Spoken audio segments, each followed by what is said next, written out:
okay. Yes. Hey.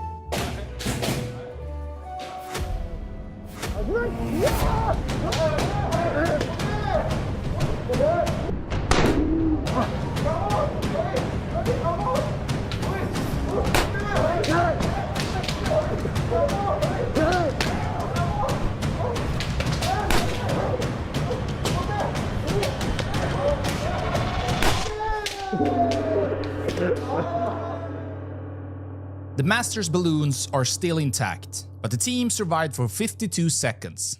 Now, let's see if the blue team can beat that. Come on, yeah! Go there! Hey, go there! Go there! Go there! Hey, go there! Hey, go there! Hey.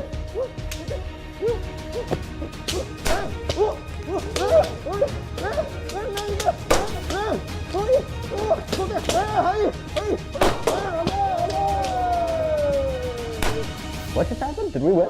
Yo, give me some, bro.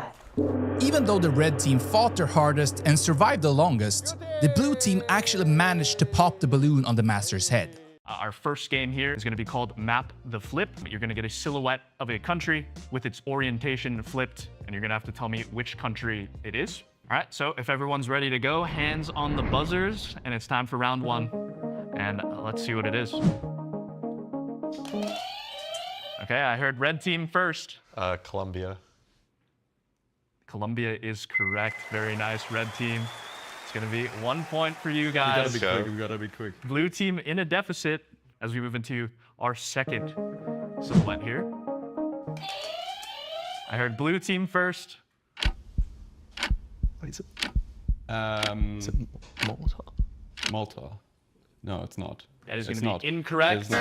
Red team, 10 seconds for a steal. It's like a Caribbean island thing. Dude, I have no clue. I actually have no clue. What is that? Grenada. Also gonna be incorrect. I think it's Antigua and Barbuda, right? No, that's also incorrect. Okay, what is Looks it? like that's gonna be no points for both teams. It's gonna be St. Kitts and Nevis is actually gonna be the correct Yeah, answer. some Caribbean island. I wasn't So sure. a pretty tough one. Okay, let's move into round 3 here. All right, blue team. Lesotho. It is gonna be Lesotho. Wow. Very nice, Lenley. Good job. We have a 1-1 score line now. I was not getting. 1-1 score line. Okay, He's the best. very nice. Let's move into round 4 if we want to throw up that silhouette. All right, red team. Madagascar. Madagascar is correct, Radusi. So 2-1 here, moving into our final round. We might get a tie here. We'll see. We'll see how blue team reacts. Let's go into our 5th silhouette. Here we go. Ooh, blue team first. Rwanda. It is Rwanda. Yes. Very nice. Okay, so good. we have a 2-2 scoreline. Probably pretty anticlimactic for our first game here. Round 5 here, inverted flag. So for this final round, each round here is going to be worth 1,000 points. So if you buzz in first, you take 1,000 points off of the opponent if you get the question correct. And if not, same buzzer rules applies. 5 seconds for first team that buzzes, and then 10 seconds for a steal. You're gonna see a flag, a country flag, and the colors are gonna be flipped to the opposite. So you're gonna have to tell me which flag it is. And that's how we're gonna settle street smarts here. So without further ado, you guys have your hands on your buzzers. I am buzzing with excitement. Let's hop into round 1. Let's go. I heard blue team first, I believe. What the f is that? Black, blue, red, blue. What is it? what? That's time. Red team, 10 seconds for a steal. What? I'm not sure. Black triangle. Is it- It's like something in Africa. It's like Guinea something. I don't know that flag. That doesn't exist. All right, that is time. Idea, That does not What'd you say? exist. No idea. All right, there's no answer for this No, one. that doesn't exist. What is that? It's Oh, my God. Bahamas. Oh. Okay. I was like, which flag No, has I a black understand, okay. black thingy on the left? There's no okay, flag on so there. that means that red team's still with 5,000 points. Blue team's still with 4,000 health there. And we'll move into round 2 here. Blue team first, I believe. Wait. Yeah, it has to be. Bangladesh. Bangladesh. That's incorrect. Oh. Oh man, it's not Bangladesh. Like, Yeah, dude, I thought the blue would be red. so What else would that be? All right, that is time, guys, unfortunately. And the correct answer is actually Palau there. Palau. Not Bangladesh. I mean, understandable answer, I'd say. But it is Palau. Okay, let's move into our third flag here. 5,000 to 4,000 health We're still. still trying. It won't work. Here we go. I have no Okay, idea. blue team. Okay. yellow. There's yellow at the bottom. All right, that is time. Incorrect. That is time. Red team, 10 seconds to steal. Throw out a European country. No, it's not Europe. What does a yellow turn into? Could it be a no? No, that would be no. I have no clue. What is this? Germany. I don't know. Germany is incorrect, unfortunately. The correct answer is Armenia. Oh, Armenia. I Armenia think there. Germany was pretty Like close. Which shows that our 4 players aren't too good at inverted flags, it appears. it's the colors. Like. Here's the. Okay, so that means our health still sitting 5,000 for the red team, 4,000 for the blue team. 2 left here. Let's hop into our 4th flag. Here we go. Okay, red team. This one's easy. Come on, what? Why have I seen this flag? It's like UAE or That's something. time. UAE. That is incorrect. UAE is not correct. It's Kuwait. You're answering Kuwait. Kuwait is the correct answer. Very nice. Blue team. I mean, it's easy when you don't need to invert it in your head because that's the only flag that has that thingy. So yeah, means- which easy. means- Yeah. It's 4,000 health each. Going into our last round here. So this last flag is going to determine a winner and a loser. All right? Here we go. Let's show that last flag.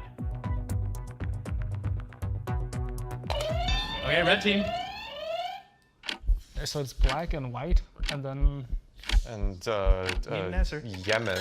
That is incorrect. Blue team, 10 seconds for a steal. It's not Egypt either. Estonia. Surely it's Estonia. Lenley has said Estonia. Estonia is the correct answer. Oh, and blue team takes the win there. What a win for blue team. Absolutely clutch from Lenley there, the GOAT. Moving into round 4 here, which is going to be our imposter round. So, if you guys are familiar with old Zigzag videos, he has 3 images of one country, and then one image that's meant to blend in, and is the imposter country for that one. So, let's hop into round 1 then. C almost looks like Ukraine to me, but the other one's C. Then A is not. Right, the time's imposter, up. right? Because A is so weird. Because said the main country is Romania, the imposter is Russia, and we put that as C. Okay, and blue team will go over to you. What do you guys got? I mean, we have the main country as Denmark. We switched from Bulgaria, interestingly enough, so we were very close to them, and then we went for Denmark because the forests look there's Danish. no way C is. And then we said the imposter is D and Russia. So same imposter country. The correct country, the one with 3, is Slovakia. Our imposter country is the United States. That's going to be 0 points for both teams on round 1. And let's show round 2 here for our competitors. But like, I mean, these are like, these pines definitely, you know, could just. Oh, could be Uruguay. Right. I've just. It looks like a long plate, but I don't know, maybe. All right, 20 seconds left, guys. Okay, so don't judge us, but we went with Spain as the main country, and we think that C, based on the like cloudy vibes and maybe like a little bit of pine trees there, could be Uruguay. Okay. This is right. We're not as confident as the other team, but we ended up going for Albania because 3 of them kind of matched the Albanian vibe, and then we just went for France for D because that's the odd one out. Can confirm round 2, once again, 0 points for both teams. Unfortunately, the correct country is Turkey, and the imposter country is Mexico. Okay, let's move into round 3 here. I'm pretty sure D is I wish you might have something. Okay. because I've never seen that. My A could be that too. No sense. Ace. Gotta get to right in soon. Weird. Red team, you'll be revealing first. What do you guys got on your board? All right, so we went with our main country being Vietnam. And and we said our imposter is Bangladesh, and it's D, only because I just know like every Bangladesh like place. So yeah, I think I'm pretty confident it should be. Maybe Bangladesh will be the main country and you don't get any points, but That's true. we went for Philippines as the main country, and we went with the imposter being D as well, and we said D is Panama. No points, unfortunately. That's insane. It's pretty funny, actually.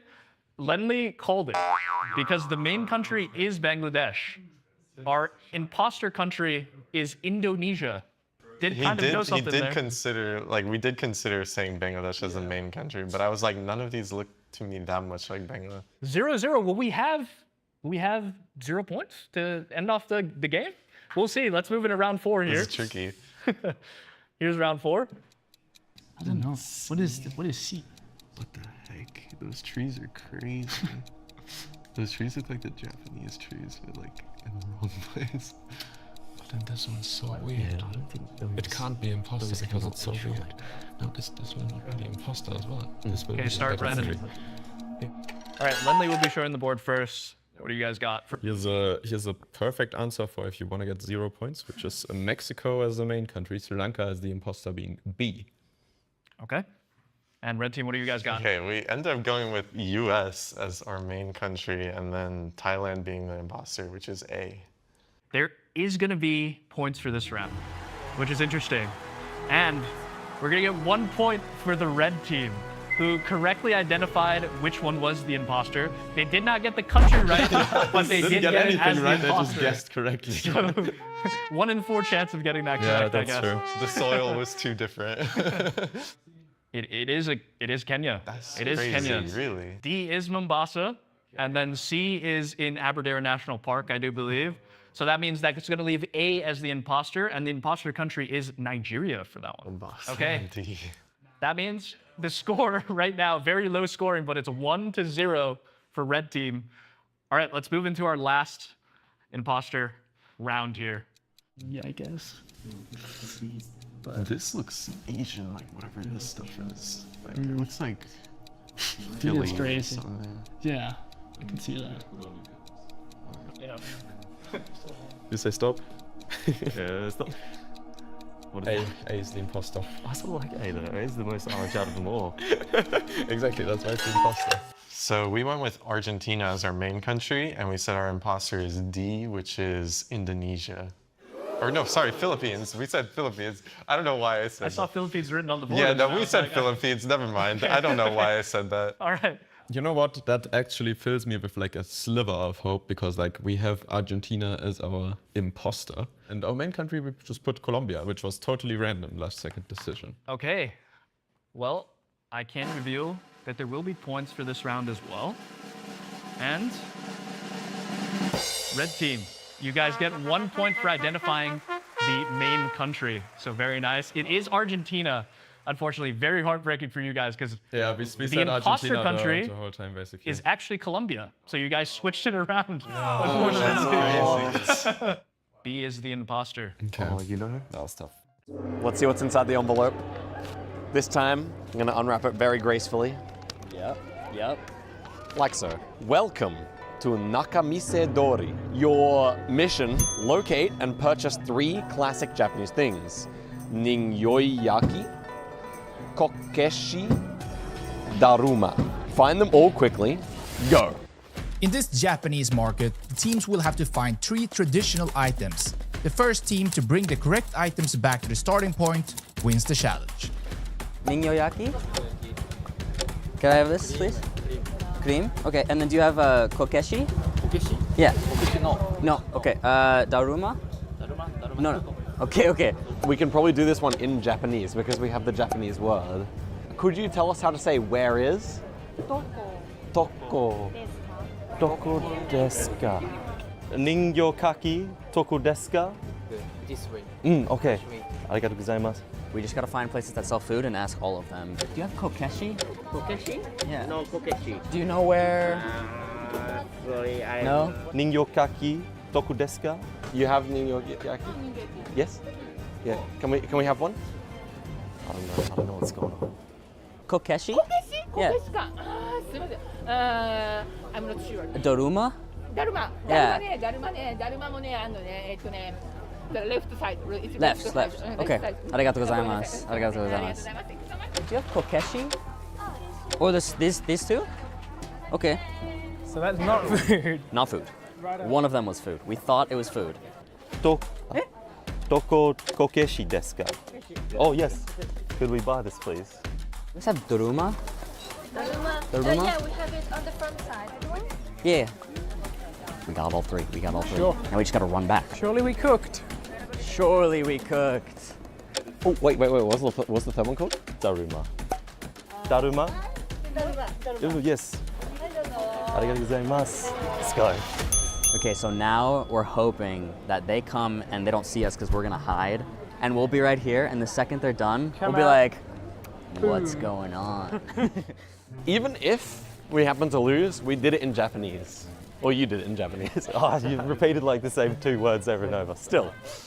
If they were first, they would be standing right there waiting for us. You know, I'm making sure I don't see them. Let's see. No! Both teams are back. Now let's see if they brought the correct items. The first item. Ningyo yaki. Next was kokeshi. Yes. And daruma.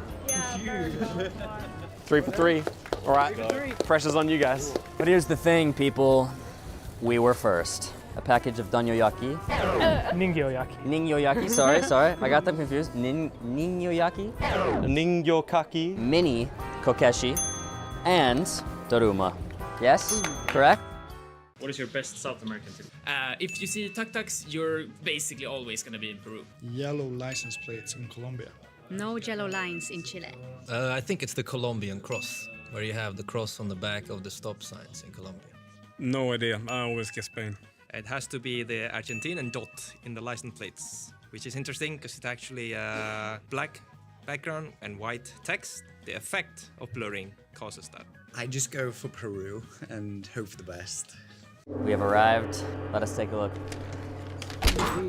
That's how you gracefully open the paper. This is the Sushi Chef Challenge. Watch carefully as the sushi master creates 6 perfect nigiri pieces. Your mission is simple yet challenging. Replicate them exactly.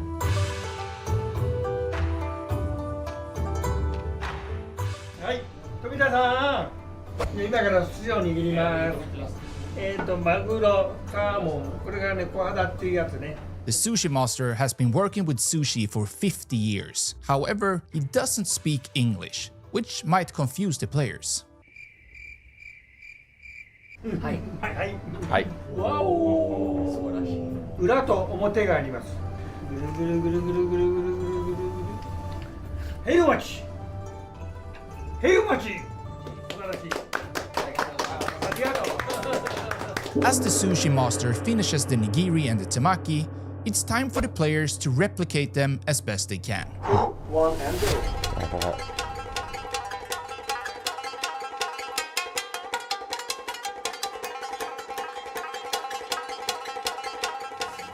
I'm so focused right now.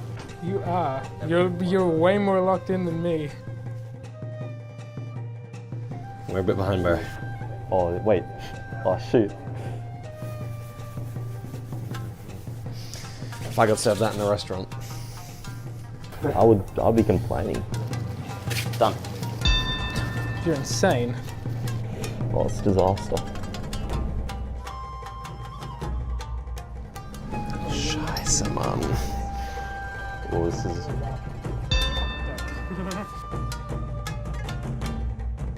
Okay. Done. Like, yeah, bring that corner up so it's like, yeah, and you sort of have to like curl, squeeze it into a cone shape. Done. Third place. This one. 第2位。Yes. 第1位は。Yes.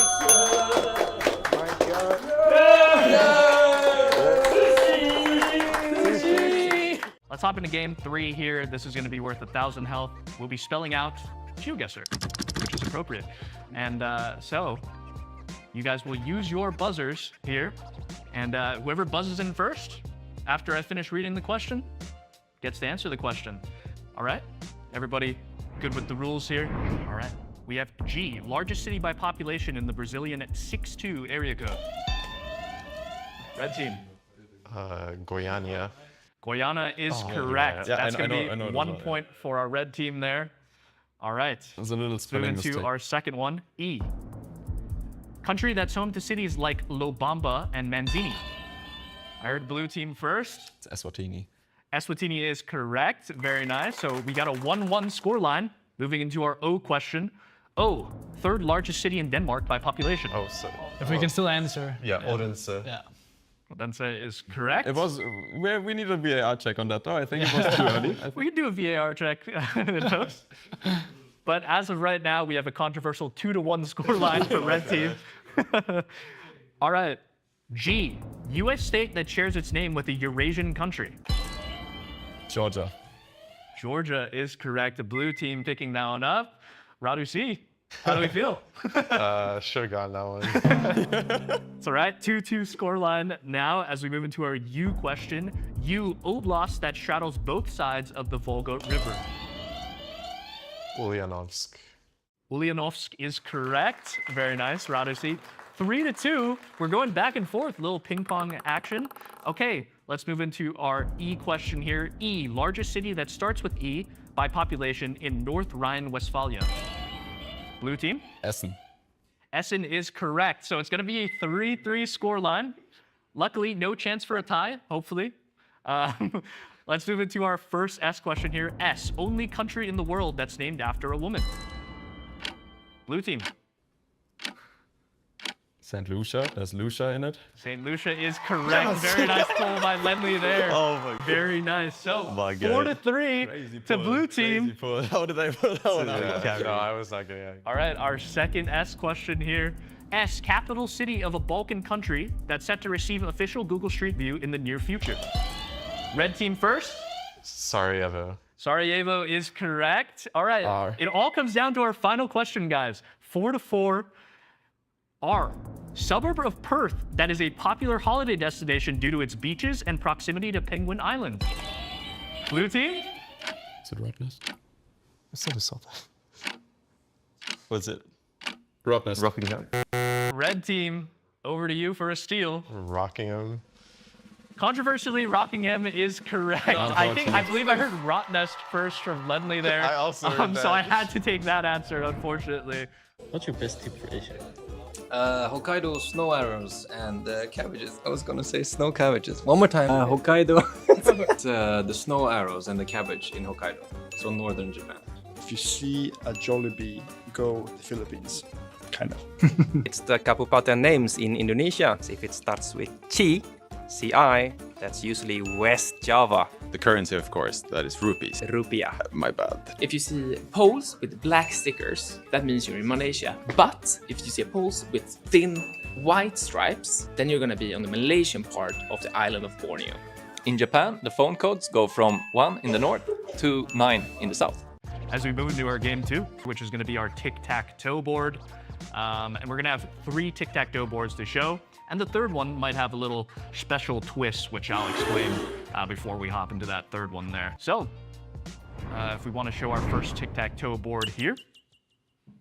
For this one, we will let Lenley and Lero go first, and then in our second board, we're going to let the red team go first. But the blue team will start this one. What would be your strategy, Lero? For tic-tac-toe, usually the middle square is quite good. Right, yeah. So maybe we pick the middle square because I think Vietnam fits, right? Yeah. Should be 5-pointed and should have a big population. So I think we're going for... Yeah, I'm happy with the middle square, yeah. Yeah, middle square Vietnam. All right, middle square Vietnam. That is a correct answer. So you can fill in the middle square. And we'll kick it over to you guys now, the red team. Where do you guys want to go? We need some corner, right? Yeah, I don't know. Is the corner better? I guess so, yeah. Yeah, you take the corner. Just edge. Let's do the top left then, maybe. Yeah. Let's do that. So yeah, for the top left one, we're gonna say Central African Republic. All right, very nice. That is a correct answer. So you can mark in your little square there, top left. Then let's pick the Comoros. for the island nation with C. Okay. One away from a little tic-tac-toe. We'll do Madagascar for bottom left. All right, so they're now one away from a tic-tac-toe. So, Ghana? Yeah, then we'll just say Singapore. All right, so Singapore does have stars on its flag, and it does have one 5-pointed star, I believe, on the flag. Yeah, we'll go with Greece. We'll try it. If it's under 10 million, then I am very disappointed in you, Greeks. All right, so I will say Greece very close to towing the line. Very, very close to 10 million, I believe, when I looked it up. But it is slightly over 10 million, okay. so you do get that square. Good. Over to the red team now. Surely like Colombia works? Or- Yeah, that works. Yeah. Okay, let's do Colombia then. Yeah. All right, Colombia is a correct answer, so you can mark that down. All right. And it looks like we do have a tie here, I do believe. Nobody can win. But blue team, if you want to fill in that last square. All right, it's a Polynesian country. Okay. Samoa. It is, yeah, you guys got it at the same time. That will fill it in. So we do have a tie for our first board. So a bit more of a harder board here, a little bit more thinking. But red team. Yeah, so I think we gotta go for middle. We gotta go for middle. What about like Switzerland? Switzerland, let's say France, Germany, Liechtenstein, Austria, Italy. Yes, so that works. Okay, yes, we can do Switzerland then for middle. Because the US definitely Yep. starts with a vowel and hosted in the Olympics, so we're gonna go for that. Bottom left. Bottom left, US.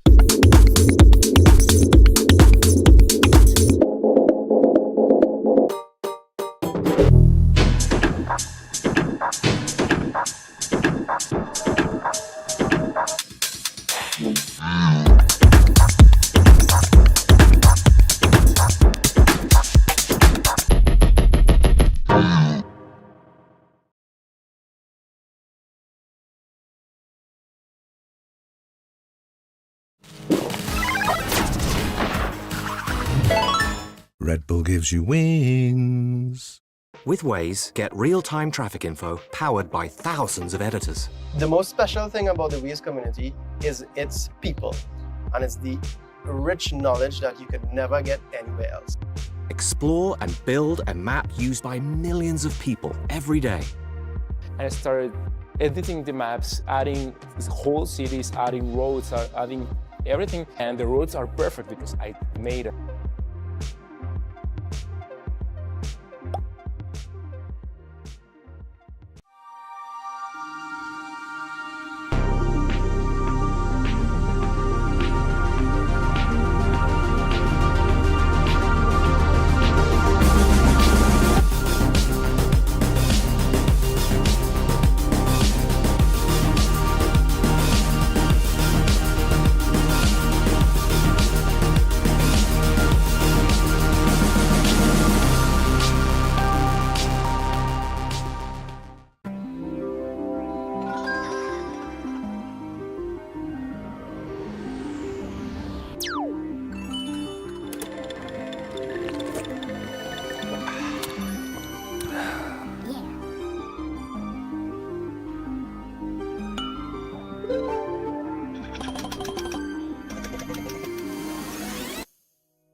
Every Geoguessr player starts somewhere.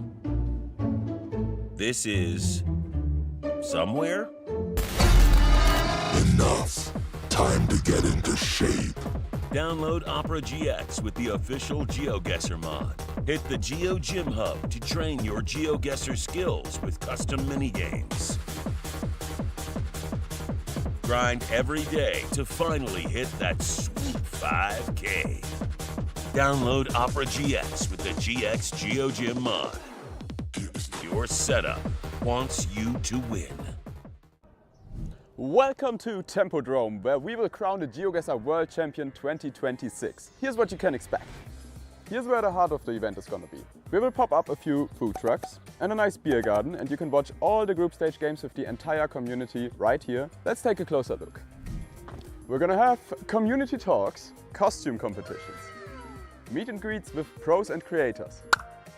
Guten Tag. We're gonna have a gaming area as well. It's gonna have chairs, I swear. A running club with Michaela to explore Berlin. Lots of prizes and giveaways. This is the small arena where the group stage will be played in the first 2 days of the event. Make sure to cheer for your favorite player because they are gonna need it. It will be intense.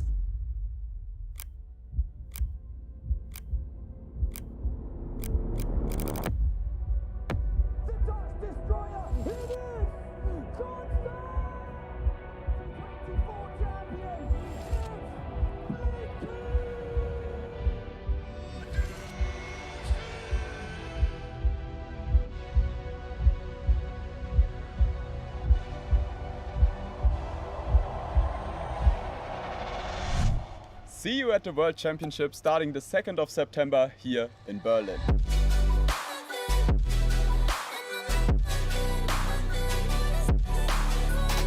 There will be a bar.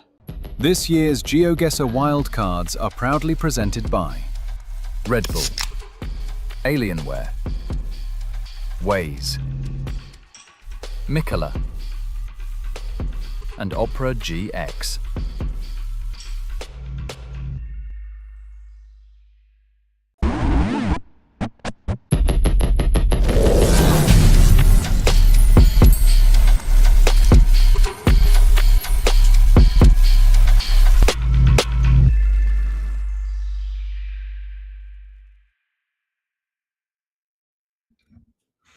Welcome everybody to the Geoguessr Open Major. We are back for day 2 of the Open Major here today. I am Bloom, joined by my amazing, lovely, beautiful friends, Jake, Toby, and Gelotris. How are you feeling? Let's start with Jake really quickly. How are you feeling? It's day 2. I'm feeling good. A little bit tired. It's a bit early, but we're going to make it through, and I'm so excited because the games are going to be even bigger and even better than yesterday's, and yesterday was already a blast, so I cannot wait to get underway. Yeah, it's going to be a fun time, guys. There's one final slot to the Geoguessr World Championship on the line here, and only 8 players left fighting for that title. It's going to be a good time. You're not going to want to miss today. If yesterday was any indication of what we're getting today, just know it's going to be absolutely amazing. It's going to be a banger. But guys, before we start heading into everything and telling you about what we're actually up to today, another quick thank you guys to Waze. If you want to win a 4-day ticket to the Geoguessr World Championship, just talking about it, one more slot for the World Championship here. But if you want to come and hang out with us and see it, you can get flight, hotel included, ticket included. All you got to do is go try out the new Geoguessr game. Go to geoguessr.com/Waze. We've got a fun little 10-round no moving challenge where you got to figure out where you are, but also report what you see, which is just like reporting in the Waze app, but in a gamified way. So go check that out if you'd like. And also, guys, a thank you to Opera GX. Opera GX is the official browser of the 2026 Geoguessr World Championship, and they've made a special Geoguessr mod actually that allows you to follow along with the action and very soon practice some Geoguessr skills. So I will let Kay tell you a little bit about that. Hey guys, thanks for letting me on. So you go to opera.com/gx/geoguessr and then you install the browser if you haven't done it already. Once you're there, you can install the GX GeoGym mod. It will look like this. I've already installed it. And then you go to the GX corner. In the GX corner, you will see all the cool things about Geoguessr and the World Championship. For example, here's the countdown to Berlin. You will also see a timeline over all the upcoming events. And then here you can scroll through all the players and see their stats. You can also go into a specific region and see what they're doing. Below this, you will find a calendar of past events, but also upcoming events. You can scroll through all the way to the very finals. And then below this, very soon, we will launch the GeoGym mini games where you can practice to get better at Geoguessr in a very fun way. Below that, we just listed some old, really cool, highlighted clips from big streamers and influencers around the world. And apart from this, there will be more to come. Thank you and download it today. Welcome back, welcome back. Big thank you to our sponsors. Sponsors are a big part of what helps make esports possible, so big thank you to them. And check that stuff out if you'd like to. Very fun stuff. But guys, we're here for the Open Major. We're here for day 2. We're playing Geoguessr. Let's talk about it. And let's talk about it from the very beginning. How does Geoguessr even work? Let's go from the top. And I actually want Toby to explain to me how Geoguessr works. I wonder why you have me be the one to explain the simple things. Well, it's pretty simple. It really is. Geoguessr, simple game, but very, very hard to master. You could put down anywhere in the world that has Google Street View coverage, and then it's up to you to figure out, based on the signs and what other things you see around you, where exactly you are. The closer you are to the location, the more points you get, and the person the furthest from the correct location takes damage according to the distance you and that person had between you. So a pretty straightforward game, but again, incredibly hard to master. Yeah, and it is. And we play them in a couple different game modes as well. We can take a look at those. Joel, just talk to me about the different game modes we have. Of course, I would love to. As we see it on the screen, we have a move, no move, and an NPC. Starting off with move, you have no restrictions at all. You can move along the roads, you can zoom in, you can pan the camera, really explore everything you have in your surroundings. Then in the second game mode, no move, you cannot move at all. You spawn in, you are at your starting position. You can still look around, you can zoom in, zoom out, but you are stuck in your position.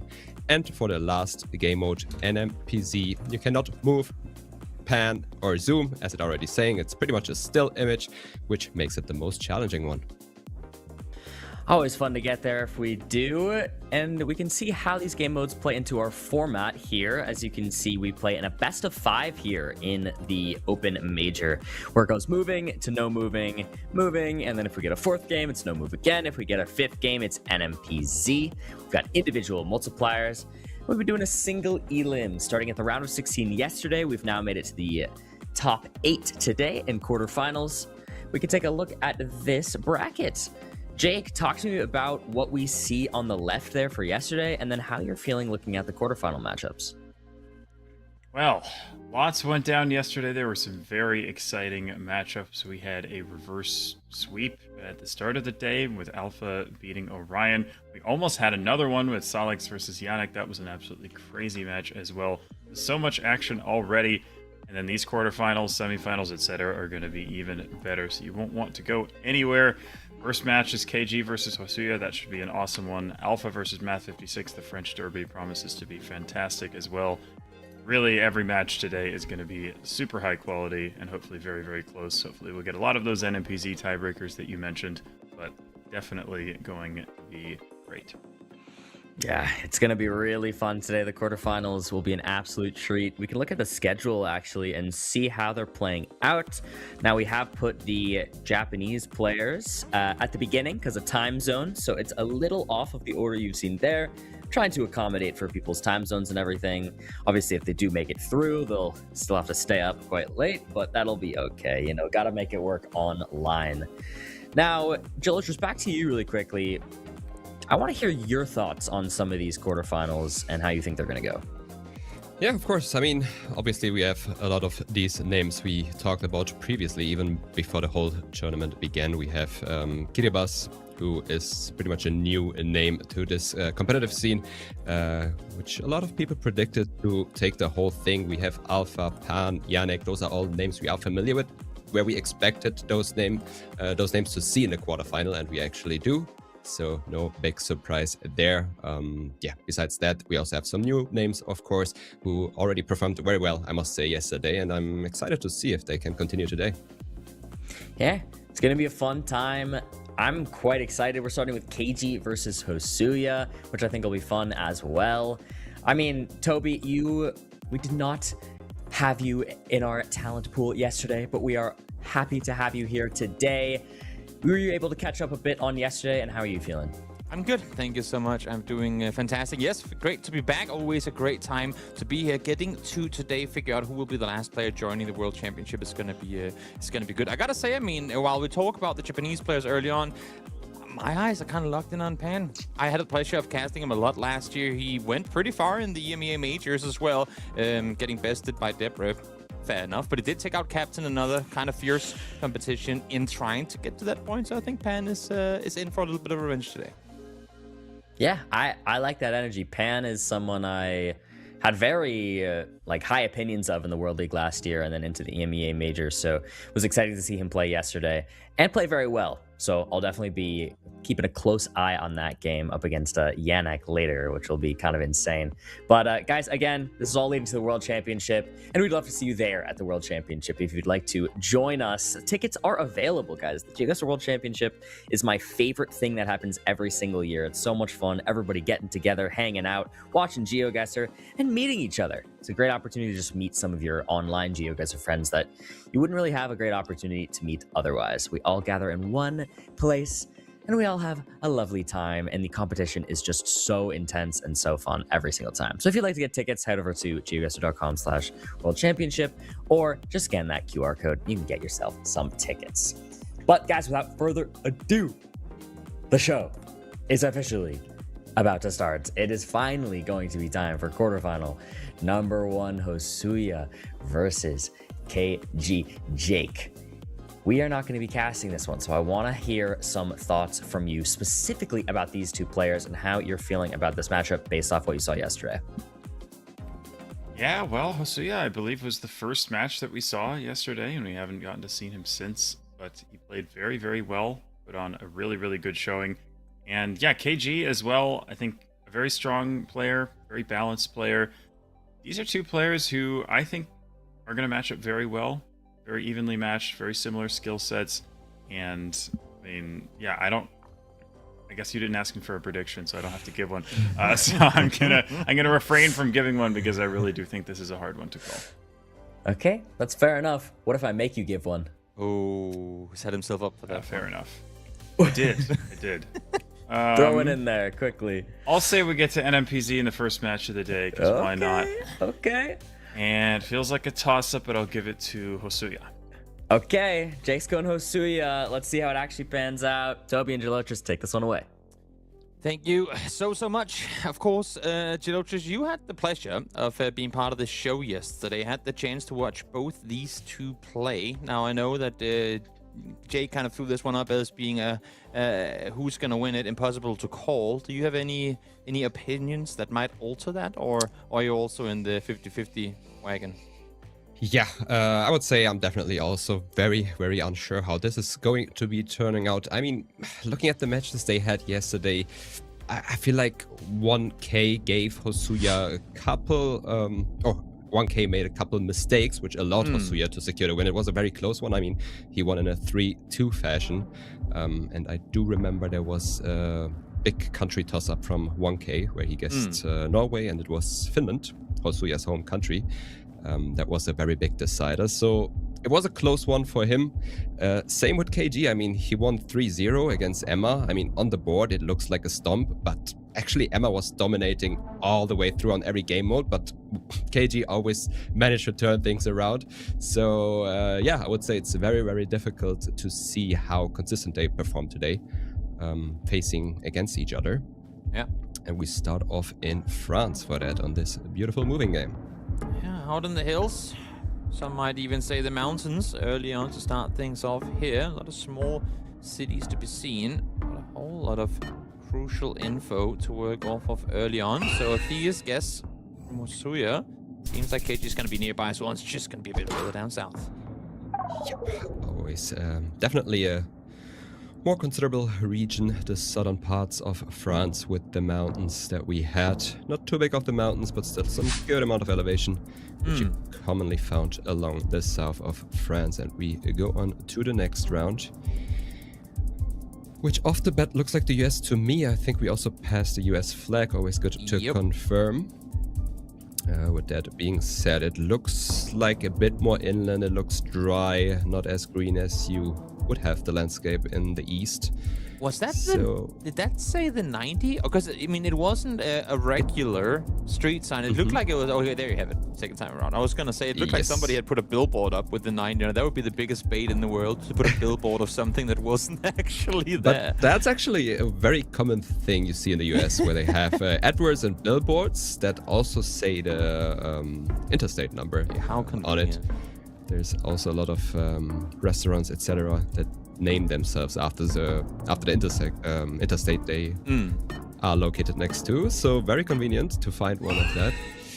We have Wyoming and Washington. On the same robo, very, very split apart. Exactly. Wow. We're in Buffalo. That's real far away from where Hosuya ends up going. He started down like in the eastern parts of Montana, I think, but then just ended up going west continuously, as the road did say 90 west, but not that far. Exactly. I mean, we have a very similar looking landscape in East Washington and Wyoming. I don't blame the toss up there, but definitely giving KG a very good lead now. And then into this one immediately after. Not gonna make things any easier.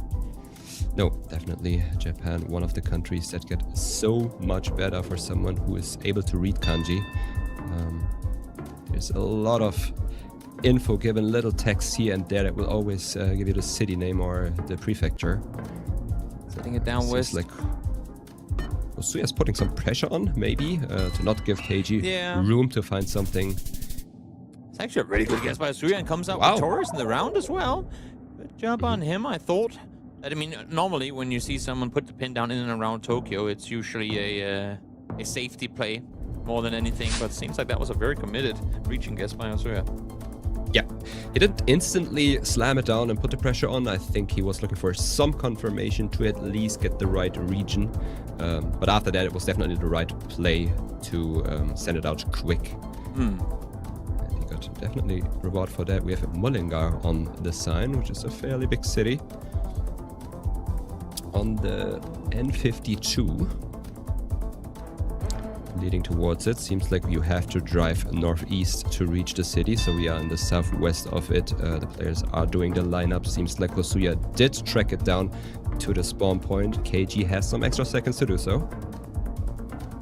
Love the fact that we also got the Tullamore city represented on there as well to get the 5k down by the cemetery. Good on them. Actually 10k make it. It's a stretch is far enough for him to be on point. Yeah, still in the range to get the 10k there. Securing that multi. Up next, what do we have? This look like Chile. Those white lines, the poles with the indents as well. How far south do you go? All the way down. Well, it doesn't look too dry. I would say the fields are pretty green, so would definitely lean to something maybe more south of Santiago rather than north of it. But then again, there's a fairly long span where you have possibilities to put a guess within. I mean, the season does change the looks a lot in a way that you can also have fairly dry landscape further south, even though it's more known to be green. Ooh, that's but a we have a nice sign to sign. Koyahiki. Yeah, Koyahiki is where KG was initially anyway, so pretty good region guess from him. El Blanco as well. He's in between. They're both on the same road, though they found, and it's just off the side road there. So great find on both parts. Hosuya got there in the very last second, able to get that one close as well. Yeah, definitely a good clutch from Hosuya to also reach that sign to confirm it. I don't know where he was initially, but that was an important one. And up next, we are in a very urban environment. Seems like we are in Argentina. I saw a fairly big concrete pole, which is very commonly found in Argentina. Got the short license plates as well. Some of them still have the dot visible, but they changed their license plates, so you see it less and less common these times around. God damn it, take our metas away. How dare you? Oh, they're evolving the game. I like it. They're only doing it for our sake. Oh, did he just find the city? I think Hosuya actually did. He saw a city name on that sign by the football field, and I think he got it based on it. When we have some very different guesses here, though. KG probably going off by the red soil that we have, going very far north, and it is actually Corrientes.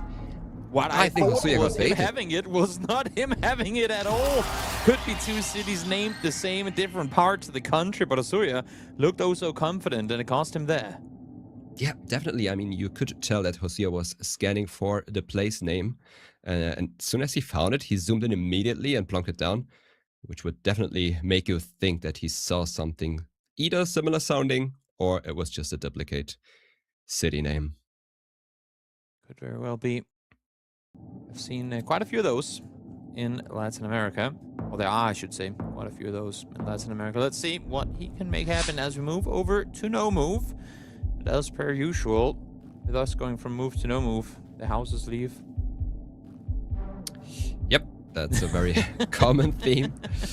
And let's see what we got. We got a Gen 3 location. I mean, it looks like North America to me, leaning more towards Canada. The cobbler definitely helps. Yeah, I was going to say, is there any world where they're going to go like Scandinavian on this? But no, it's not going to be the case. Both hopping straight to New Brunswick. Yeah, the road was pretty wide, I would say. Can definitely see it sometimes in Europe or the Nordics. Definitely way more common in the US or Canada. But also the lack of the antenna. We had no antenna on the car, which is also not that commonly found in Europe. So combining all that made the players go Canada. Now we're on South Korea, fairly urban environment. Usually you wanna spot an area code in South Korea. That's probably the most helpful piece of information you can find in an urban environment. Can I just say that I love the fact that we're seeing people actually take time to play South Korea rounds, not just plonk it send up. As I say that, it does look like KG's currently sort of just plonking it soul, but even with that, at least they took their time. Yep, you have to appreciate it. But there was also, I must say, it was easy to miss something here on this specific location. There was like a couple signs in the distance where you want to take a closer look. But in general, I would agree, South Korea is just a plonk down country. Very similar looking all around. I mean, the shape also helps. I mean, having this convenient shape where a hedge will always cover most of the country doesn't scare you too much. Definitely, especially early on in the game. Get Hasuya locked in first along the east coast. We'll see if KG opts to follow suit. Once again, it's Hasuya first with the log in. Yeah, I mean, the landscape definitely checks out for anything coastal. Wow, I can see that. I mean, it was very sandy. So all the way out there. Yeah, definitely a very difficult location. I did consider many, many more states here. Definitely a wide region you could have considered there, given how difficult it was to really confirm where we are.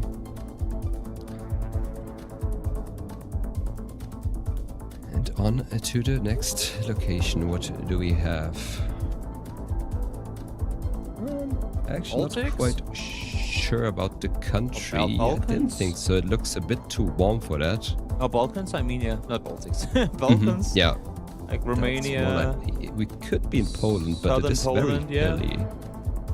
So maybe southern Poland. I mean, the street sign specifically looks Polish to me. The architecture would check out. I don't know if the polar distance really has the holes you would hope to see in Poland, but the architecture also checks out.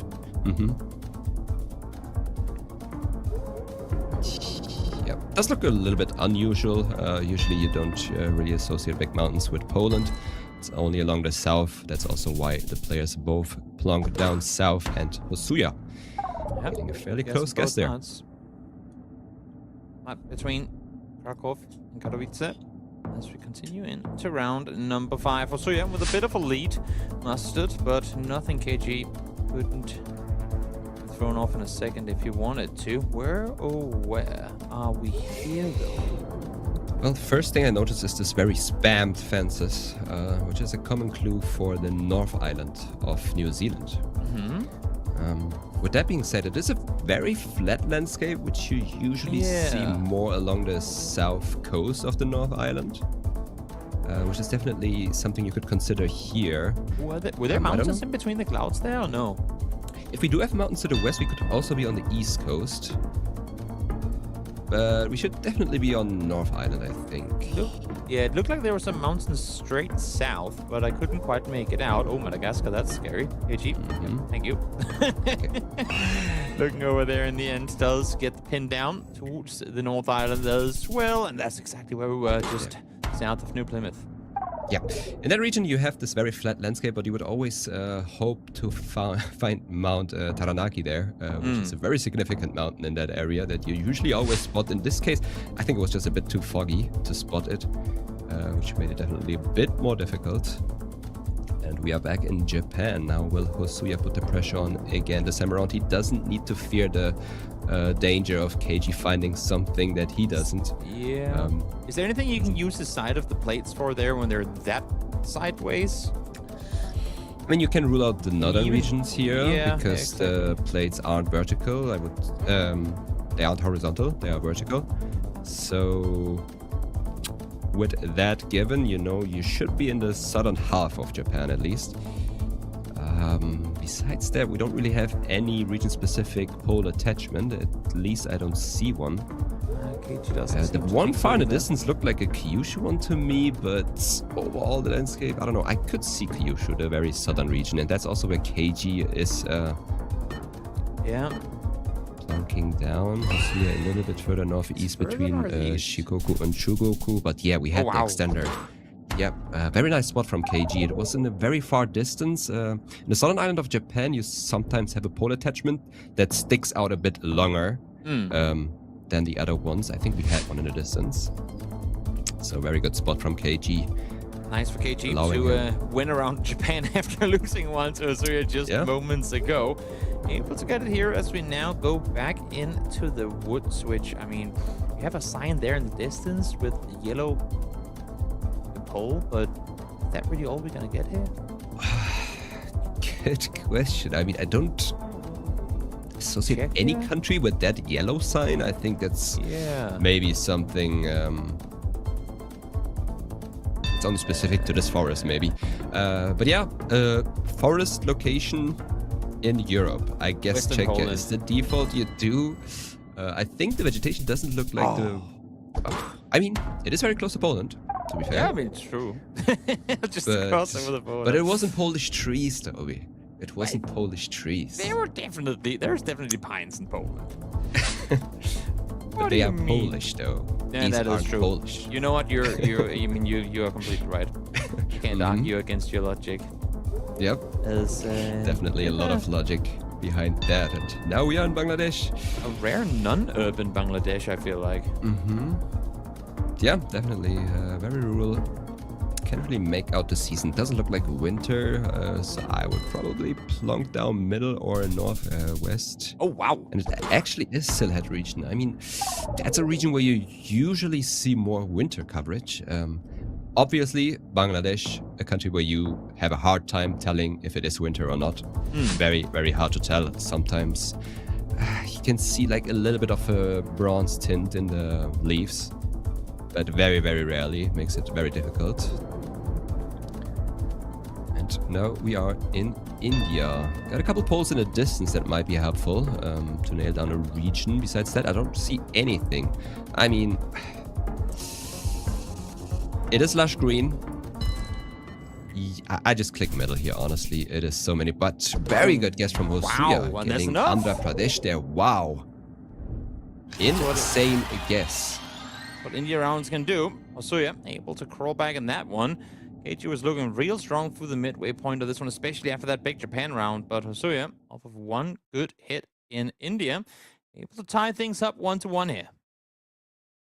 Yeah, very good commit from Hosuya. I mean, definitely a type of location where you could consider many more regions, definitely also up north. But at the same time, I feel like KG maybe committed a bit too far north. He could have played it a bit safer, but I don't know how far more south he would have needed to go to survive that one. I mean, it is India after all. As we get ready for the next moving game. Exactly. Waiting for the admins to set this one up, and there we are, ready to go back to moving, where, I mean, KG looked pretty solid for the previous one, but it wasn't because Hosuya didn't have some moves of his own, so we'll see here what ends up happening as we get into it. Let's see what we got. Very interesting location to start off. I mean, it almost looks like a somewhat unusual built village. We are in Austria with that sign, that's for sure. Besides that, I don't see very big mountains. If you don't see them in Austria, you would usually consider the northeast and southern parts. But with that being said, usually you should spot some in the distance. So my approach here would be to find out a way of this urban environment that we are in, surrounded by buildings, and maybe spot some mountains. But since we didn't see any, I would just guess somewhere east. KG put his pin down in Netherlands. Oh. Oh, in Belgium, I should Belgium. say. That is... Ooh, a bit of a blunder there. No, definitely. From Hosuya. Oh, sorry, Wow. from KG. From KG. I wonder what made him guess there.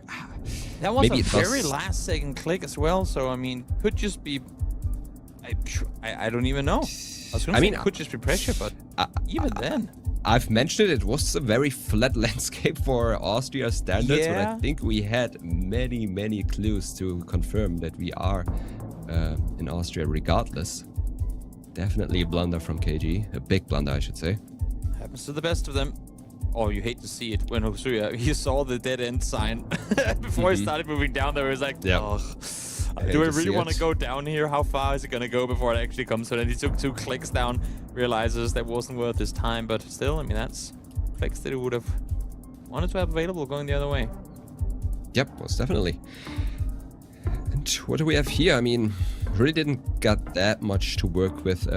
First off, I was thinking of Ireland because we had grass in the middle, but the more we moved, the more it looked like, the UK to me. Maybe a little bit more north with the landscape, but I could also see Wales. all the way down Wow, south. Cornwall. All I the way guess. down. I mean, definitely an uncommon landscape. Yeah, we had New Plymouth Or I should say- earlier. Now we just had Plymouth. True. There's a pattern here. There's a pattern. Yeah, no scripted, Definitely by the type the of way. landscape that's more common in the north there, so really hard to commit down south. Got the area code early on. KT puts it down in Virginia. Yeah, there's a Doesn't bit wanna more commit information too there. early, though. South Mount Main Calvary. Street. Does say the street, but not the town. Or is Mr. Jackson the town name? Could be. I mean, you know Could what? be. It is the US after Eh, all. eh, I've seen sure. weirder. I have seen weirder. That is true. I mean, we have the state down, so I guess it's worth scanning for it, especially with a big divided road like we have here. You would believe that we are on a major highway. Mm-hmm. You could scan along those to find the town name. Or you could just continue Almost moving. want to start sinning. If you don't know the reference, you're too young. You are. Probably. I'm very young. Nah, oh, you I'm very are. young. True. I keep forgetting. How can I forget? How can I forget? Yeah. But it Fucking is, sorry. in fact, just towards the Shenandoah River. I'm not gonna sing any more than that. You should all get the reference. As we move on, KG still going from behind here after a tough round start, but able to string a couple of rounds together. Moyal and Marsabit. I mean, Marsabit is a very known town. No surprise because it shows up on the sign already being 233 kilometers away. But we are in the border town up north. Wow. With 5k, no surprise there with that beautiful sign. Giving you the highway number, the very clear off-road with the curved shape, which makes it easy to find.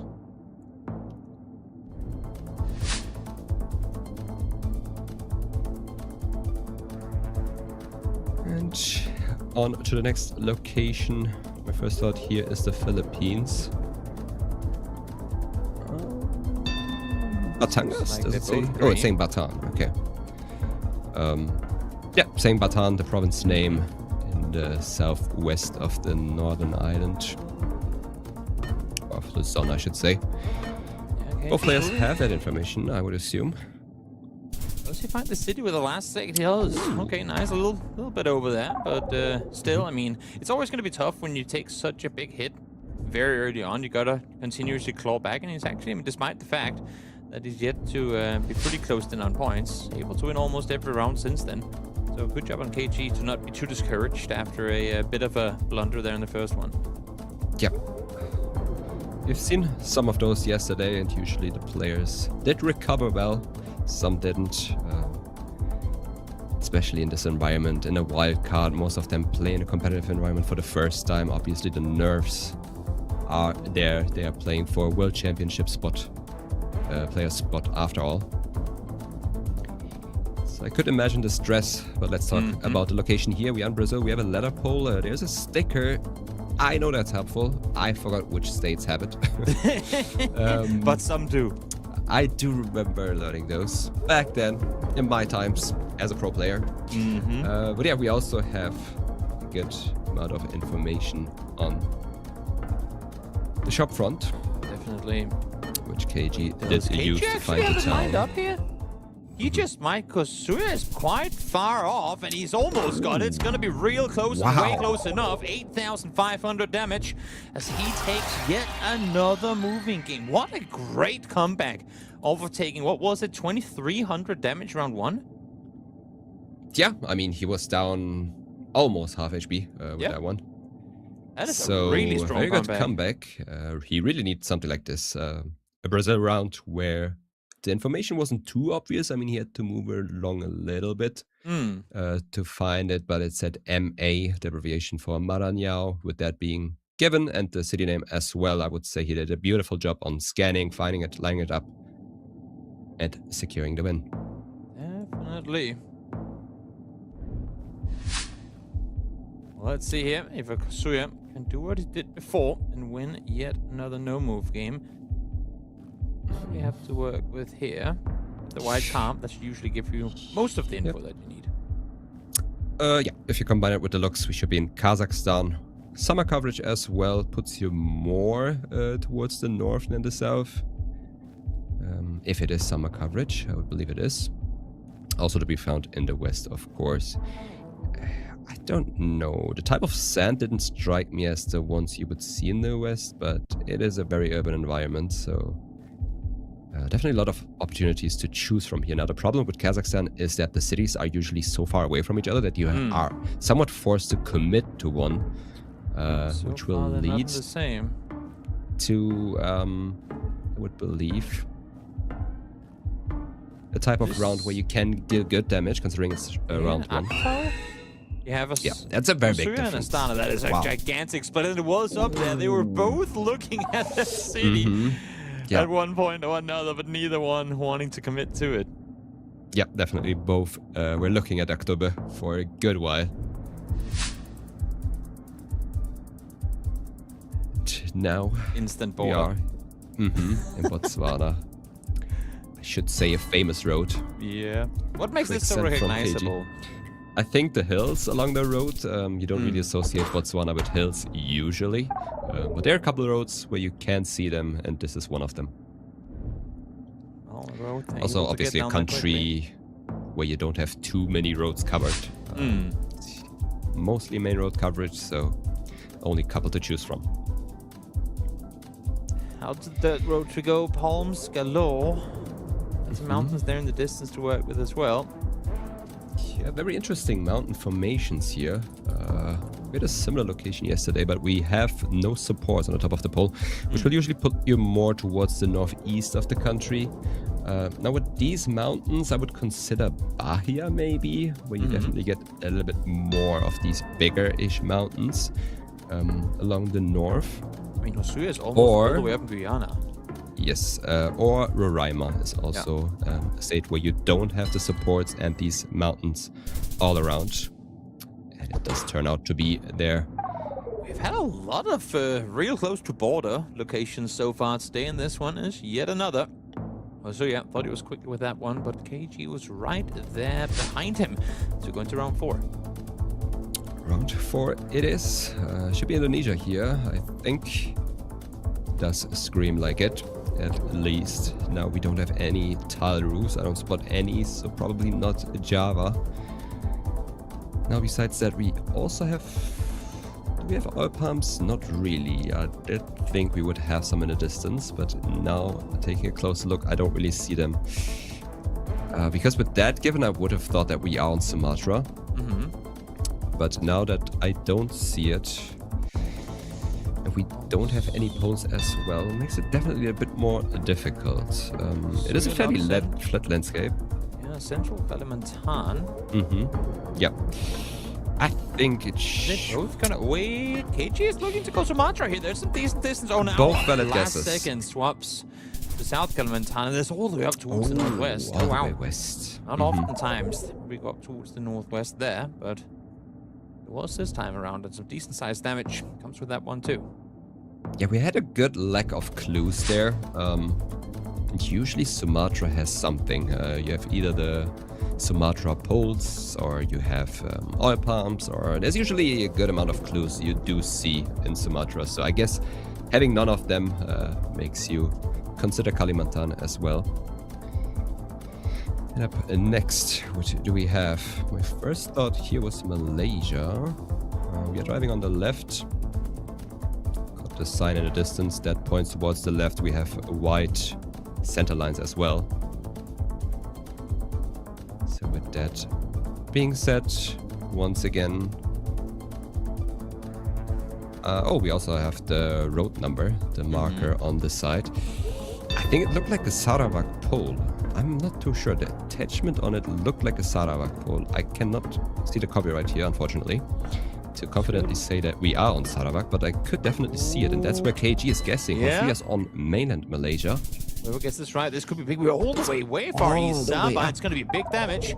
Had KG committed just a bit further east here, this could have been huge and potentially 3-1. Yeah, definitely not the easiest location. So I have to give KG that to commit for Borneo. But here, I mean, KG didn't seem to be too happy to see this location, because I think he can judge how hard some locations are in Japan. Oh yeah. He does see it goes all the way south. Let's just insta On the zoom for Okinawa 5K Islands. he might just have.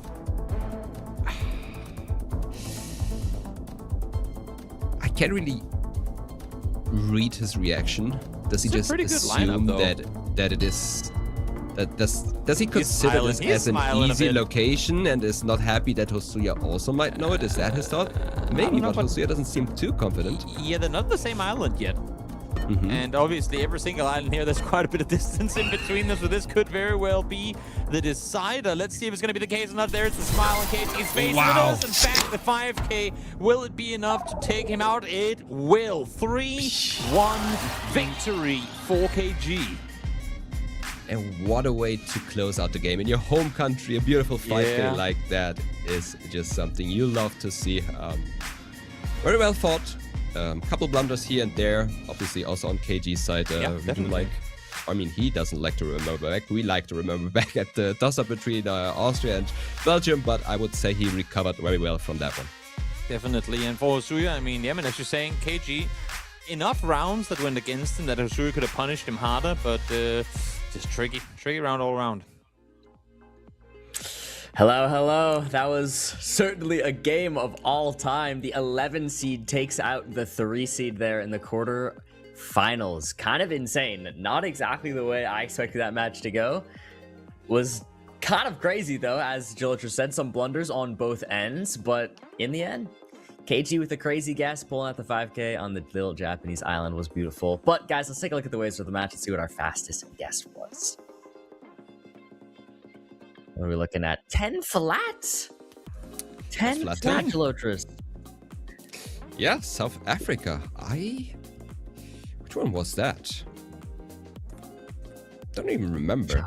But I mean, 10 seconds is also not a number that sticks in your mind. I think it's still a very high number. Fair. Both, I would say, both of them are more slow-paced players. I mean, Was so it- yeah. Go ahead. The Botswana. Yeah. Did the game register that as South Africa? Is that what happened here? that's Because what- I feel like I'm going crazy too, because I was like, I don't remember a South Africa round. No, but I think you're it's right. must have been the border round. Yeah. Yeah. I mean, the road is practically right on the borders, so definitely registered wrong there, probably. Yeah, I would it say makes 10 sense. Famous seconds checks out for that one, yes. Yeah. I agree, because it's one of the few that was like relatively quick-ish, because, you know, recognizable road and everything. Makes sense. But what about Way's moment of the match? Like there could be a couple on both ends, the good end, the bad end. But let's go down the line, Jake. What are you thinking? Sure. Well, I mean, I get to go first. I guess I get to choose the most obvious one, but I think in this case, it probably just has to be that last round. I mean, winning the match in style with a 5K on a no-moving round in one of those small Japanese islands is a very, very impressive feat from KG. So, yeah, it has to be said. He played very well. He had a couple of shaky moments throughout, as we mentioned, but finishing it off with his strongest round so far, and we'll see if he can carry that momentum forward into the next match. Toby? I will say not that one specific round, but a couple strung together. The first round of the no move where KG went Netherlands on, was it Austria, I think? Yeah. Which was obviously not optimal. But then from there, making a big mistake very early on and then come back and win 5 in a row. I think that's a really, really nice turnaround and great showing that he can perform under pressure, even when it's pressure he kind of unnecessarily puts on himself. So good on him for turning that one around. Yeah, I like that one. Cello, what about you? Yeah, I mean, I have to also pay some respect to Hosuya for that incredible indie, I guess. I mean, that was a very committed one in Andhra Pradesh, going all the way south, getting the right state there on a very, very rural location. I don't think we even had region-specific clues there. I didn't see any polls, nothing. So considering that was an amazing guess, amazing commit, and he got the win there. So wasn't enough, but still a good moment. Yeah. Fair play, good moments all around. I like all of those picks. Fun stuff. A fun match to start the day, for sure. Guys, let's take a look quickly at the bracket. One game down today. Just one quarterfinal has happened, and that we see KG moving on to the semifinals from that with a nice 3-1. The next one we're going to do is we're going to go down to quarterfinal 4. It's going to be Naulo versus KFL, which is going to be insane. I mean, we saw a bit of some shaky gameplay in the moving, to say the least, on that game. But I think this next one, KFL considered one of the greatest moving players of all time. I'm sure it's going to be very exciting to see KFL on moving here, up against Naulo, who had a good performance yesterday as well. Now, Jake, talk to me about this upcoming match, what you think might happen. I know you're a big KFL supporter, but just talk to me. Well, yeah, as you mentioned, he's one of the best in the world at moving. Naulo, definitely no slouch either, so I think he can definitely put up a fight, but the moving mode is so prevalent in the best-of-5 format, being Game 1 and Game 3, and KFL, I think, against pretty much anyone he plays, at least in this wildcard tournament, is going to be a heavy favorite in moving. So it's going to be an uphill battle for Naulo or anybody who ends up facing KFL, but we'll see if he can pull it off, and of course, even if you don't win the moving, you can still win the match if you lock in on the other one. So still should be a very close one. We saw Naulo play really well yesterday. We'll see what he can do. Yeah, should be an exciting one. Excited to get into it. Now, Gelotris, what do you think for score prediction? A score prediction? I mean, with the reasoning of Jake and with how important the moving is, I have to give KFL a 3-0, I think. I think he will take the moving games, and on his last no-move game yesterday, he performed very, very well. I think if he does it here as well, I think it's very realistic to see a 3-0 for KFL here. Okay, fair enough. Now I think, Jake, I want to hear if you agree with that. I would say I do. Yeah. Okay. I mean, if I had to give a different prediction, I might say 3-1 to KFL, just because I could definitely see Naulo taking a game. But I think the moving advantage is probably going to be difficult for Naulo to overcome. So if I have to give an official one, I'll say 3-0 as well. Wow. Okay. Toby, you want to be a contrarian? Yeah, I mean, I was going to go with something else, but the fact that both of my dear analysts go 3-0 to KFL, I got to say, I mean, we have Jake Lions. We're about to witness Kentucky Fried Lions, and I think he's going to do it as well. 3-0. 3-0. Wow. Okay. You could call them bold predictions across the board, but I do think with how we saw KFL play yesterday and the way we've seen KFL play for a long time, I don't think it's that crazy. But maybe I'll at least just try and be nice and say Naulo gets a no-move game. He at least gets one, okay? Well, I'll go 3-1 KFL, but it's going to be tough. It's going to be tough. Naulo's got an absolute giant ahead of him here in the quarterfinals. Many people's favorite to win this entire tournament in the quarterfinals here. Now, can he do it? Let's see. Toby and Gelotris, take it away. Thank you. Sweden versus Japan. Gelotris, you talk KFL's moving game up by quite the margin. Question now becomes then, if we were to see an upset of the entire analyst desk and KFL not winning 3-0, What does Naulo, like, or I should say, what can Naulo actively do? And I'm already now filtering out the basic, just guess closer, just have more health at the end. What can he actively do to beat KFL here? Well, sometimes the boring answer is the right answer. So he basically just has to be closer.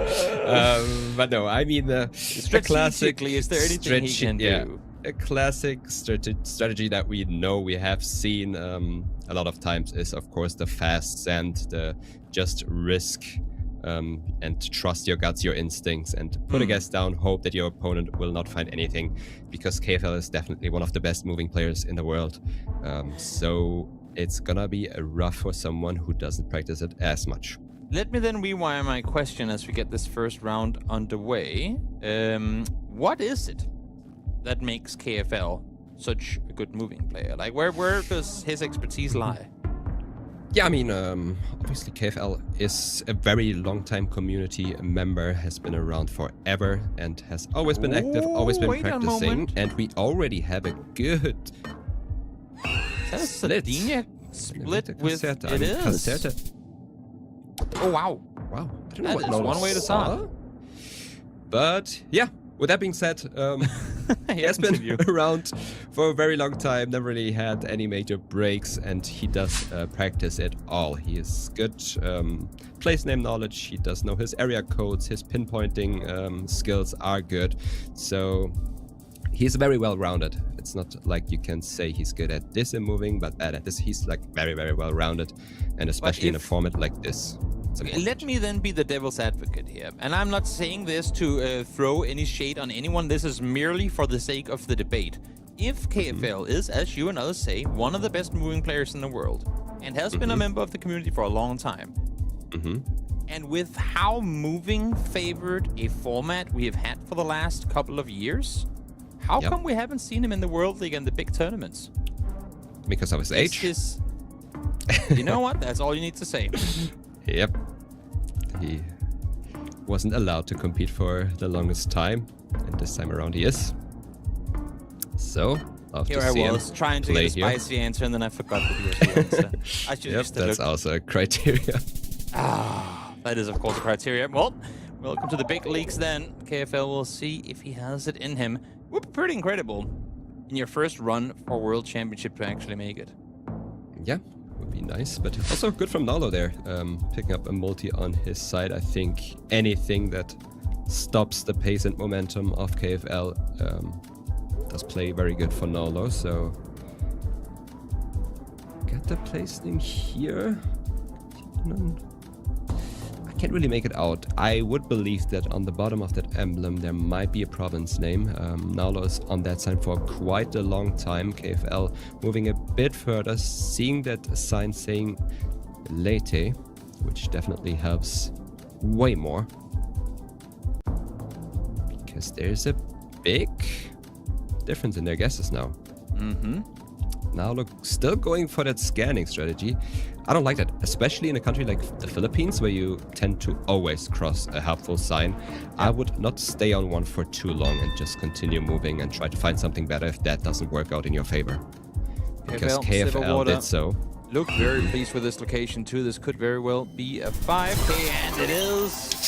Scanning perfectly, able to find the lockdown there. 620 damage done. Yep. Actually not too far off. I had the distance a bit different in my mind, I have to admit. I was expecting there to be a little bit more distance, but still putting Nolo below or close to half HP now. And we are in Brazil. Got an area code for both of these players, given the 23, maybe.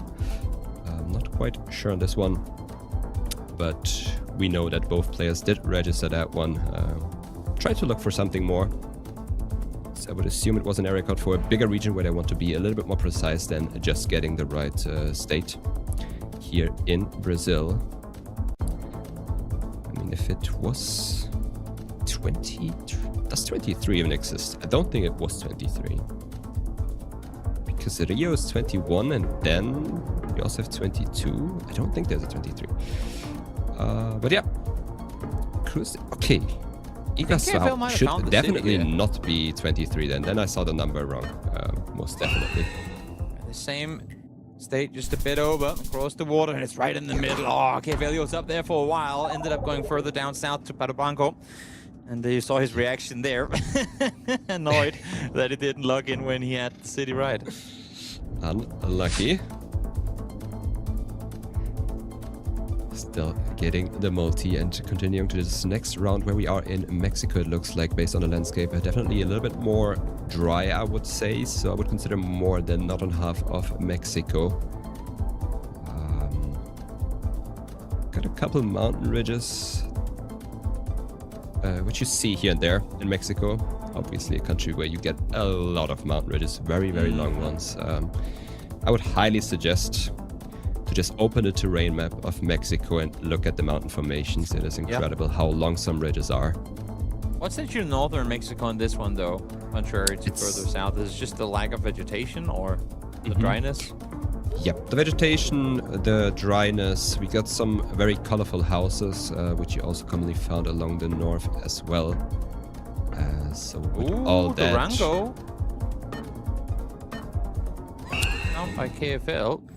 Say the guess from Nalo is fairly far south considering the landscape, but yeah, very strong one. KFL securing the win here. The last second Durango find. Good for KFL, getting up there, getting locked on in, and finding, to be expected, the moving game. Yeah, I think Nalo didn't realize how high up the multis of KFL were already. True. So I think just guessing north of CDMX is something you do out of safety, because you would never consider south of CDMX there, I don't think. So I would say it was a very, very committed guess considering that he had to be accurate to survive this round. Definitely. Definitely. Well, let's see now.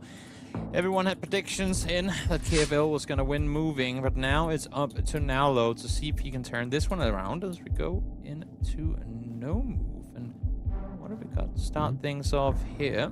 A little Swiss round to kick things off.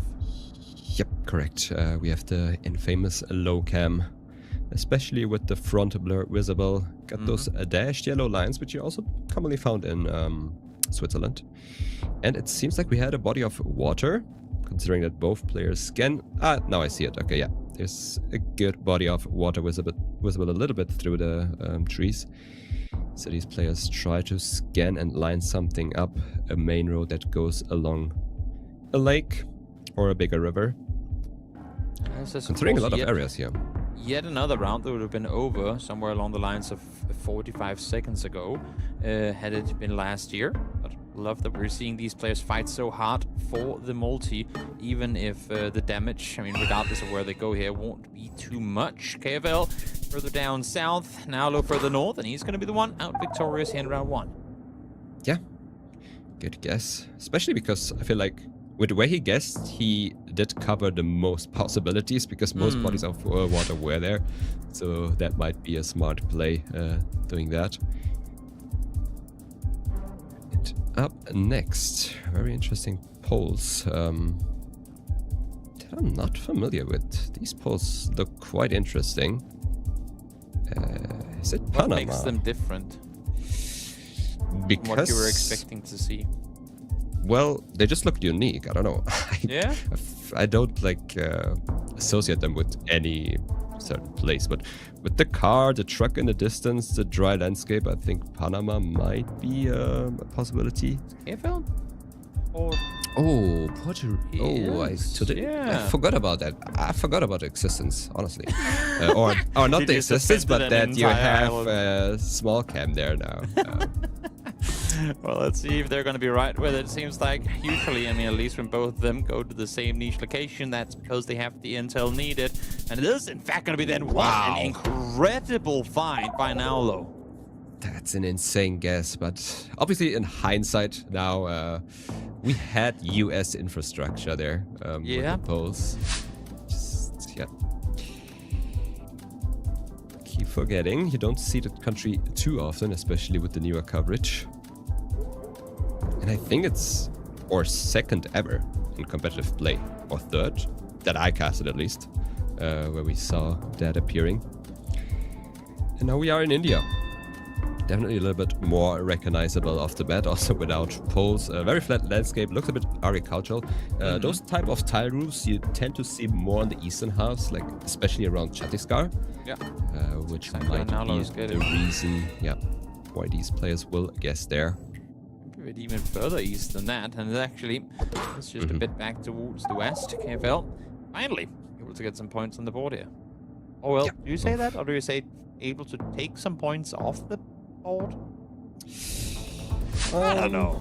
Sometimes I even say gain points, even though you don't gain points. Exactly. It's just, yeah. You Do some chip them away. You know do what I damage. You do. True. Romania. Up next. A lot of sheet metal roofs. Yeah, I don't see any tile roofs at all. Tile roofs you tend to see more west and south in Romania. Actually, there are a couple. So a little bit of mixed vibes. Makes me think that we could be in the central vicinities of Romania. Don't see any mountains. We could be in a valley. But that's all you do consider here, or have to take into consideration when making a guess in Romania, I think. Yeah. You have to spot mountains. If it's flat, you are south or west or east in the country. With a lack of tile roofs, you consider more the east or the central parts. As I already said, I did spot a couple tile roofs, so now I'm quite unsure. This is the route that makes everyone go in and learn their Romanian area codes. Wow. And, my oh my, that is arguably the most eastern Romania round I've ever had. I mean, I don't think there's much coverage after that as well, so Yeah, exactly. it might be the most eastern one. There will be. We'll continue fourth this time round. Were we out in the handle? Actually, we are. Yes, we should be. Road angle helps. Omega. Definitely the type of car also does check out. We've seen some nice Namibia guesses yesterday. One of them was also from KFL. So let's see how it turns out to be this time around. Nolo being the first one to lock it down and make the guess. Finding a good lineup. What do you even scan for here? I mean, it's just a dead straight road. We'll see who gets on point with it. Oh, it was a bit further down towards the border. Getting the lucky multi there on his side, KFL. In situations like these, it's kind of frustrating. Oh, closer is closer. It's part of the game. Yep. Exactly. Bollard there did look like a Vietnamese bollard. The landscape definitely does fit. We also have a holy pole driving on the right. Everything does scream Vietnam. With that being said, is there something that screams you where to region guess? I don't see anything. I mean, KFL is currently hovering Thailand. Oh, now he's zooming out. Never mind. I think it just looks like it. I gonna mean, say, it is a very thin span there in Vietnam. Yeah. Makes you think that someone zooms into Thailand. But I would also be very surprised if KFL had opted to go Thailand in that round. Yeah. Further south it is. Significantly further south, but yeah, the location also didn't really allow to be that precise. Definitely a lot of areas you do consider with that landscape. Oh yeah. Sure. Continue fourth here. Out into the open we go. We are with a waffle pole. We should be in France with that one. Got a chunky pole there as well. Couple mountains. Architecture definitely looks a little bit more southern. I want to say the architecture even looks southwestern. Southwestern? Yeah, I was gonna say. I don't really know if that fits with the landscape. You would get like more mountains towards the southwest if you are southwest in the country rather than northeast of you. Wait, Nalo is in Spain. Might. Nalo is all the way towards the west. I mean, coast the of architecture. Yes, the architecture does actually look more like Spain. But KFL is still in eastern France. I did think France. He's in Especially with the concrete poles. Now, this could be a huge round. He had a big loss in the first round of think it should be moving. France. Let's see if he gets it right here. It is, in fact, over towards Lyon, and that is gonna be game. 2-0 for KFL after a tough round there for Nalo. Yeah, I mean, right after Nalo zoomed into Spain, I was like, wait a minute, maybe. Is it but I think there cooking? was just too. I mean, just based on the looks, I fully agree. A Spain guess was very valid. But just the amount of concrete poles and the type of poles we had definitely did speak more for France. But yeah, I cannot blame him, as I said. Those waffle poles also exist in Spain. The architecture did look a little bit weird. The landscape, with the mountains being northeast, also fairly uncommon. But with that being said, KFL did choose the right area where you have the mountains to your northeast. So very well played from KFL as we go on to the next moving game. And now we'll have a hard time now. Just looking at his face cam, he already looks a bit afraid to play this one. But we're on Turkey. Very red soil combined with a very green landscape. I loved that guess from KVL. I was about to say in Kırıkkale, this is a very, very common landscape. But with the sandiness, you should also consider the western parts of Ankara. So anything in technically Nalo is west of Ankara, but it's not by much. Yeah. Oh wait, no, mind. Up to the east. It's just north thereof. Yeah. Northeast towards Çorum also makes sense with the sandiness, but Kırıkkale definitely the best possible hedge to cover all areas that were possible with that landscape. Let's see if Nalo can do it again.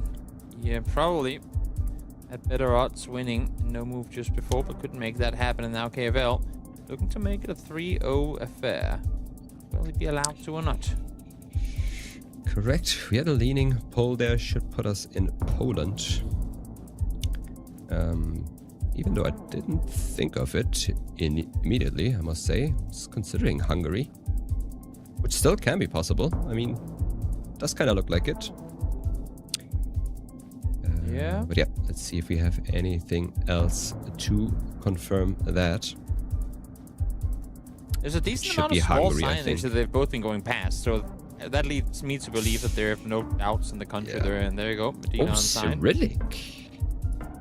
All Got the way to Cyrillic the border. on a sign in Hungary. You should definitely go far east with that one.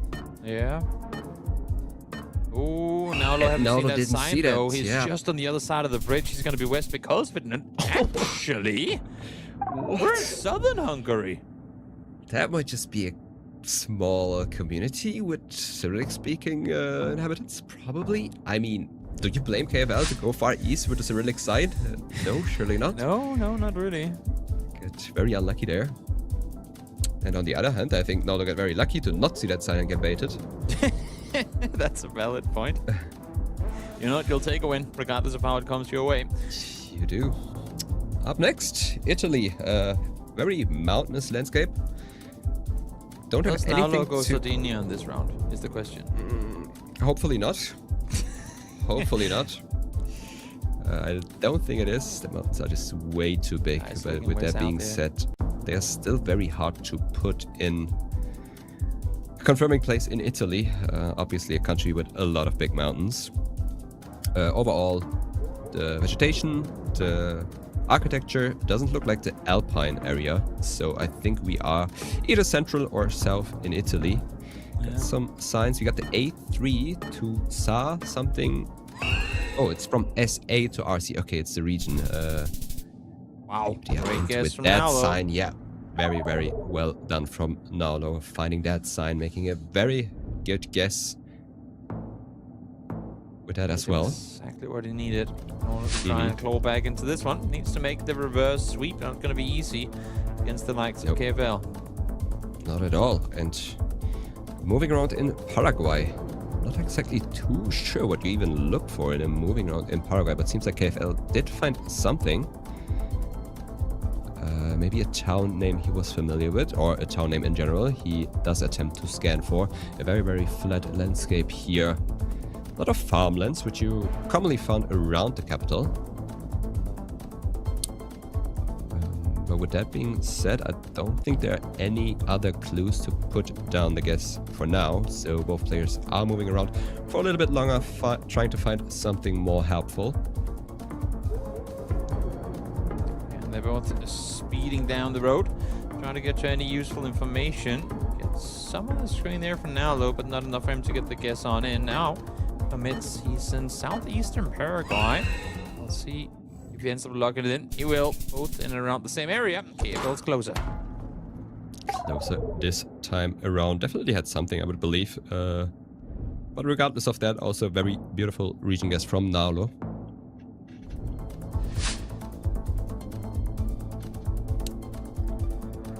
Next round, Screaming. Oh, does it scream it actually? I was about to say Screaming New Zealand, but... It's like a little roar. We should be in Australia though. Yeah. Very dry. Yeah? Unusual landscape. Are we on Tasmania? Maybe. I didn't really check the polls so far. But the landscape does look like it. I'm trying to spot a possum guard without any success for now. But we also have KFL in Tasmania now, I think. So Hamilton signed there for Naulo as well. KFL is in Hamilton already. He's already on the lineup. So Naulo realistically has to go for the scanning attempt now. Looking for the copyright, looking for the landscape, maybe trying. Oh, he's got something good there, KFL. Yeah, Naulo did open the map. It's a little bit too late, but nonetheless, once again, a very good region guess to not lose too much health, but beautiful played from KFL, obviously getting there in no time. Definitely. KFL creeping back into this moving round. There haven't really been any proper slip-ups so far from him, so Naulo gotta keep smart about it in this one. KFL is, you don't want to get him back in the lead. And we are back in Italy. This time around, no significant mountains, very dry. I was considering the south here, maybe Sicily, or maybe the hill. I would definitely like to find something more to confirm that, but I definitely agree that it does look very southern. Montetauro is the next town that we have. A big body of water which you could spot with a little bit of scanning after you nail down the region a little bit. And Naulo got the same sign. This time around Naulo is more on the map, whereas KFL is looking for a little bit more information than he already has. Seems like neither of these players do get there in the end. Naulo now guessing way further south. Oh, wow. And it was Sicily.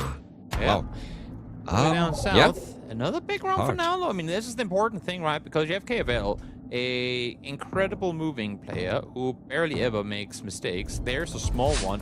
And those are really going to be your only chance to try and punish if you're Naulo. And now he's done it 3 times over. Letting him this lead as he now changes up the pace and goes Eastern Thailand. Yeah, a very quick guess. KFL looking at this sign, trying to find a province name on that one, probably. Nakonachasima guess from him, and it was Nakonachasima. Wow. Beautifully done from KFL. I would believe that he did spot it on the sign. Yeah. Considering that he did guess in the middle of it. Fairly confident. But there. once again, Naulo, I must say, does do decent enough region guesses to not lose too much health on these rounds. He does allow for KFL to get those multis racked up, though. He's at 3x already, despite being down 1500 health. So a little bit dangerous if you're now just waiting for that one big hit. KFL could very well be GG in this very one if... Okay, they do both go Manado, I was going to say. Yeah. That's, Don't go too far west here. We have Manado on the side of Naulo. Exactly. We also have Sulawesi Utara there. It's the way they zoom in. They scare me sometimes, the way that they go about their zoom in. But yeah, both will definitely be in the same right region. I don't think KFL had the information for Manado there. No, he did not. But he didn't. But sometimes you get a sign to Manado all the way down there. Wow. This time around, Naulo gets baited by the sign. Yeah, I guess they're 1-for-1 now. It's only fair. Yeah, and I think it was around the same amount of damage, 1200, that he took in that previous Hungary round as well. So fair is fair, I guess. True. Next round. We are driving through the mountains. First thought here was Bosnia, possibly. Actually, no, the architecture doesn't fit. Or does it? We are in Bosnia. Okay, never mind, I take it back. At least well enough that KFL feels like guessing there. And if he's hopping there, then I'm gonna go with him. Yep. I would believe that as well. A lot of summer coverage with small cam. A lot of roads that lead through the mountains, a very mountainous country overall, Bosnia. And we obviously also had some language, does help for sure. Got some good signs here. Tajan in 16 kilometers and Polieri. Those are the 2 town names you could scan for. There are a couple more up further on that sign. Nalo also got a place name given there, but KFL gets a little bit closer, gets another multi. Not Just too like much that. happening health-wise. The lead has been regained after being down 2,500 health. He has overcome the threat of Nalo and is now coming into it with 1.5 time multi advantage as well. As we go back to the east coast of the US here once more. Quick login in southern Baltimore. Okay, KFL. Nalo, do you get the info as well? I think it does. Yeah, I was looking at Nalo's screen by the time that KFL zoomed into the map and had a guess down already. I didn't even manage to look on his side for a second, so I can't really tell you what he used. But we have a lot of southern pines. Oh wow, we're all the way out the coast. That's game. Yeah, he definitely had something from Maryland there. That's the 3-0 that we did expect. But at the same time, I must say, Nalo did put on a good fight. Very valiant effort, no doubt about it, but a tough loss there for Nalo. I feel like it came down to, I mean, obviously, KFL was good at chipping away health time and time again, but I still feel like it came down to a few specific rounds where Nalo just took too big damage to make it happen.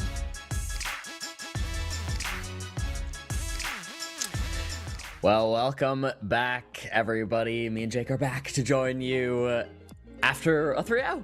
It happened. It did. I mean, across the board, it was pretty much there. I tried to give Nalo at least 1. And as Delicious was just saying, based off of that, I think it could have been possible that Nalo picked up a no-move game. It was a little closer than I expected. For sure, Nalo definitely had his moments. So big props must be given.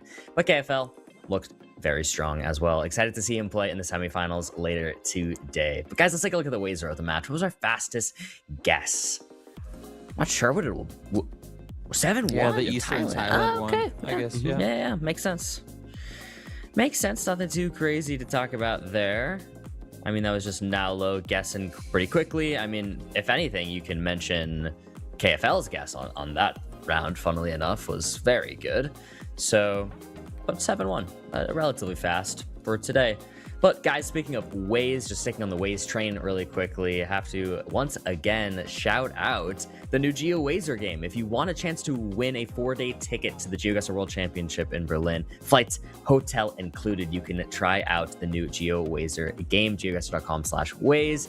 It's a quick little 10-round no moving challenge where you got to report what you see, just like how you have to do in the actual Waze app. You report what you see there, but this time in a gamified way. So if you'd like to check that out, give it a little look-see, and maybe you can win a chance at coming to the Geoguessr World Championship with us. But with that said, even more on the Waze train, let's go our Waze moment of the match. Electris, I want to go to you first.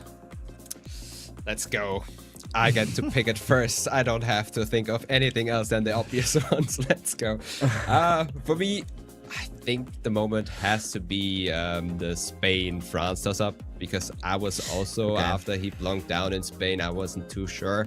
Definitely was a type of location or type of round where we had to wait until the very end to find out where it actually is. Okay, I like it. It's a good pick. Toby, anything else? I'm gonna say, just for the sake of variety and not being like the best played or worst played round, I'm just gonna say the hard Eastern Romanian round, just because I've never really been all the way out towards the northeast coast like that, so I thought that was fun. Always nice to see something you don't get to see too often. Yeah. Jake, I'm sure you have a comment on that one, actually. We were talking about it off screen. Yeah, well, there was a sign actually on that round that said the word Delta. It was like Delta mention or something or other, but the Danube Delta is that area of Eastern Romania. So I thought, well, it's probably that. That's what the sign says. So, yeah, pretty interesting round there. Yeah. Should I give him a moment as well? I was just going to say some nice use of info there and kind of like putting some context clues together that KFL did manage to do on that round too, to get in the right area. So impressive round. We can leave it at that. Those are some good moments there. We can take a look at the bracket next and see what's next. 2 more quarterfinals left to go. We've got Alpha Math, the French battle. 2 amazing players, to be honest, performed very well yesterday in their respective games in different ways. Obviously, you see that Math 3-0. Alpha had a crazy reverse sweep after a slower start. That's bound to be a fun one. And then Pan versus Yannick as well. 2 more quarterfinals to go. Lots of fun stuff. You're not going to want to miss it. I think these 2 matches are going to be top level. I mean, every single player of those 4 that we just mentioned played amazing yesterday. So I am super excited for these. The first one will be Alpha versus Math. But before that, we're going to have a short little break. And then we're going to come back and have the French battle it out. Welcome to Tempodrome, where we will crown the Geoguessr World Champion 2026. Here's what you can expect. Here's where the heart of the event is gonna be. We will pop up a few food trucks and a nice beer garden, and you can watch all the group stage games with the entire community right here. Let's take a closer look. We're gonna have community talks, costume competitions, meet and greets with pros and creators. Guten Tag. We're gonna have a gaming area as well. It's gonna have chairs, I swear. A running club with Michela to explore Berlin. Lots of prizes and giveaways. This is the small arena where the group stage will be played in the first 2 days of the event. Make sure to cheer for your favorite player because they are gonna need it. It will be intense.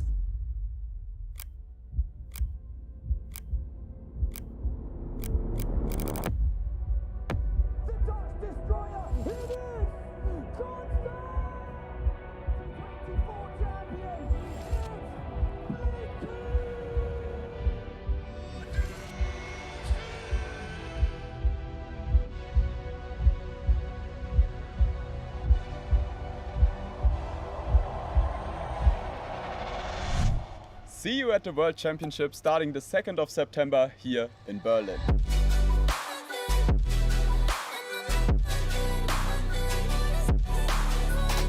There will be a bar. Red Bull gives you wings. With Waze, get real-time traffic info powered by thousands of editors. The most special thing about the Waze community is its people, and it's the rich knowledge that you could never get anywhere else. Explore and build a map used by millions of people every day. And I started editing the maps, adding whole cities, adding roads, adding everything. And the roads are perfect because I made it.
Every Geoguessr player starts somewhere. This is somewhere? Enough. Time to get into shape. Download Opera GX with the official Geoguessr mod. Hit the Geo Gym Hub to train your Geoguessr skills with custom minigames. Grind every day to finally hit that sweet 5K. Download Opera GX with the GX Geo Gym mod. Your setup wants you to win. Welcome back, everyone. We have found our first 2 semi-final contestants, and now we are about to set off to find our second 2. And in order to get us there, we'll have Bloom and Jake take care of the casting, and Geoguessr and I, we will lean back. So as the boys get their voices warmed up, Geoguessr, talk to me a bit about these 2 players and what we're about to see. Yeah, French Derby, Alpha versus Math. We have seen them play yesterday already. I mean, Alpha definitely a favorite of a lot of the community. A lot of people predicted Alpha to take the whole thing. I mean, yesterday he was a little bit shaky at the start. Orion did have a 2-0 lead against him. So he did strike back, which is also impressive, of course, coming back from a 2-0 lead from Orion there.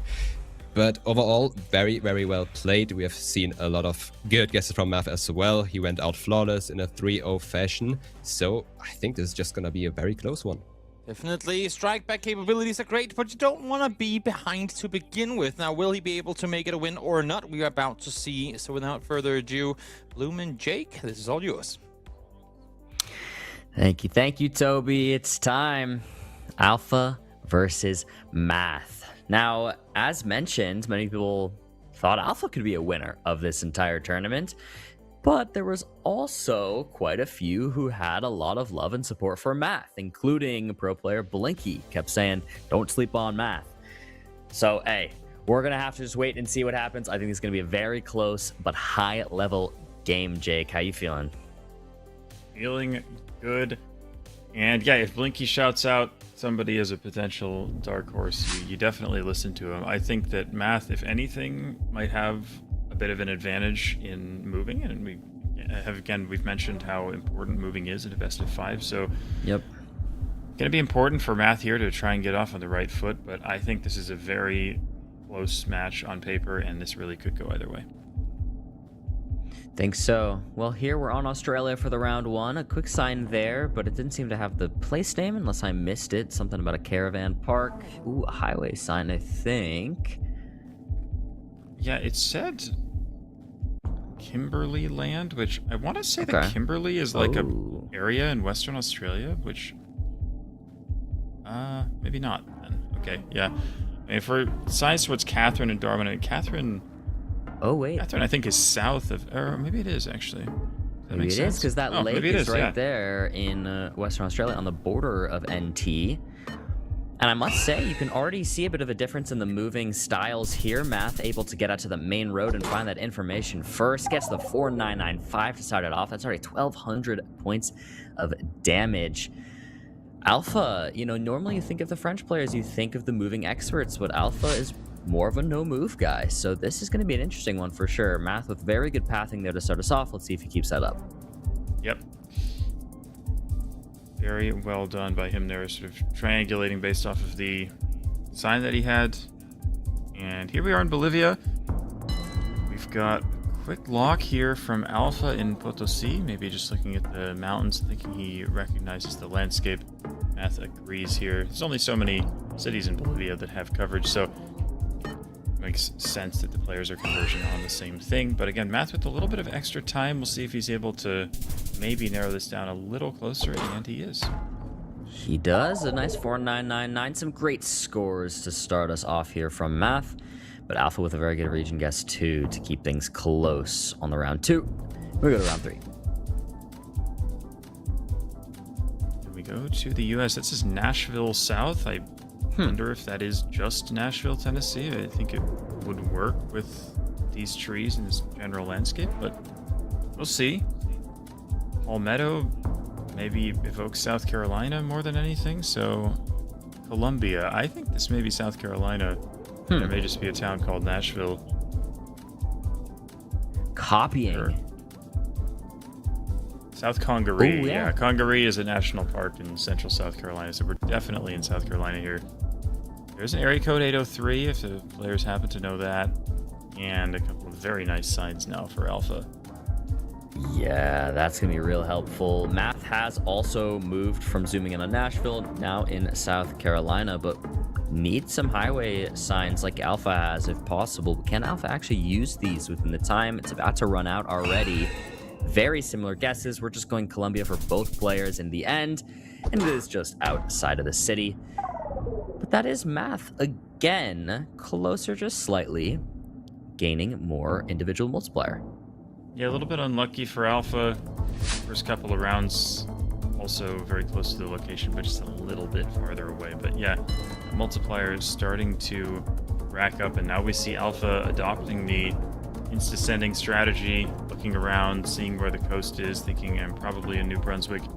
Goes ahead and sends it in, tries to put the pressure on, and we'll see if it works here, because Math is in Prince Edward Island. I'm not sure who's right, but maybe this is going to be the way to go for Alpha. Absolutely Wow. Beautiful guess. Beautiful guess there from Alpha. Math on PEI not working out. Alpha had no multiplier yet, though, so it wasn't that big of a hit. He's still down on the health, but he finally gets on the board. He's got 1.5x now. And that might be the play, as you were saying. The insta-send strategy might be what he has to do. Thailand here on the round 5. A sign there. Math taking a look at it. What does it have on it? I'm not sure. There might be like a provincial road abbreviation or something there, but yeah, Alpha, I think we're going to see this a lot from him, guessing quickly here, trying to throw Math off because he knows that Math is the stronger moving player. So if he can play rounds that are effectively no moving rounds, just like that Canada round we just saw, that is going to play to his advantage. Let's see if it works out here. Technically does. Alpha just a little bit closer again. Could be an indication of what we'll see on the no move as well these last 2 rounds, but hard to overgeneralize that much. We'll have to wait and see how this continues to play out. Round number 6 now. Yeah, a little more urban this time, so I would expect Alpha to take his time a bit. The architecture kind of looks Irish, but we have a Union flag at the start, so I guess maybe Northern Ireland or Scotland here with these buildings. There's a Scottish flag. Dromara. I think I've heard of Dromara, but I can't place it. See if he's able to find that.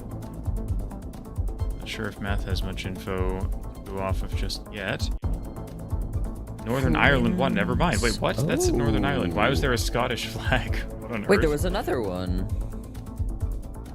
That I just is saw a strange, second. but yeah. It did say Northern Ireland water, so surely. Surely we're just in Northern Ireland. But Math's gonna go Scotland. That is very strange. And I mean, you can hardly blame him if the only thing he's seen is a Scottish flag. That is so odd. What a bizarre round. I believe I saw 2 Scottish flags in that round on separate areas.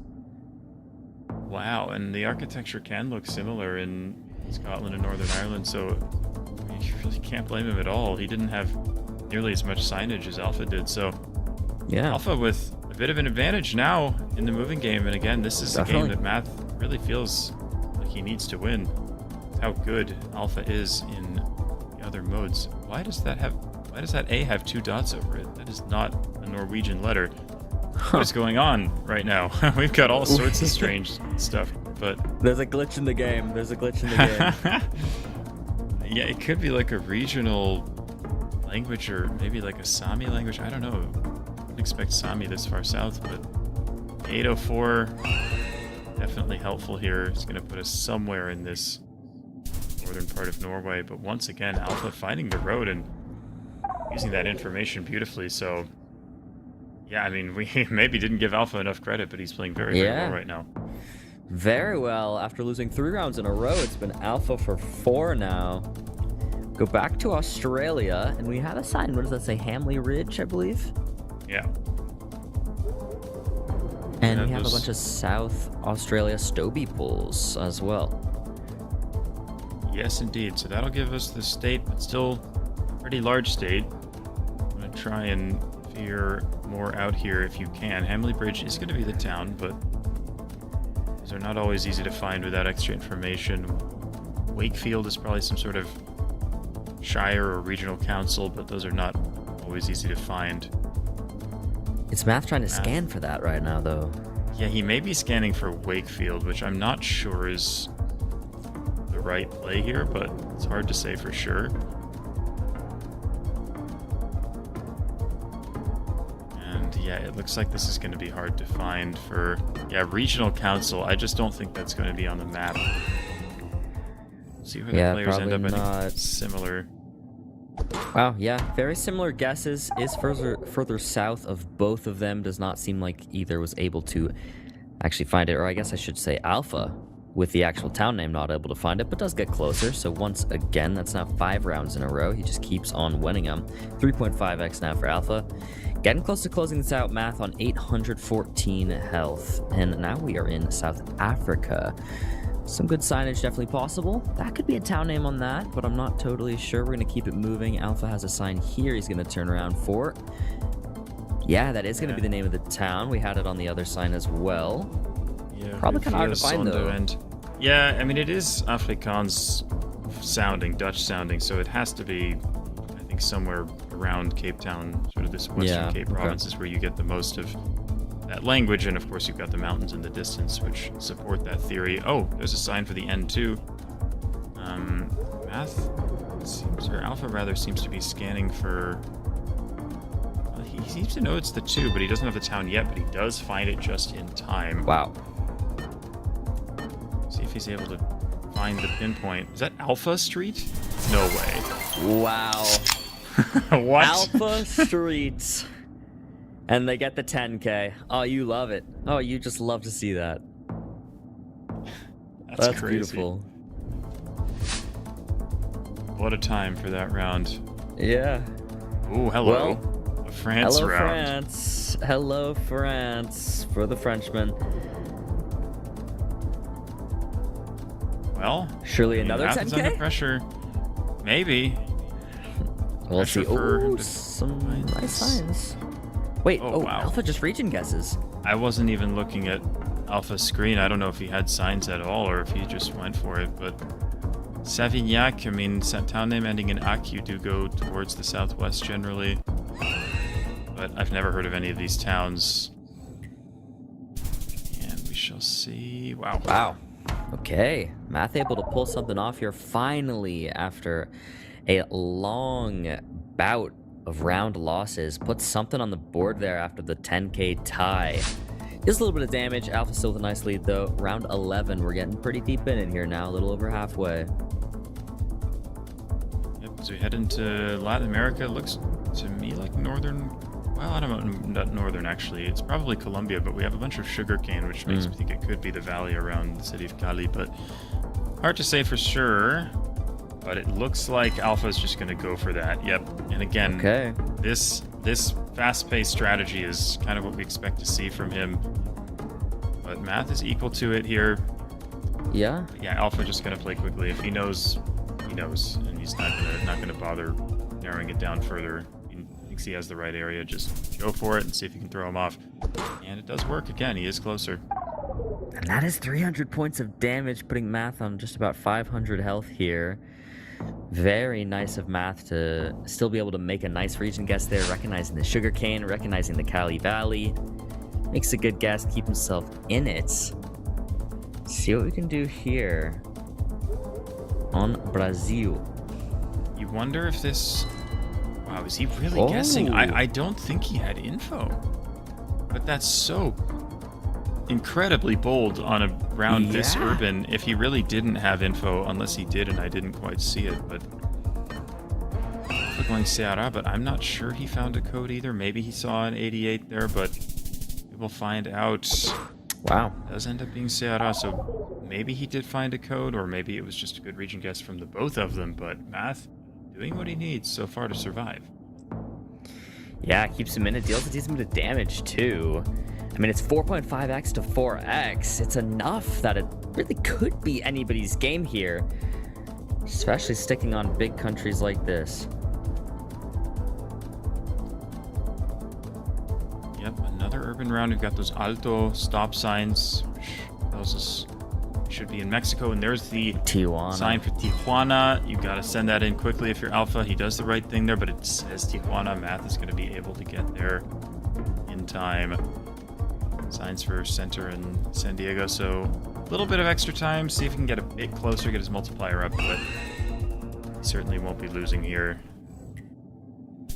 Yeah, it took a little bit of time to see if he could get a grid that lined up nicely. He is in the correct grid there, so it's a good find. And it gives him more multiplier. They're going to be tied here now in round 14 for multiplier, 4.5x on both ends. Yeah, this really could not be much closer. You always want to get off on the right foot in the first game. Is this Hawaii? No, it's Puerto Rico. Okay. Yeah, I was... it was like American infrastructure in a weird car. I was like, huh, what are we looking at here? But you had a Gelotus moment from earlier. Yeah. We're forgetting Puerto Rico's in the game. Yeah. Terrible. It's okay. Well, we're getting there in the end. I think Bath did have a highway sign. I think Alpha does now too, the 165. Matt just locked that in. I mean, that looks really good. It does, and pressure now on Alpha to match.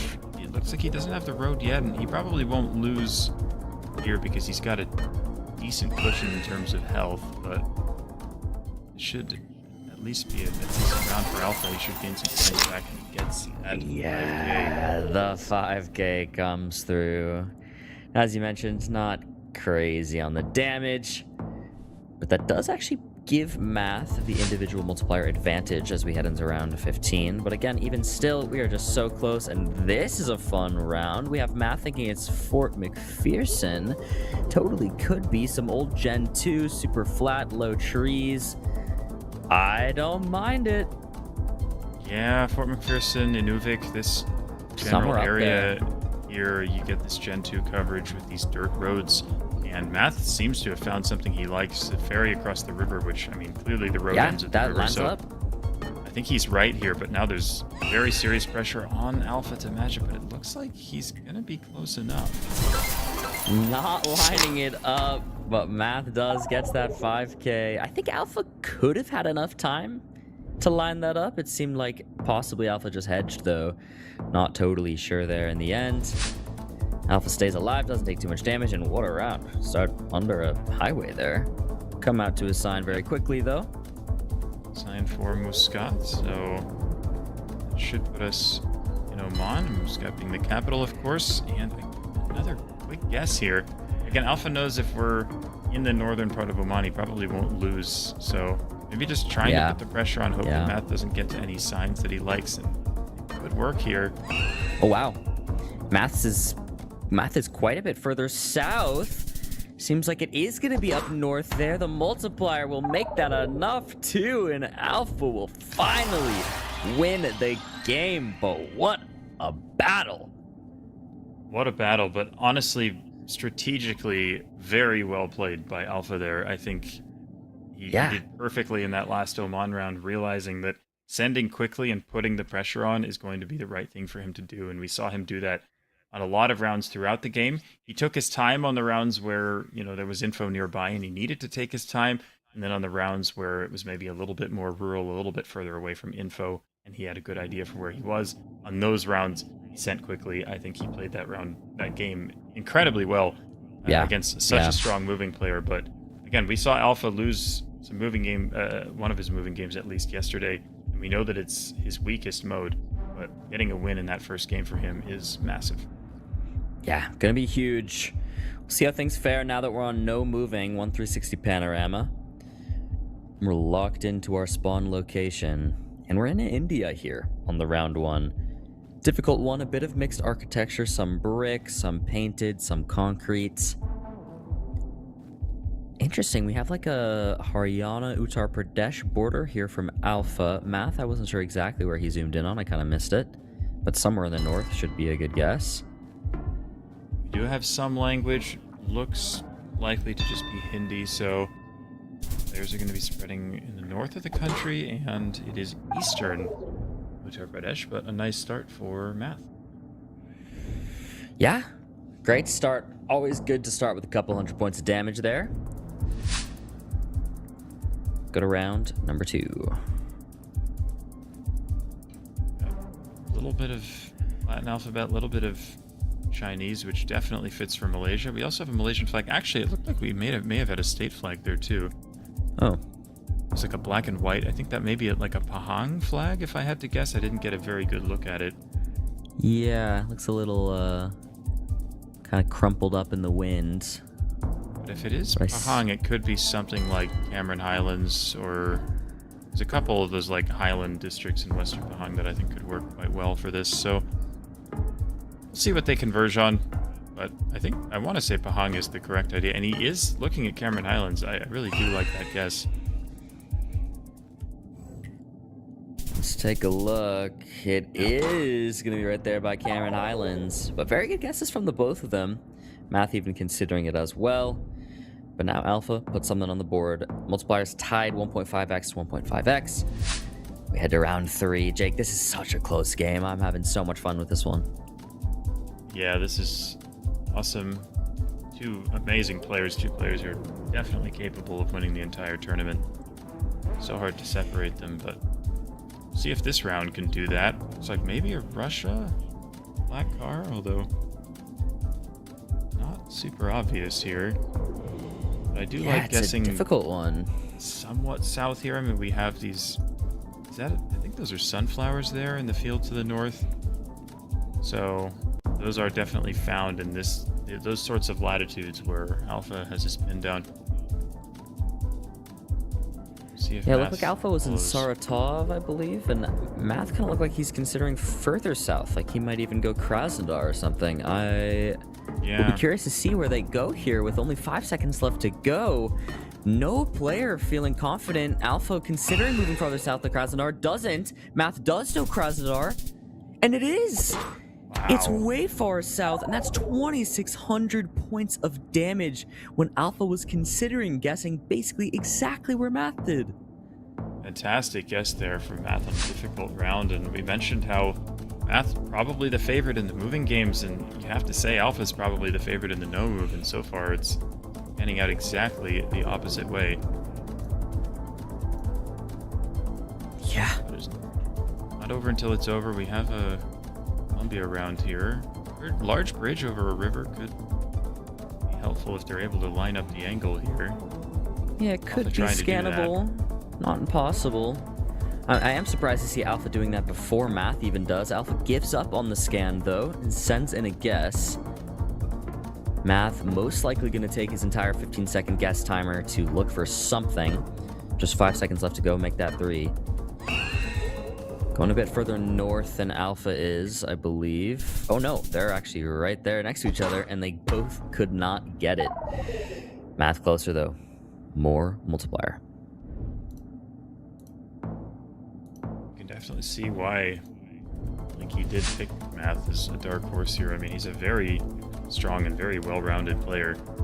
And coming up against Alpha, no move, and taking the lead against him like this is not something a lot of players can do. Yeah, definitely Mexico here. Use plants in Mexico to narrow your location down. I mean, these are yucca plants. These are quite often found in the area around San Luis Potosi. So that's what Math is thinking here.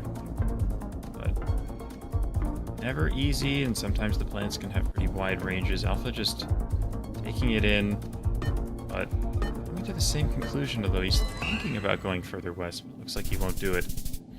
Oh my goodness. Wow, it ends up being an amazing guess there from Math. Math cracking a little smile about that one.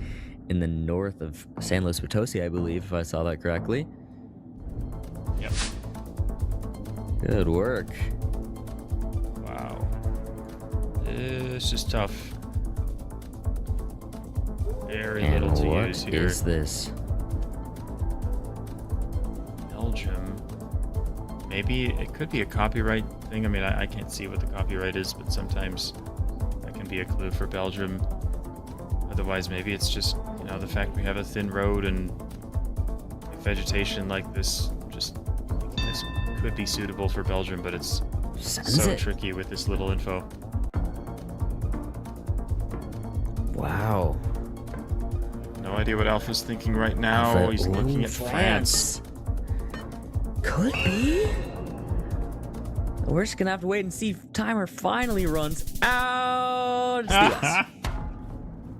I wasn't gonna bring it up because they were both in Europe, and I was like, it's probably just Europe if they think it is. But that's a crazy US round. I mean, while it does make sense, it's just one of those rounds that's so difficult to send because it looks so Europe-esque that I think completely valid for both players to go where they did.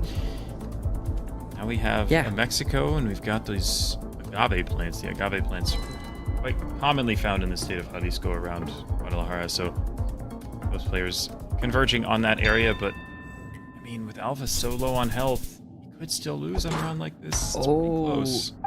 462. Alpha on 300 health now. Alpha needs something big. He's only won 2 rounds so far. He has a multiplier, so if a blunder comes through from Math and Alpha locks in, it's doable. But this is tough for Alpha. Yeah, he's definitely got a hill to climb here. Got a Poland round. If anything, this benefits Math, because there's no way that Math is going to lose in a round like this, but he definitely can win.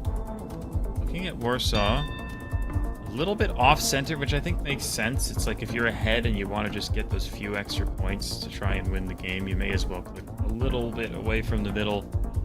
If you end up being right with your vibe, then you can win, because yeah, Alpha is going to go central here, but ends up being northwest. It's northwest. Alpha deals some damage. Actually, like Alpha's first noticeable hit of damage dealt to Math so far. We go to Paraguay. Another one that just isn't going to benefit Alpha very much in a small country like this, especially in an urban environment.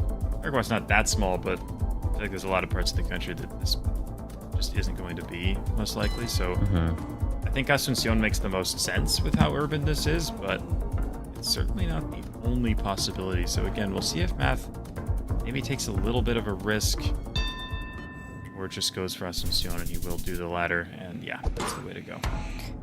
Way to go, but that is more multiplier for Alpha on that one, making it ever more possible to at least crawl something back, make a run at this 2-0 prospect, but still looking like Math's game.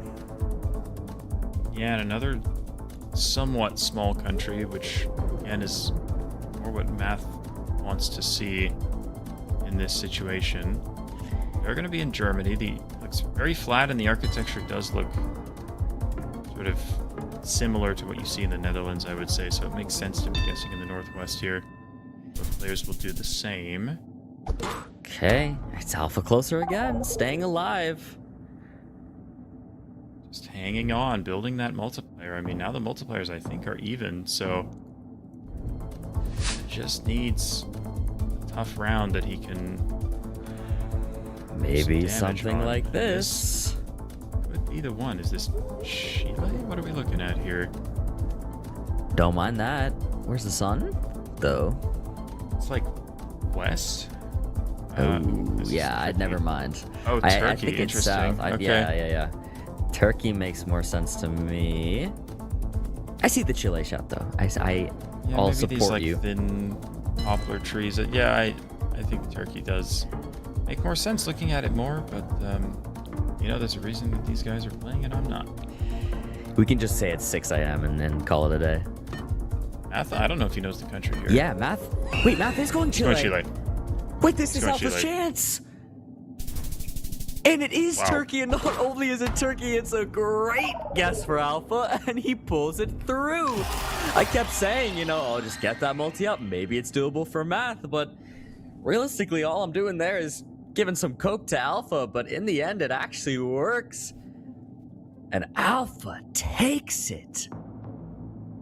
Yeah, and that's a heartbreaker for Math. I mean, he was ahead that entire game. He made some really nice guesses when the multipliers were lower, and then just couldn't quite close it out. Got Alpha down to about 300 health, but Alpha just wouldn't die. And now he's up 2-0, and again, this is a mountain to climb against a player of Alpha's quality. Just so unlucky for Math not to be able to close out that game, because he definitely played well enough to win it, but now he's got to win 3 in a row. But we've seen it already. We saw Alpha do it yesterday, and we see Math do it today. Ooh, that's going to be the question. Is it doable? Well, what is not? I mean, we've got a couple of town names there here in Ukraine, but just a quick guess from Alpha, again, we saw him doing this in the first moving game, so he's sticking to the strategy. If it ain't broke, don't fix it. But oh wow, he actually nails it there. What a guess from Maybe Alpha. He did find the towns or knew the area of it. Very, very impressive. But again, Math under considerable pressure now. He knows he cannot lose again. Lithuania here. Classic AI suffixes on all of the town names. Very indicative of Lithuania. But none of those towns were anything that I have heard of, nor have the players seemingly, so. Yeah, looks like they're just moving on from it, trying to find some better information if they can. Both players are moving south down the road. It looks like Math's a bit further down, I believe. But nothing so far, nothing whatsoever.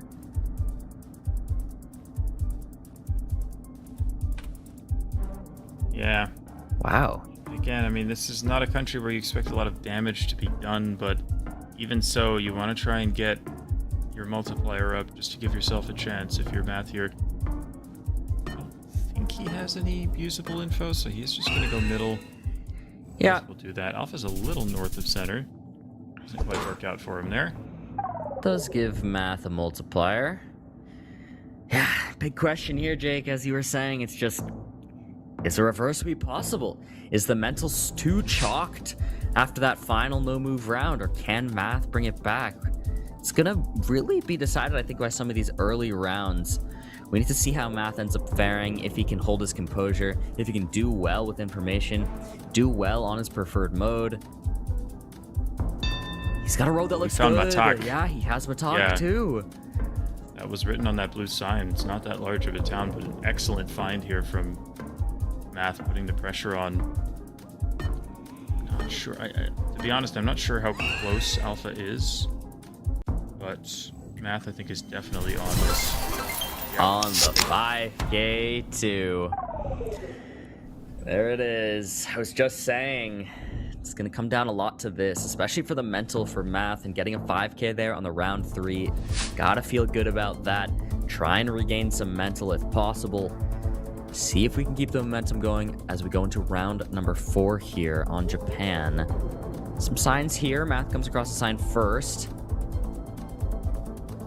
Yeah, we've got a few town names and a couple of prefectural roads, but prefectural roads aren't that useful until you really know what prefecture you're in, and those towns aren't ones that I've heard of either. But looks like Alpha has Central Okayama, it says on that sign, and Math has the same one now, so this will help quite a lot. Now you can actually scan for those prefectural roads if you know you're near Okayama, and Alpha is the first to find them, seemingly, or at least one of them.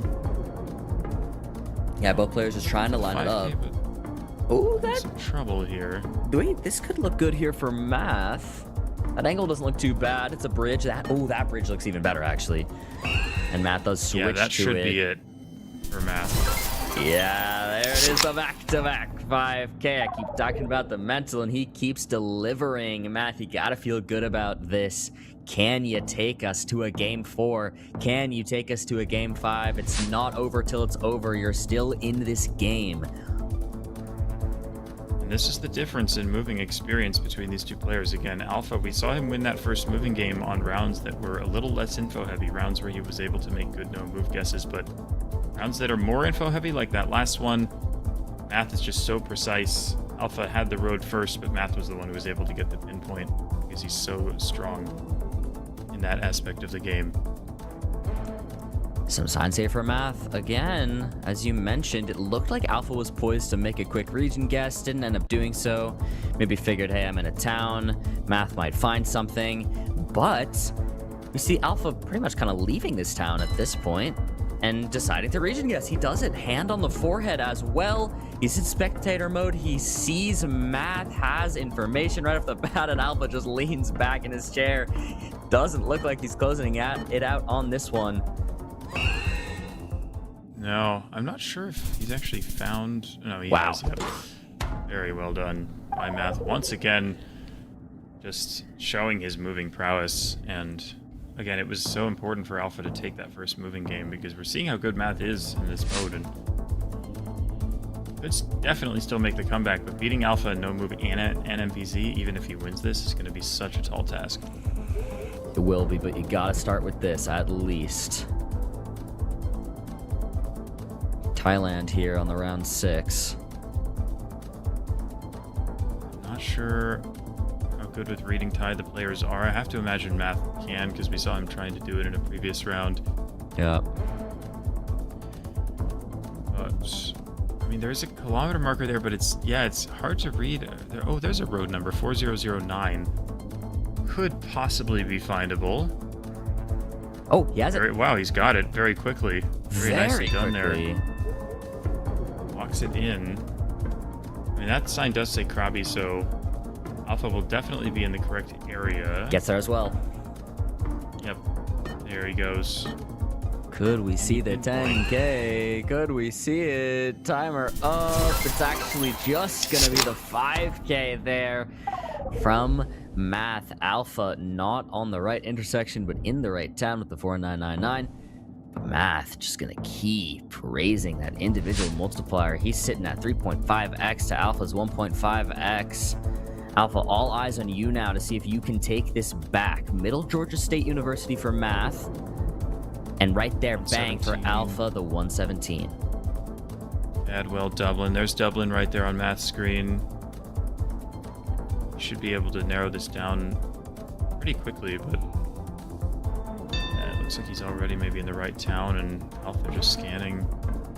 Doesn't have it just yet. I mean, he knows it's Georgia, but again, it's just the difference in moving experience and moving ability between these two players that's on display here, and he's going Atlanta, so once again, this is going to be very good for Math. It's going to be damage. Huge, and a big multi too makes that 2400. Alpha sitting on death's door. 377 health here as we go into round number 8. Even just that Thailand round, I mean, it's like they both found the town, but Math was able to pinpoint it within a couple of seconds because he knew which way he had come to get to the main road, so he knew which way off of the main road we would have to be at the start. And then Alpha had a little bit of extra time, if anything, to pinpoint it, but he went on the wrong side of the road because it's like he wasn't really paying attention to which way he was moving. So that's really the difference between these two guys. And of course, that round didn't make much of a difference in terms of, you know, health, but it really just shows the different play styles. Yeah, totally. And it's working out here for Math in a way it couldn't in the first moving game. Possibly a road number by the bridge here. Oh, that's a better sign here for Math as he crosses it. Yeah. Zlin is actually in Czechia, but I think we're in Slovakia here, so that could be a clue. Sign for Zlin. Oh, wow. Yeah, now again, narrowing it down very quickly. Alpha needs to be super accurate here if he wants to survive, and it doesn't look like he will. He does not. Math finally able to do what he could not in the first moving and take a moving game on Alpha. And Math, you've done it. You've done the easiest game mode for you in terms of making this reverse sweep happen, but you're going back to no moving now. Alpha doesn't look too stressed. He looks a little disappointed. It seems like he probably wanted to close that out as a 3-0. But it's not over yet. No move time for the next game. We're going to head straight on into it. Alpha knows he's going back into his preferred mode. He's got still a little bit of a cushion. He still has the lead. But just unfortunate. Again, we mentioned for Math, I mean, how close he was to winning that no moving game.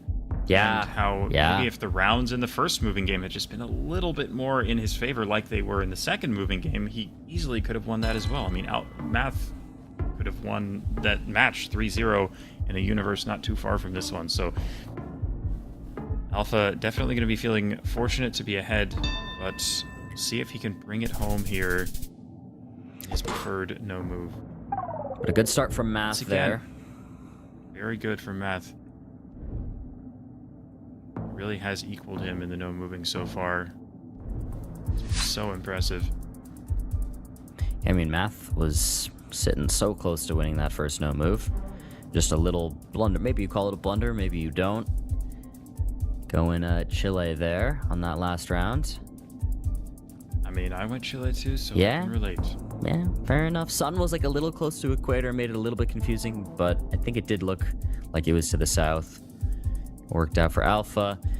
Let's see what happens here in the second no move. We have Vietnam. It seems quite flat. You tend to want to go in the south when it's this flat.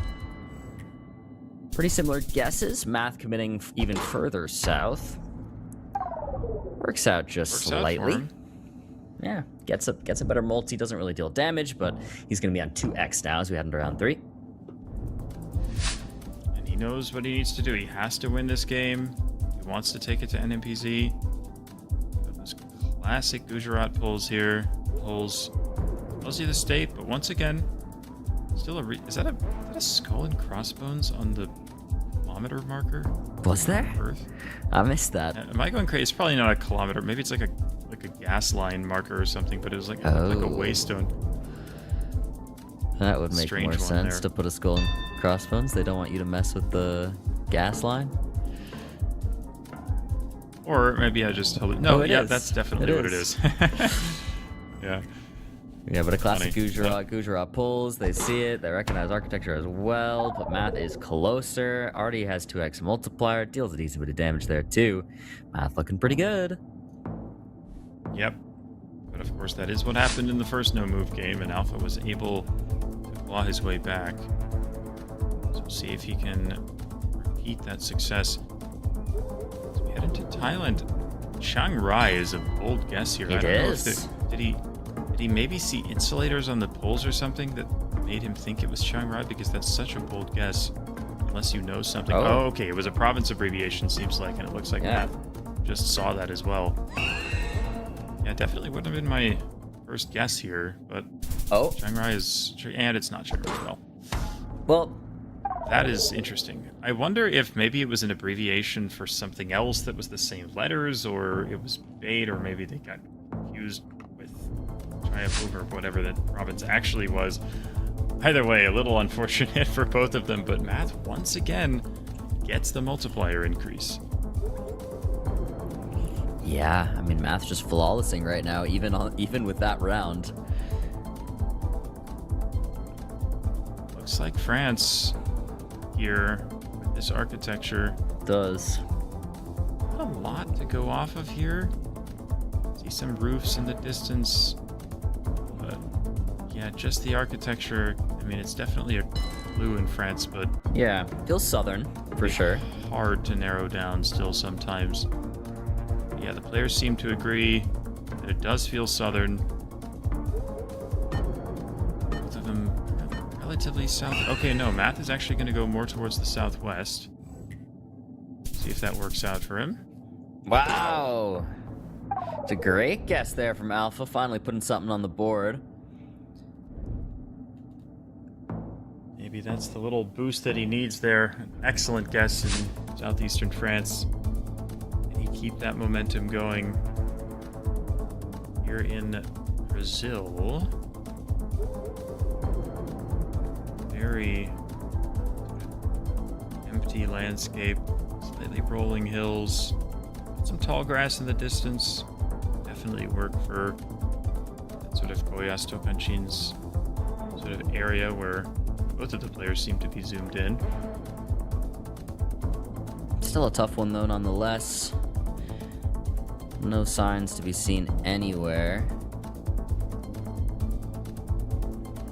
Math puts in a guess here. Mato Grosso, Goiás border, commits to Goiás. Alpha there now too. A little further north of Math. Yep, both of them towards that Goiás, Mato Grosso border. Yeah, as you say, Alpha's a little bit further north, so see who ends up closer here, and it is going to be Mato Grosso do Sul. Yeah, kind of on the border there, it looks like, of the Mato Grossos.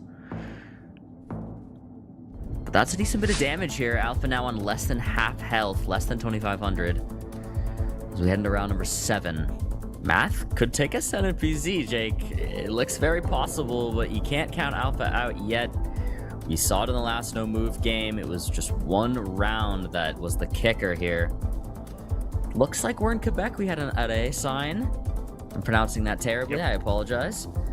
Yeah, the French are playing and I'm pronouncing the word array just horribly. To be fair, the French would argue that the Quebecois people also don't pronounce it right. Okay. Fair enough. That's a multiplier increase there for Alpha. Basically, both of them guessing the same North Montreal, but Alpha gonna get multiplier on that, which he needs, to be fair. Yeah, and it seems deserved because it's been a couple of rounds where Math has been just ever so slightly closer, so it maybe balances out a little bit there. Let's head into what looks like northern Colombia. How is he lining up a road? Is he serious right now?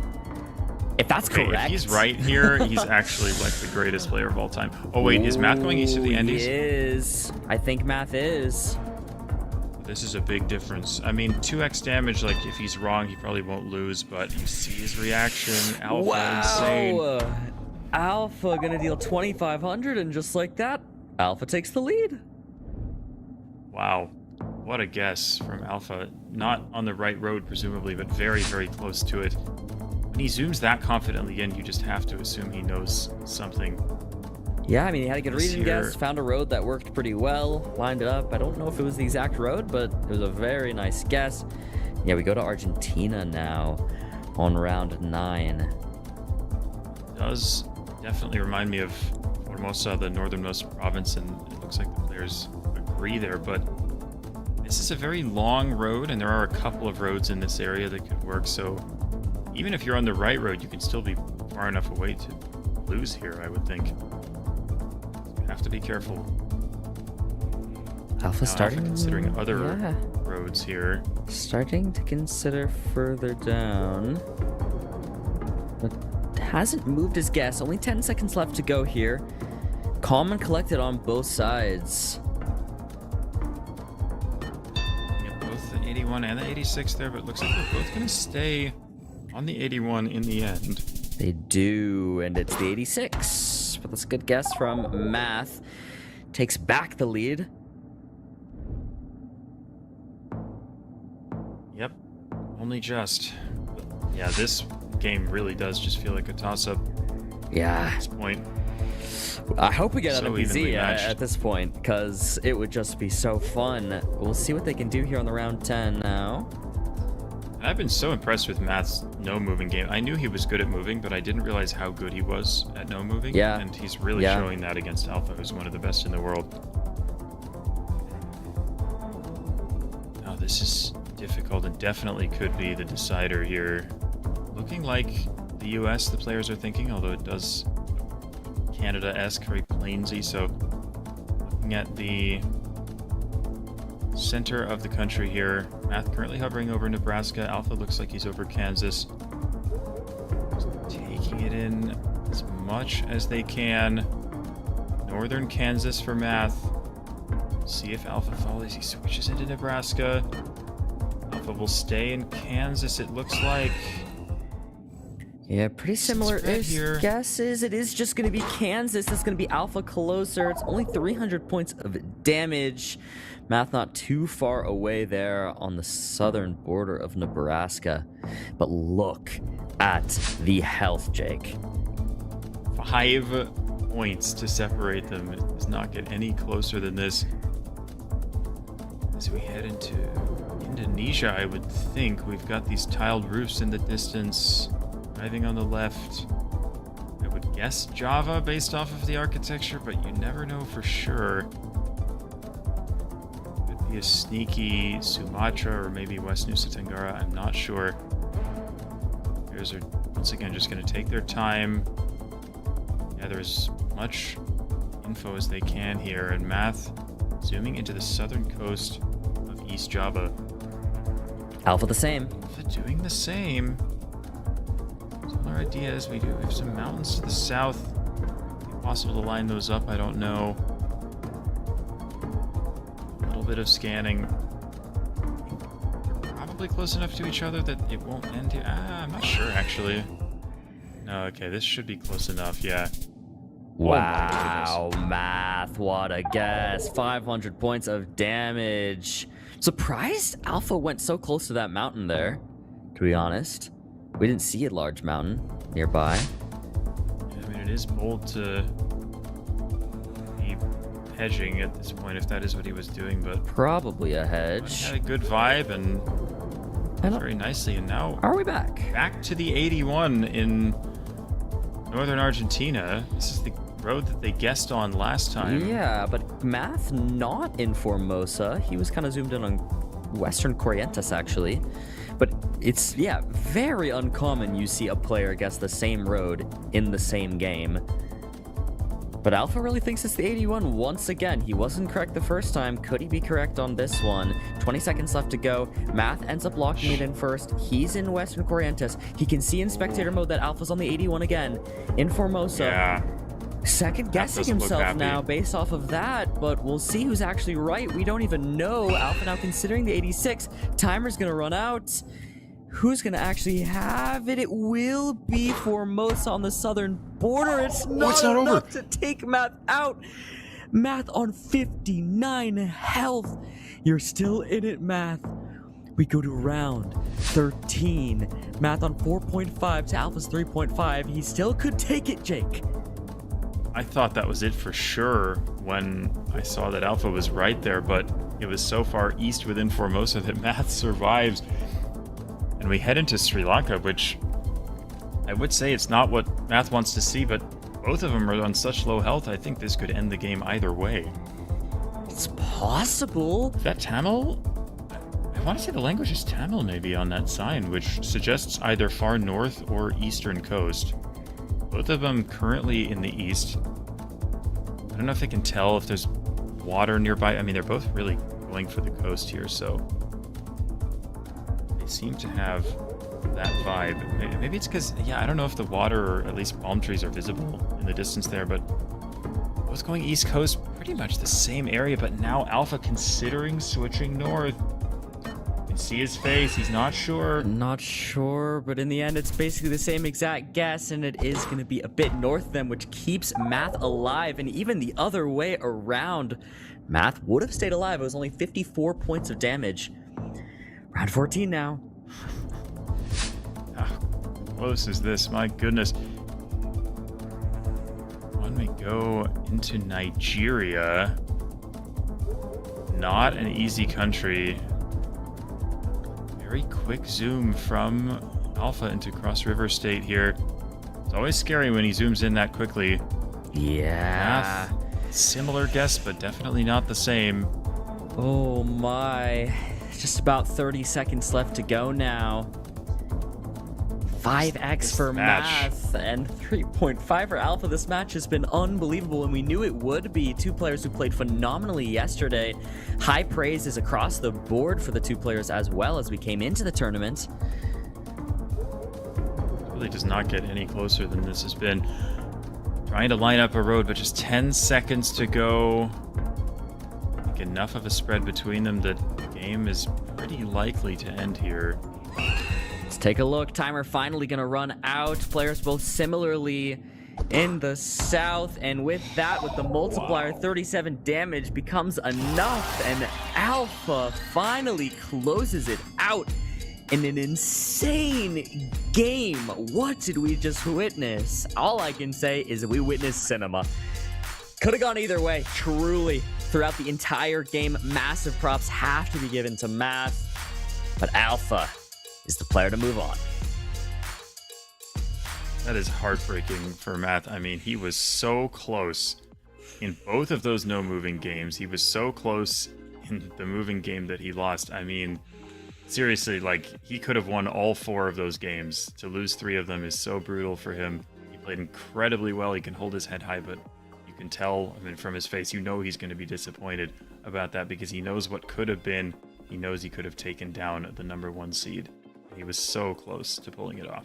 Definitely one of those rounds where the scoreboard does not at all tell the whole story, but yet what a crazy game this was. I mean, we have a 16-round moving game to start things off, and then in game 2, that Turkey-Chile split. I mean, Bloom, that was absolutely mad. Yeah, I mean, unbelievable. It's that Mediterranean climate. Now, you think of the word Mediterranean, you think has to be in the Mediterranean Sea, but there are other parts of the world with a similar climate, similar trees and everything, Chile being one of those.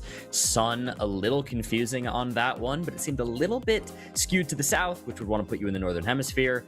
Math, not taking enough time to really consider that. You could see the stress there at the end for Math. Just kind of zoomed in and at the end goes, oh my god, I think I'm going to go Chile, but game could have gone anyway. Yeah, really could. Really could. Now let's take a look at the wager of the match. What was the fastest guess in this one? We're down to 6.4 in Ukraine. Okay. Was that the one that Alpha won? The Northeast one? Yeah, it was a very impressive round because if I'm remembering correctly, there were some signs close by, but I don't even think Alpha looked at them and made a really good guess. Good vibes, good vibes. And, not only in that round, but of course in the game as a whole to come out victorious in it. Jake, I mean, you just had the pleasure of casting this one as well. Talk to me a bit about what were some of your biggest moments. You know what, actually, let's go straight to it. What was your Geoguessr moment of the match?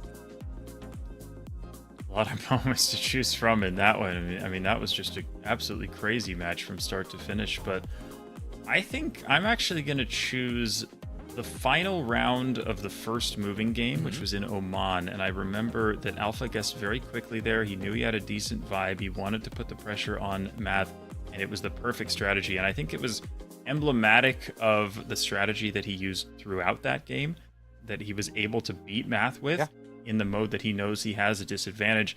He was like, I'm going to put the pressure on him. I'm going to guess quickly. And I think that seed, we saw that the second moving seed was maybe a little more to Math's advantage, a little more info heavy. But I think that Alpha played that first moving seed beautifully, and who knows what would have happened in the NMPZ. But I think that moment that clinched the first game for him, that was really what got it started for Alpha, and I was really impressed with his strategy in that first game. You know what? Not only did I like the answer, but I like the explanation on that one too, because that made perfect sense. So with such a good answer to my question, Jake, you have just voided Geoguessr and Bloom's opportunity to talk about the Geoguessr moment of the match, because yours was definitely the best one. So there you go. You won the round in this one, because I mean it makes perfect sense, and it sets up the debate between better guesser, better strategist. And I'd like to think where maybe Alpha on paper and Math play even, and Math maybe having the upper hand in certain things. Alpha definitely looked like Geoguessr said he came in with a better plan. I mean, to this specific matchup. Yeah, I mean, it really went back and forth, honestly, especially coming out of, if you start off a match with a 16 rounds moving game, I think your head is gone already, and you still have to keep your composure to go through all these games. You could really see it in the end in Alpha's face, how much of a relief it was for him to win the game, because he knew very well how hard it was against Math. Definitely. So let's take a look at the bracket now and see exactly where that puts us. Of course, we have already set up the first semifinal. It's going to be KG taking on KFL. Now we have Alpha making his way through, and he is going to be going up against one of our last two quarterfinalists in Pan and Yannick. And this is not me having EMEA bias at all, but I will say that this is the quarterfinal I've been looking forward to the most. Maybe also just because I've gotten the pleasure of casting both those two before. Having said that, though, George, I'm going to stay with you for a second. Where do you put this matchup? I mean, Pan against Yannick, both very evenly matched, or is there one that you feel like has the favor over the other? No, I would definitely agree. I mean, we've talked briefly about the matchups that we're gonna see today, yesterday, and yesterday I was already saying that this matchup is gonna be the matchup of the day. It's gonna be hard to beat the previous one that we saw, the French matchup. That was already, had so many great moments, so many back and forths. But I kind of expect to see the same here because of how equally good they are. See if that's going to be the case or not. Of course, for those of you guys watching, if you aren't sure exactly what these guys are trying to qualify for, I can tell you this. There's one spot left at the World Championship, and all these players are trying to fight for exactly that. The winner of today will be going through to the World Championship in Berlin in the first weekend of September, and you can join them there as well. Not in the competition, sorry, you're probably not good enough to be there, but in the seats watching, cheering them on. The tickets are now up for sale. You do not want to miss out on this weekend of action because it's going to be great. The last World Championships have been incredible, and this one I'm sure is going to be no different, so hope to see you in Berlin this September, where you'll get to watch some of the very best in the world play head-to-head in a let's just say it as it is. I mean, absolutely incredible tournament. We've all had the pleasure of being there in the past. I gotta ask you, Bloom, I'll go to you first. Which is your most, it could be for whatever reason you want, your most memorable World Championship?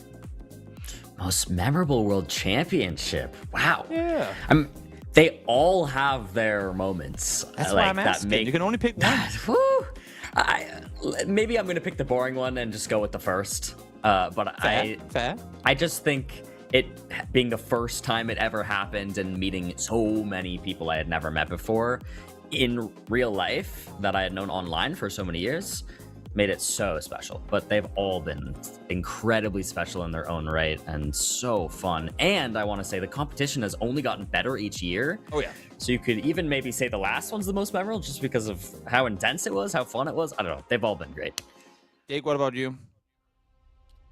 Oh, man. For me, it's got to be the last one. I mean, I played in the first two as a player, and I got to experience the last one as a caster. And I think that the casting was just so fun. I mean, being able to experience the event, but also like having time to just walk around and meet everyone in the community and talk to everybody, and not having the pressure of having to perform as a player and just being able to be there and experience the event and, you know, cast it for everybody, but also have some downtime, just kind of soak it all in and all the people that were there, like meeting the sidemen, all of that. I don't know. To me, it was just the perfect weekend. So for me, it had to be 2025. I'll agree with you completely. Denmark bias obviously in full effect here, but it was a good time. And Judge, we don't want to hear your opinion because we don't have time for that now.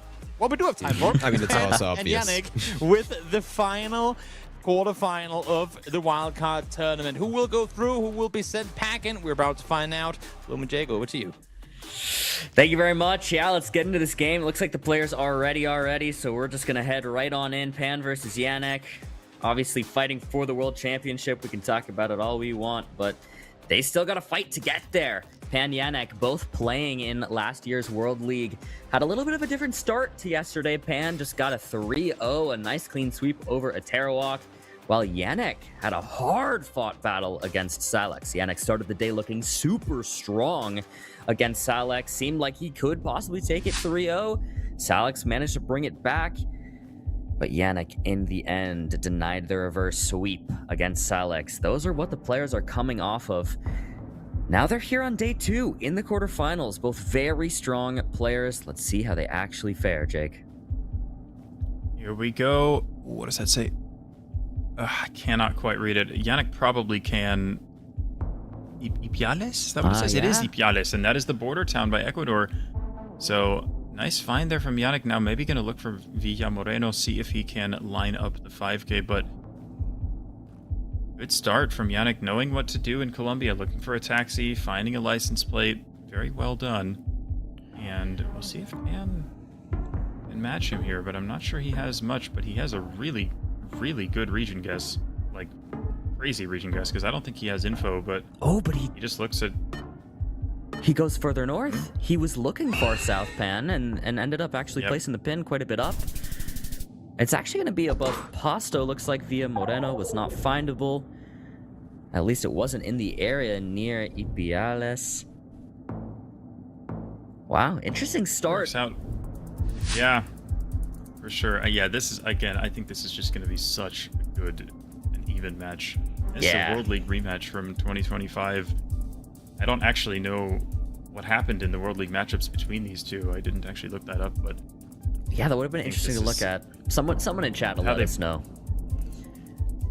Yeah, and with how they played yesterday, I mean, it's so hard to separate these two. Yannick, like as you said, it was such a crazy back and forth match against Salex, and Pan looked absolutely dominant against Tarawak. We have Tam Ver, so VER should be the state of Veracruz, and Tam, okay.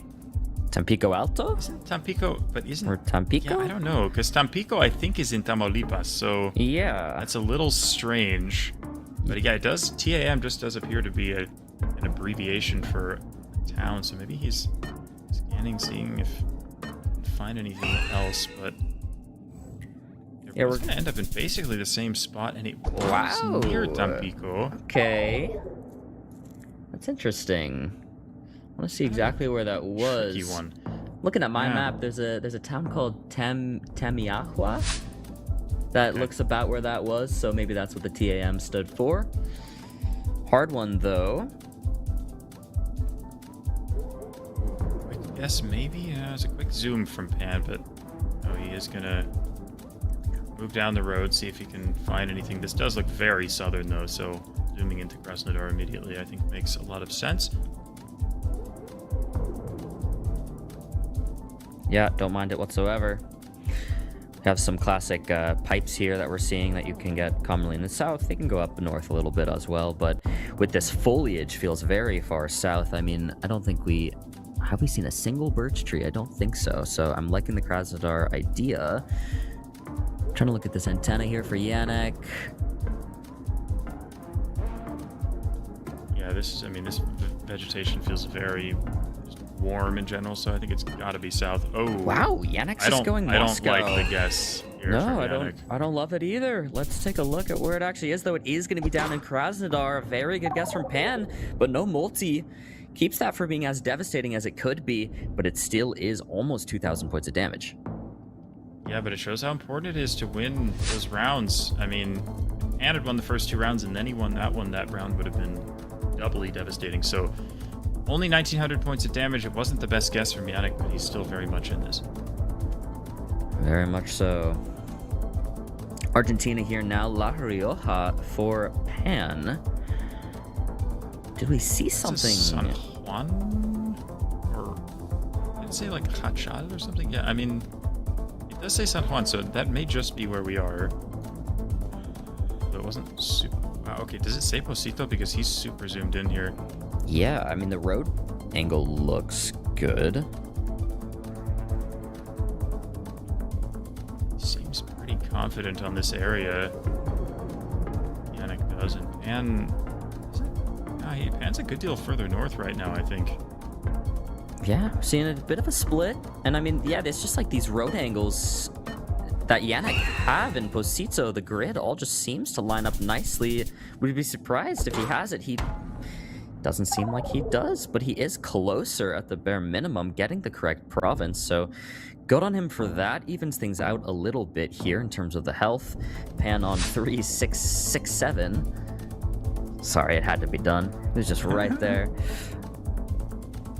But yeah, I mean, the info was there. It said San Juan for Yannick. Yeah. That's why he was there, but it also said San Jose de Hachal, so like that town was findable, but he was just thinking it was towards the city of San Juan, which is fair enough. It's fair. Angle, as you said. Angle, yeah. I was gonna say, I think it's one of those things he tunnel visions on a town that's angle looks quite good, so thinks he's in the right province, has a town that lines up nicely, commits to it pretty hard, does win him the round, but not the right city.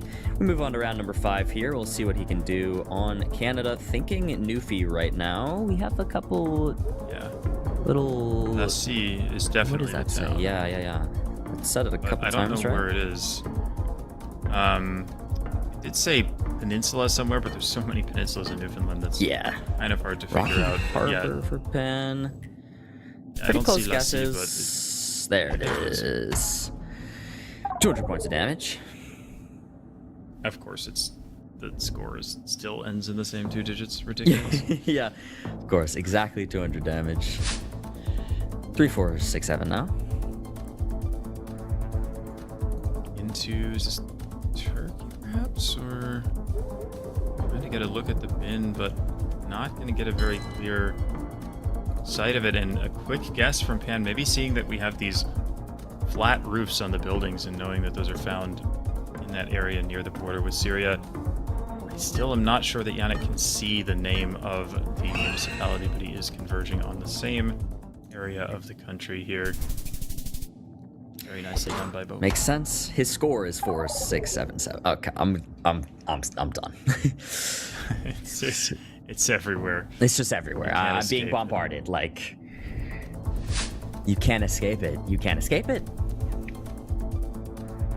We'll see if we can escape it here. Round 7, Senegal.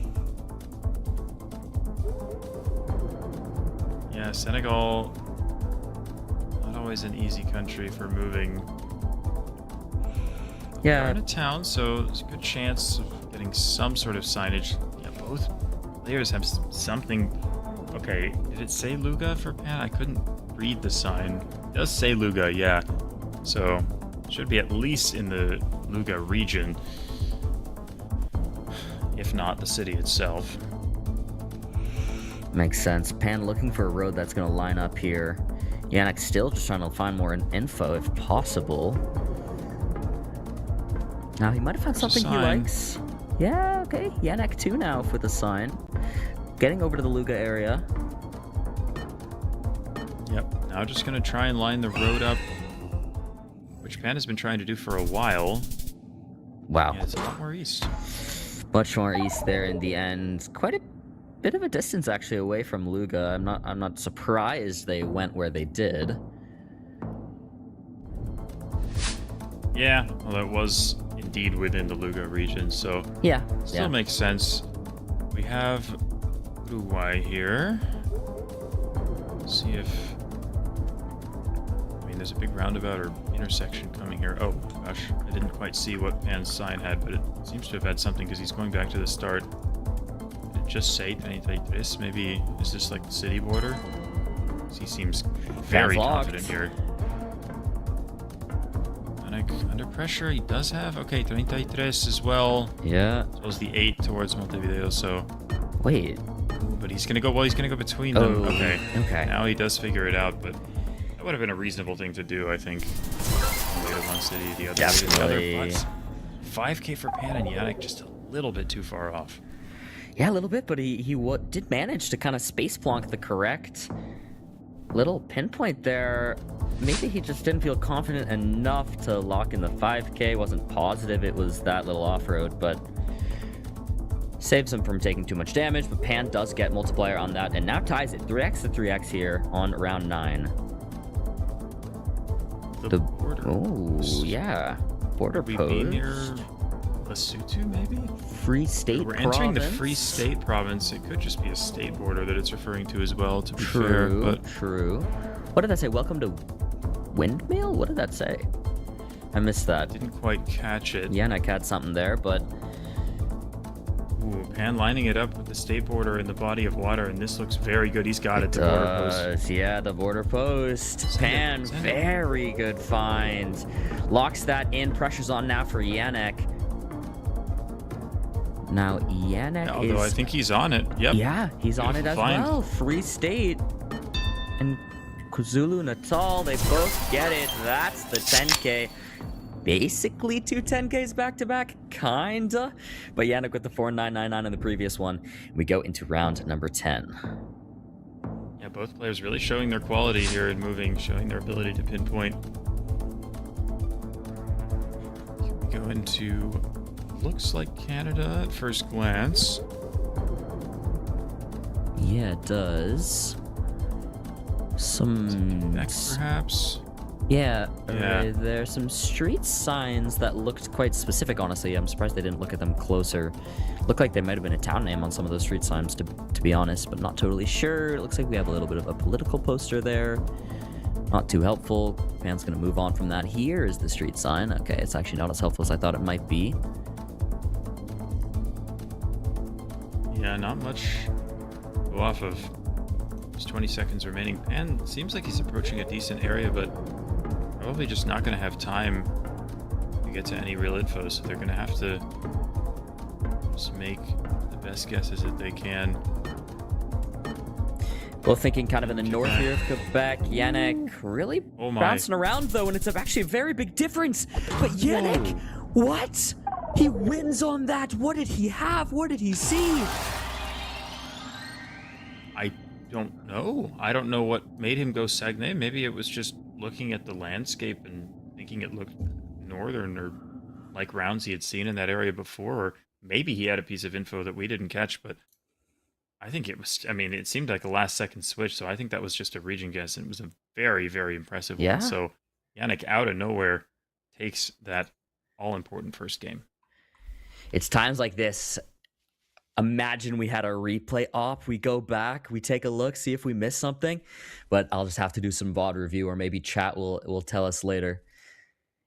Or maybe it'll be classic Twitch chat. They'll go, I can't believe the casters missed when it said Sagane on that sign. But no, I don't think we missed anything. That was crazy. Yep, very, very impressive from Yannick. So, and now with a little bit of pressure, let's try and bring this back if he can. Yeah, but if anyone can do it against Yannick, could be Pan for sure. Both players at a similar skill level, I would say. Definitely we saw it in that first game. Seemed pretty even.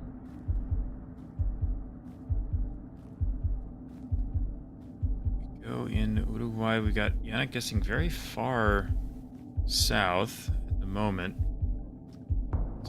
Maybe I don't know if we can see the coast or if it just kind of feels like it's there. Yeah, I mean, it looks like both players are doing the same thing. So the water probably is just about visible in the distance. Yeah. For some reasonable roads here. It's really going to be the play here at this. I mean, feels so coastal, as mentioned. But nobody really able to find anything so far. Similar guesses, though. Yep. We shall see. Oh, they've ended up spreading out a decent bit there, and it's going to be closer to Montevideo. That's a nice little 420 points of damage to start us off. The memes just keep on coming. They keep coming. Okay. Well, looks like Europe. I don't see... It's hard to get much out of that plate. I thought it could have a blue strip on the right, but I'm not actually sure if it does. Italy here for Italy, both of them. so I seem to think so. Guardrail makes sense in the as well, just additionally. Can't see the end of a guardrail. There's a nice tip for Italy. The end of the guardrails are always very like big and flare out. We're not able to see that, but yeah, the plate could line up well. Yannick has locked that in first. We're kind of thinking south all around here. Yannick even further south, but it's just going to be right in the middle there. Now Pants puts something on the board, and he deals 677 damage. I'm sorry. What? You don't go 420 and then 677. Like, yeah, like what are the scriptwriters doing? What are they doing? Oh my goodness. Well, we just keep it going. We keep it pushing. We go to round 3 after a chill back and forth. Still, nonetheless, it's just a couple hundred points on each side. And Yannick with a quick lock in the Philippines here on this one. Looks quite dry. Yep. Actually, that's notoriously difficult to region guess, so... Yeah, very hard. That's going to be the Negros Island. Will be Yannick slightly closer with a water hedge here just above Mindanao.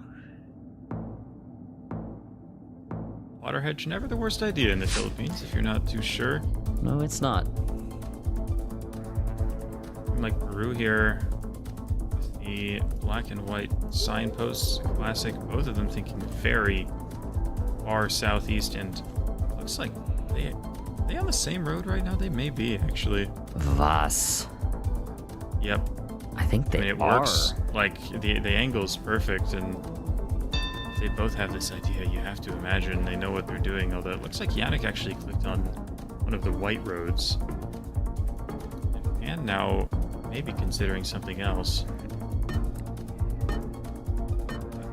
Gonna stay where he is.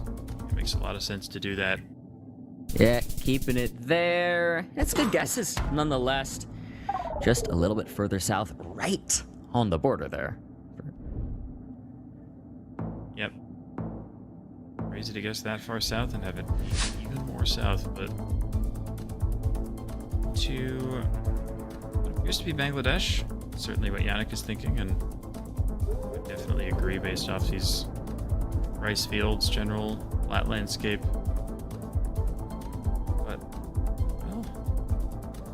The most obvious. Yeah, I don't mind it. I know there's a bit of copyright meta that's used in Bangladesh, but it doesn't seem like the players know it. They're not looking at it. Yeah, that or they've already seen it quickly and not bothering to look at it anymore. But both of them looking towards the southwest, maybe looking at the roofs in the distance. I know that the roofs in like the western part of the country are different from the ones in the east, so maybe that's what they're basing their guesses on here, but hard to see the architectural detail from here. True. Well, 3 seconds to go here now for Pan. Pan, a very calm and collected player, really likes to take his time. It's going to be over there on the western border. 1, 2, 3. We're getting some fun numbers here. And a clean 4,200 health for Yannick. This is like my OCD when the numbers are clean. I'm just like, wow, oh my god. It's beautiful. Well, we're going around 6 here now. In a Chile, finally actually in Chile. This time is undoubtedly Chile. Yep. Classic all white lines, Chile poles, etc. This round is just a question of how good are the players at region guessing. Looks like we're in similar areas, although and maybe a bit further south right now. Yeah, Chile not too difficult to region guess, at least in terms of north-south. But it's Yannick closer on that one, dealing 985 points of damage. A decent hit there. Yeah, that one surprisingly north, I would say. Yeah. They probably would have been closer to where the players were as well. Into Australia we go. I would say this landscape fits so well for South Australia. Yeah. It's kind of just empty landscape with light-colored sand is so typical of this part of the country. Yannick goes ahead and locks it in. Tries to put some pressure on. And though looks like he's going to follow suit. Pan a little bit further south, actually. Yeah. Just have to wait and see. It's going to be way further west there. Yannick closer on that one again. Multiplier makes that 1,400. Yannick sitting in a nice spot right now. Could go up 2-0 unless Pan is able to lock back in. Pan only won 2 rounds so far on 2x multiplier. It's doable to come back. It's enough to give a decent hit. Thinking Vietnam here on this one. Yannick kind of on the south coast. Pan thinking the same. Wow, very similar guesses right now. Very similar. Yeah, they really are. I've said it before, but it's always fun to see pros just be on the exact same wavelength when they load into a round. But yeah, trying to line this up with the mountains, maybe find a road that looks good. Both of them doing a little bit of scanning here. Be impressed if either is actually able to find the road, but they will try nonetheless. 15 seconds left to go already. Could be doable. Not bad, but yeah, not quite. He seems so confident in this area. Yeah. He's like not even gonna bother scanning elsewhere. It's like I'm gonna go here and just try and find a tiny white road that fits. I mean, wow. Yeah. Amazing. Insane guesses. That's the 4,990. Not a ton of damage, yeah. But yeah, it's crazy. I was gonna say. Add there. It's like crazy. I don't. It's just insane. I don't know what it is that gave that away. Maybe just like the shape of the mountains or something, but incredibly accurate.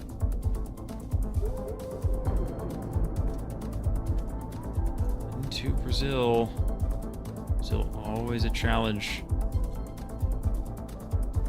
Yeah, Tocantins again. We have a lot of that so-called Tocantins grass, this tall grass that you see by the sides of the road. That is what is making Yannick guess there. I'm not sure exactly where Pan put his pin, just a little more south to Team Mato Grosso. Yeah, close enough to Tocantins for the grass. But Pan's starting to feel a little bit of pressure here. He's down to very low health. His multiplier isn't as good.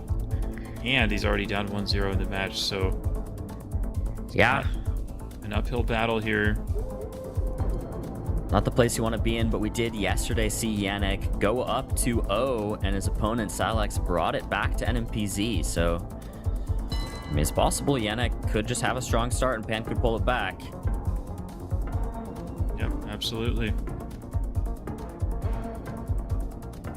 Germany here, home field advantage for Yannick. Yeah, he's going northeast here and towards Berlin. Oh, wow. Pan.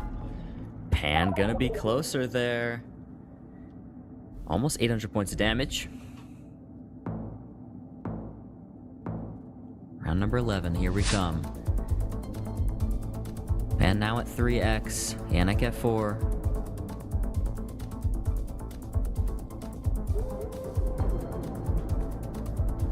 Yannick's in the water in the British Isles here. Bold to do that this late in a duel, but I mean, he is ahead in terms of health. Yeah. Wants to make sure he doesn't lose by clicking the wrong island here. Currently he's in Wales, and Yannick also thinking about Ireland. Wow.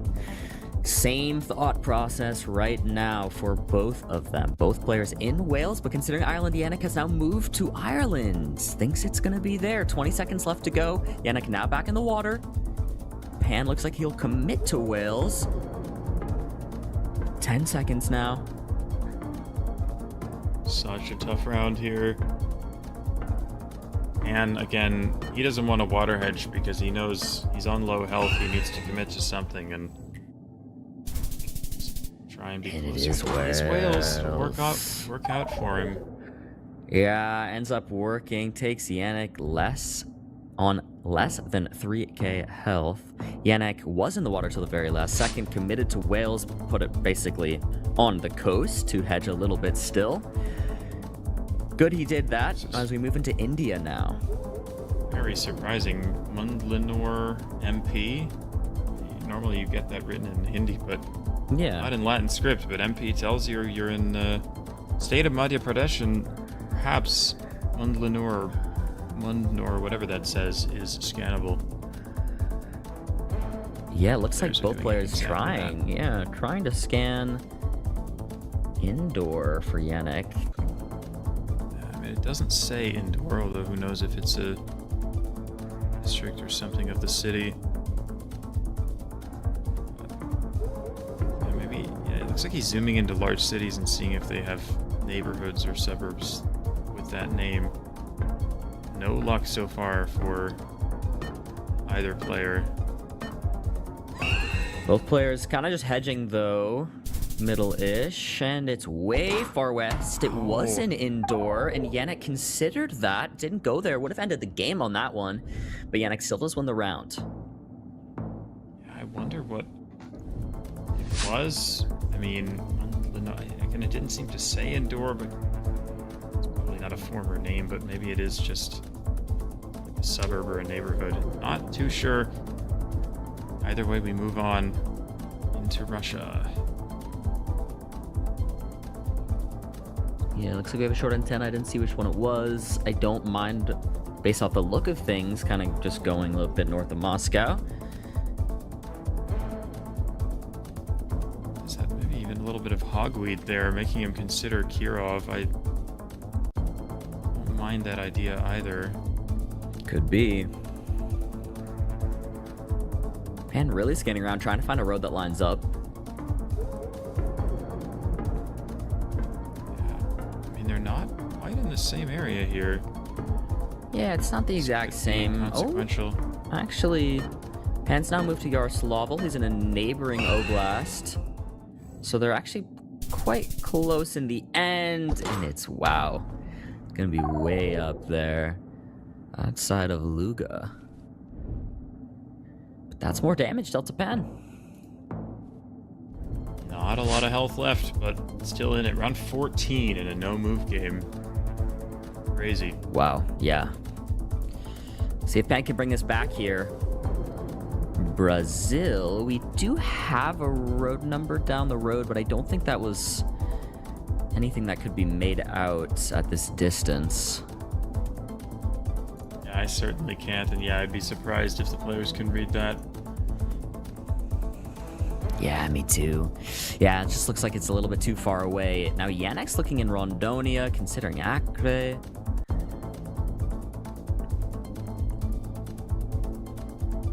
Interesting. Pan yet to even open the map. We don't know what he's thinking. Finally, he does so. He's in the southern Goiás. Very different.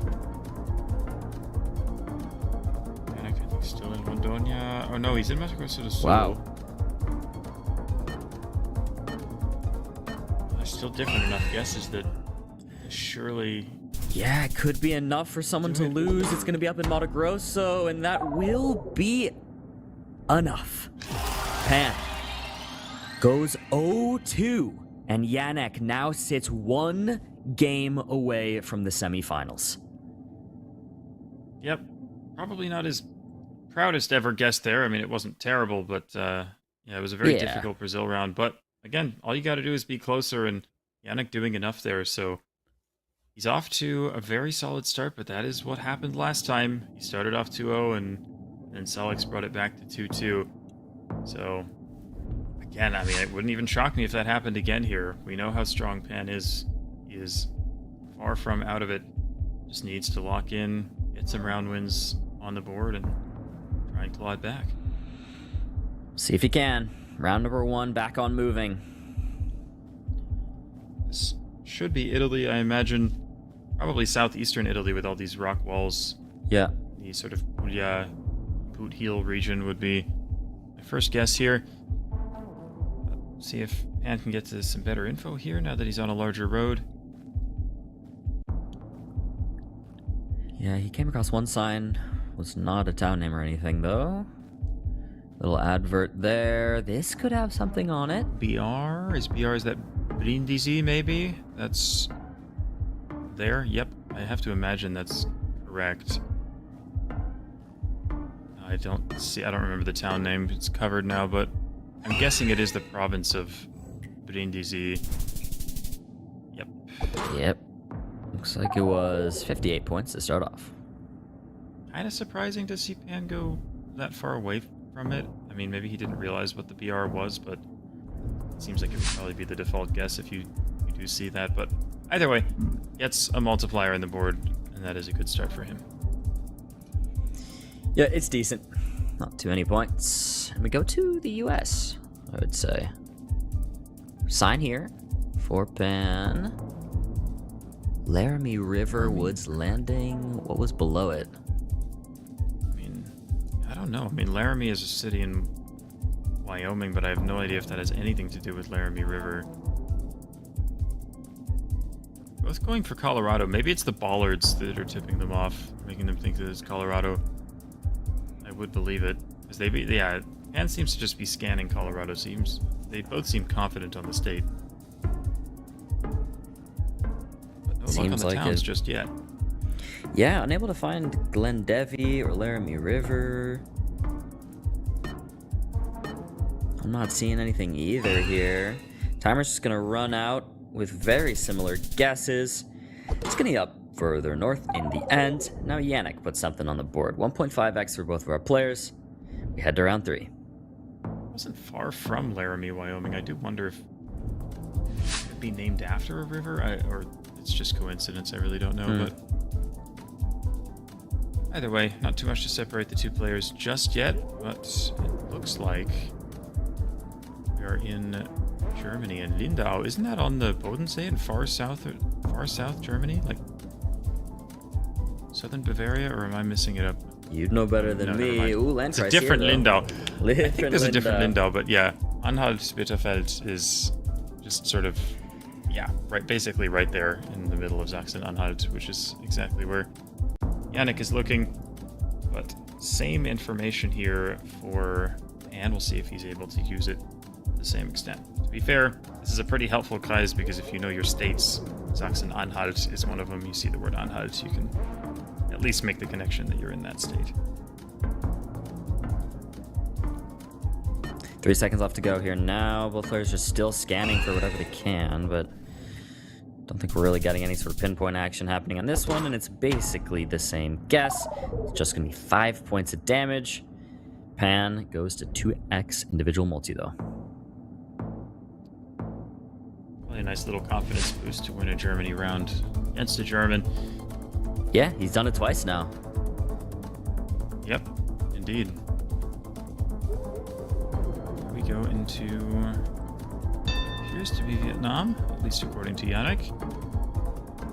Not an easy one though, but he's gonna put the pressure on. Send a guess in. Doesn't look like there's gonna be any info there for Pan, so they have to make the best region guess that he can. Yeah, what an interesting Vietnam here, right on the coast.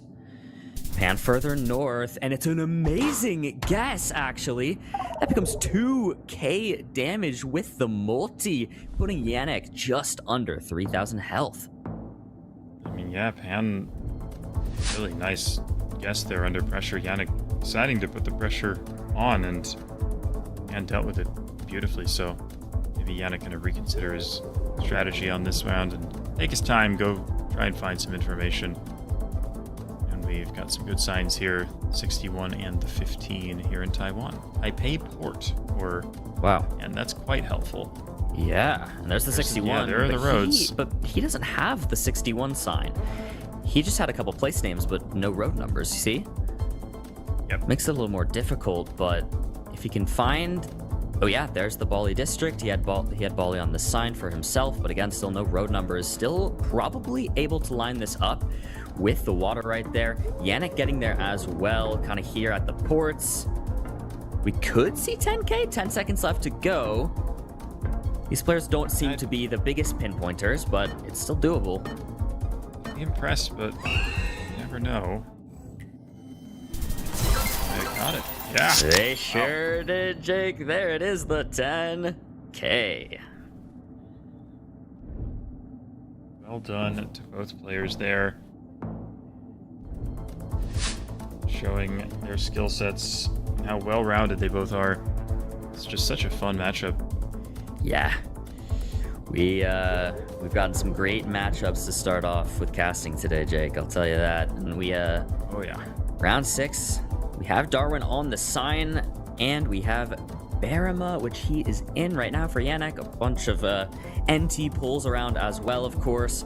Very typical North Territory round. Can we get the lineup, though? Of course, that's going to be the big question. Interestingly, it looks like Pan, is getting there more quickly, even though he didn't have the sign for Berima, but looks like we could have another 10k on our hands. We do the back-to-back. It's like they heard me say, oh, they're not the biggest spin pointers, and they had to lock in, set up a little bit, get the double 10k. Heading to round 7 now, but again, taking our attention back to the health bars. It's really Pan's game right now. He could take this unless he makes a big blunder. He's sitting in a beautiful position to close us out and possibly take us to that game 4, go back to no move. We could be getting a repeat of what happened in Yannick's first game yesterday. Thailand here for round 7, and Pan has locked in first. Yannick is further east in the end. We'll see if any of them have a good guess. It is going to be west, so Pan will deal even more damage. That's 1,400 with the multiplier. And now Yannick already on 1,500 health. It's as I was just talking about, Pan sitting in a nice spot. He could take us to game 4. Would indeed. Would ramp up the pressure a little bit, make the match more exciting, and it feels, I don't know, with how evenly matched both of these players are, it almost feels like that deserves to happen. A little bit of extra drama here. I'd love to see it. From Pan, I don't think he had info. He just was guessing based off of the polls and the general vibe of the landscape. I really do like a Timor guess, especially with these low rock walls. Yannick on guess Sumba. on Sumba.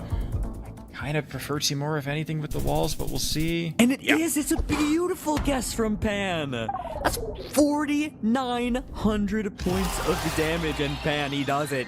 He takes us to game 4. Excellent guess there from Pan. He had the vibe. He didn't have written information, but he thought, what the heck? I don't need that, even in Indonesia. And he makes an excellent guess, probably in the right Kabupaten anyway.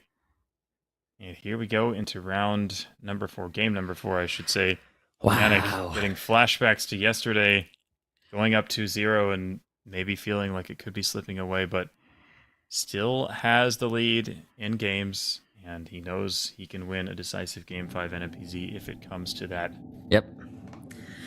Oh, but Yannick has to be feeling the pressure, feeling what he felt yesterday, getting put in the situation where he's one game away from taking it home and his opponent fights back.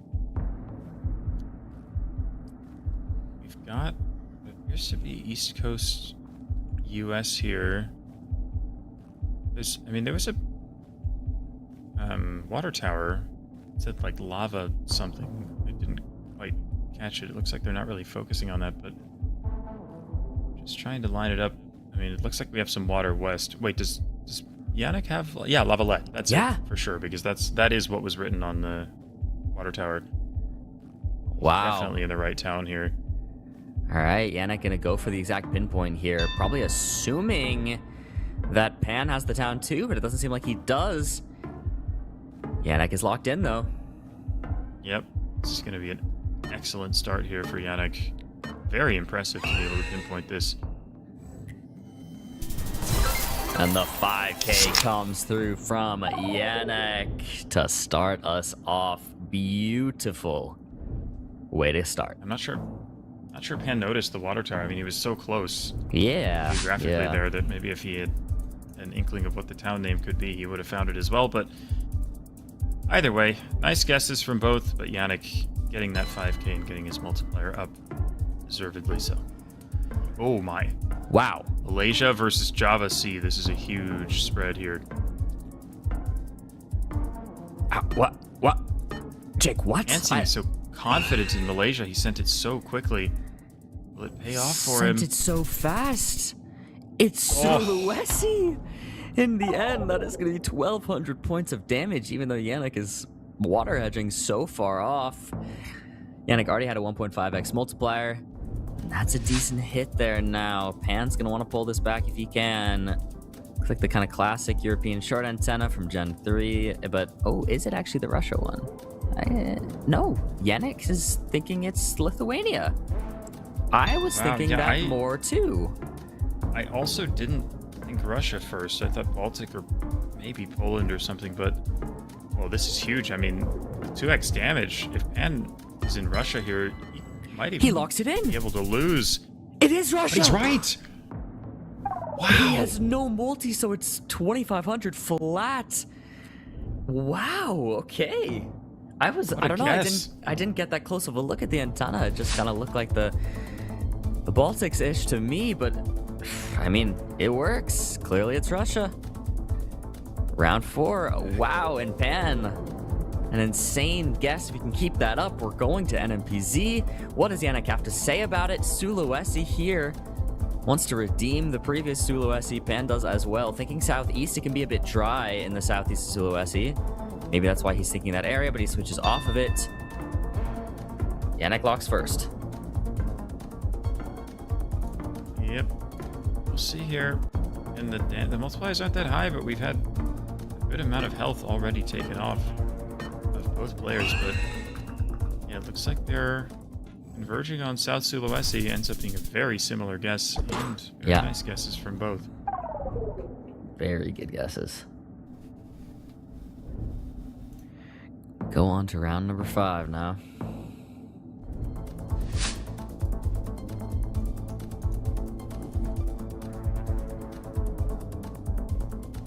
Interesting. Looks like the U.S. very flat plains landscape. We've got some snow on the ground here.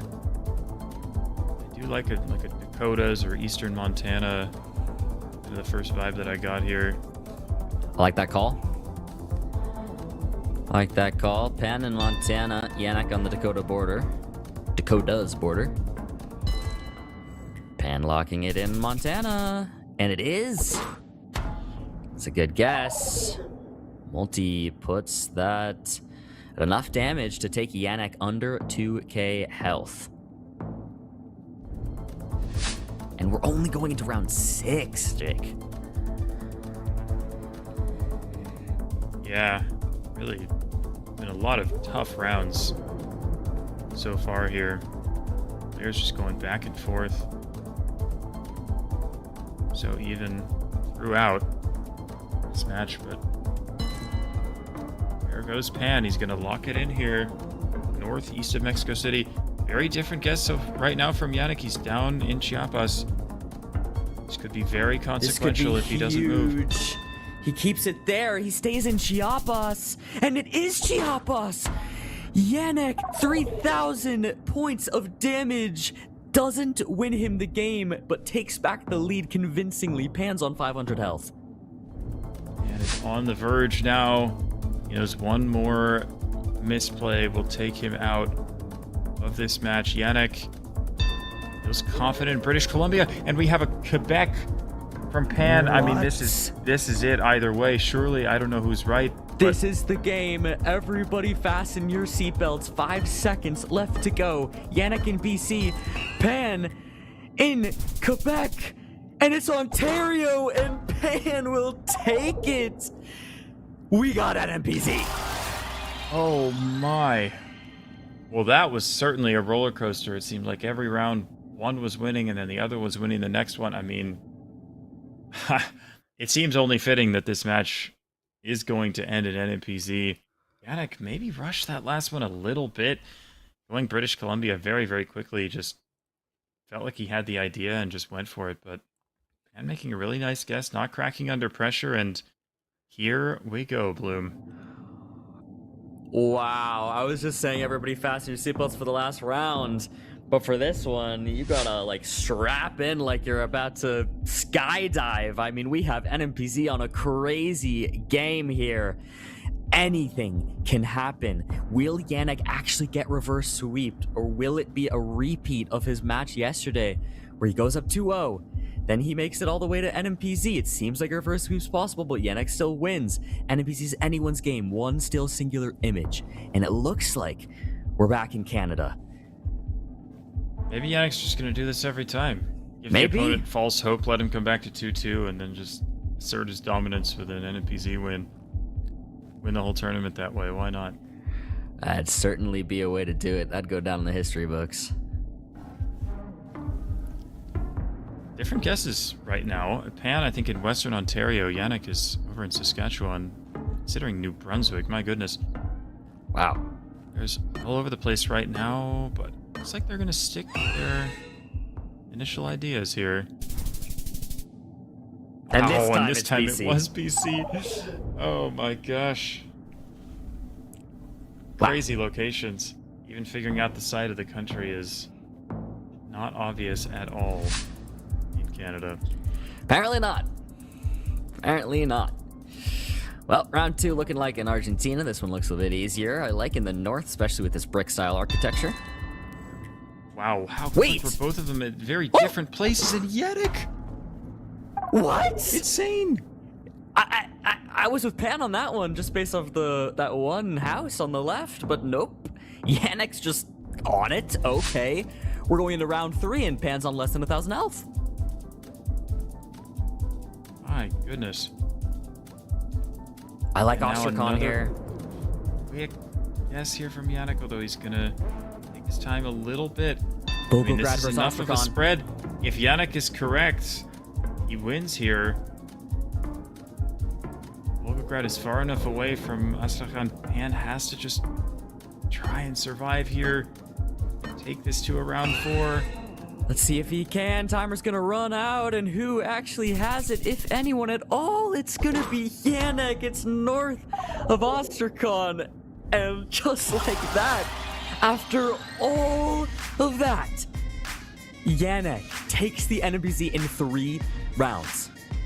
3 rounds. I mean, Yannick clearly knows what he's doing, feels comfortable in NMPZ, winning against Salix yesterday in that insane match, and then takes this one against Pan once again. Went up 2-0 and claws it back to 2-2, and Yannick takes it in the end. What a treat that match was. Wow. Out as a bit of a not so much boring, more just, you know, kind of cookie cutter game. Me and Geoguessr were going through this, going like, what's gonna be the Wazer moment of the match, like the back-to-back 10Ks, but even those were with some info. As soon as we said that sentence, they just decided to, you know, effectively blow up the server with non-stop action all the way through to the final. Like, what in the world did we just witness here, guys? That was insane. They're crazy. You know what? Let's just get into it quickly. Wait a moment of the game. What was the quickest round here? Because I wanna skip forward to the next one. The Thailand win. Okay, that makes sense, I suppose. I didn't feel like that was overly quick. Yeah. But 8.3, that's decent. When we don't have the MKs and whatnot in this tournament, 8.3, I guess, is close to the best we're gonna get. But now let's focus in on what might be the most difficult Waser moment of the match to call if you look for one specific, because there's a lot to choose from. Bloom, I'm going to start with you. Toby, I have 8 million. I have 8 million. Oh my god. I can keep it simple and just, you know what? There's going to be so many. I'll just focus on the NMPZ game. I'll just go with the Argentina guess. Obviously, the Russia one that ended it, very impressive as well. But, I mean, I don't even know how close Yannick was. I have to go back and look at the exact score, but that was unbelievable. He was right on it. Definitely. What about you, Jake?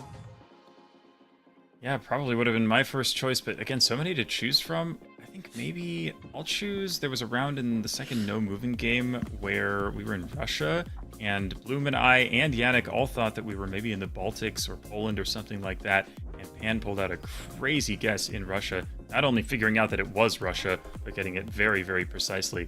I thought that was so impressive because that round really did look so Baltic. Definitely. Gelotris, what about you? Yeah, many to choose from. I would have not gone with the San Juan. I mean, Toby can vouch for me. I instantly called San Juan. You did, actually. Please do, Toby. Please do. Okay. There was a bit of that's why I can't go with that one, even though it was... Okay, I didn't get straight. Okay, but yeah, no. Another very impressive one was actually the coastal Vietnam guess from Panos. Yeah. I said Panos. Pan. That was very impressive as well. I mean, many guesses to go through, but that one stick in my mind. I personally just like the amount of times that Bloom managed to fit 6-7 into the first moving game. I thought that was incredibly impressive. It's got to be some sort of a record at this point. But hey, when you have a 13-year-old caster with you, then you know it's bound to happen. That's just how it's gonna be. I mean, if Geoguessr is gonna be Unc, we'll give you the opposite end of that one, Bloom. Someone's got to be the youngest on the show, and I actually don't even know if it is you.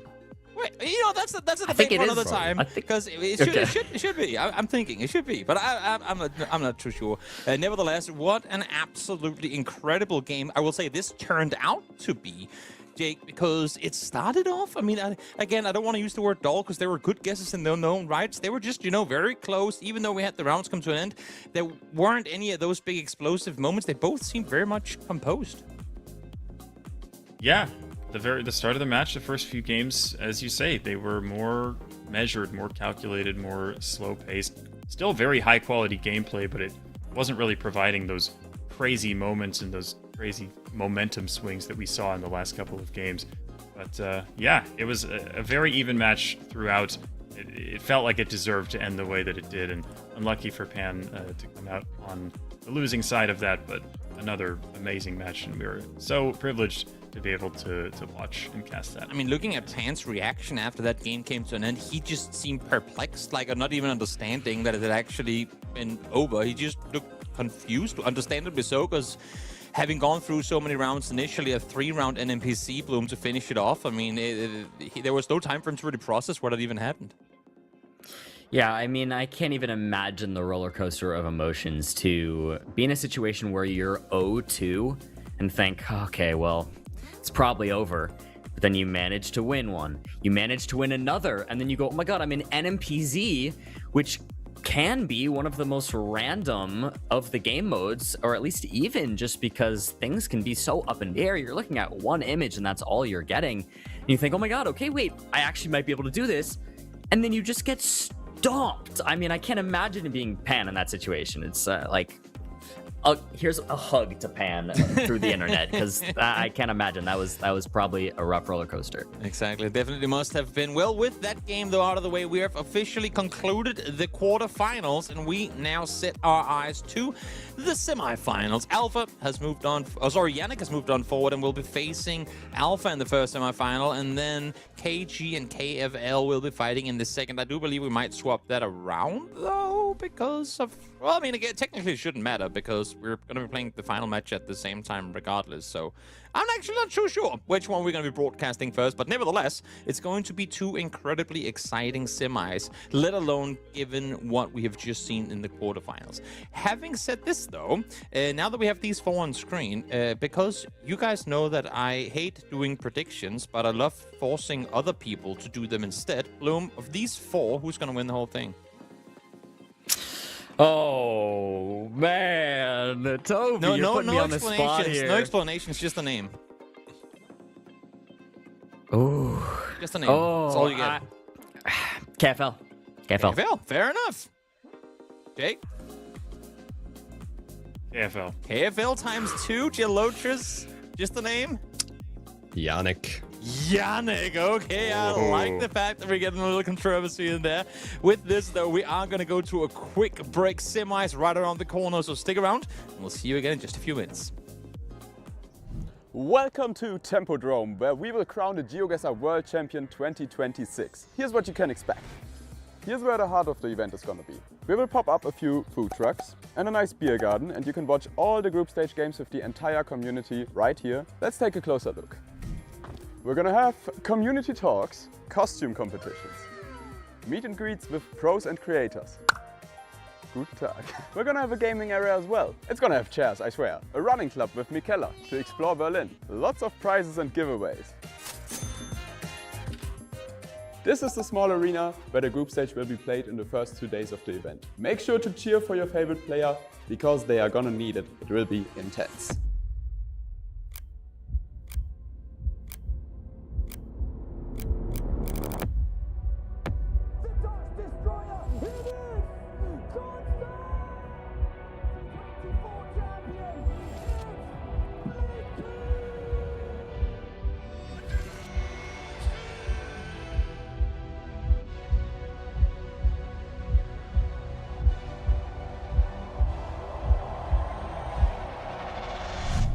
See you at the World Championship starting the 2nd of September here in Berlin.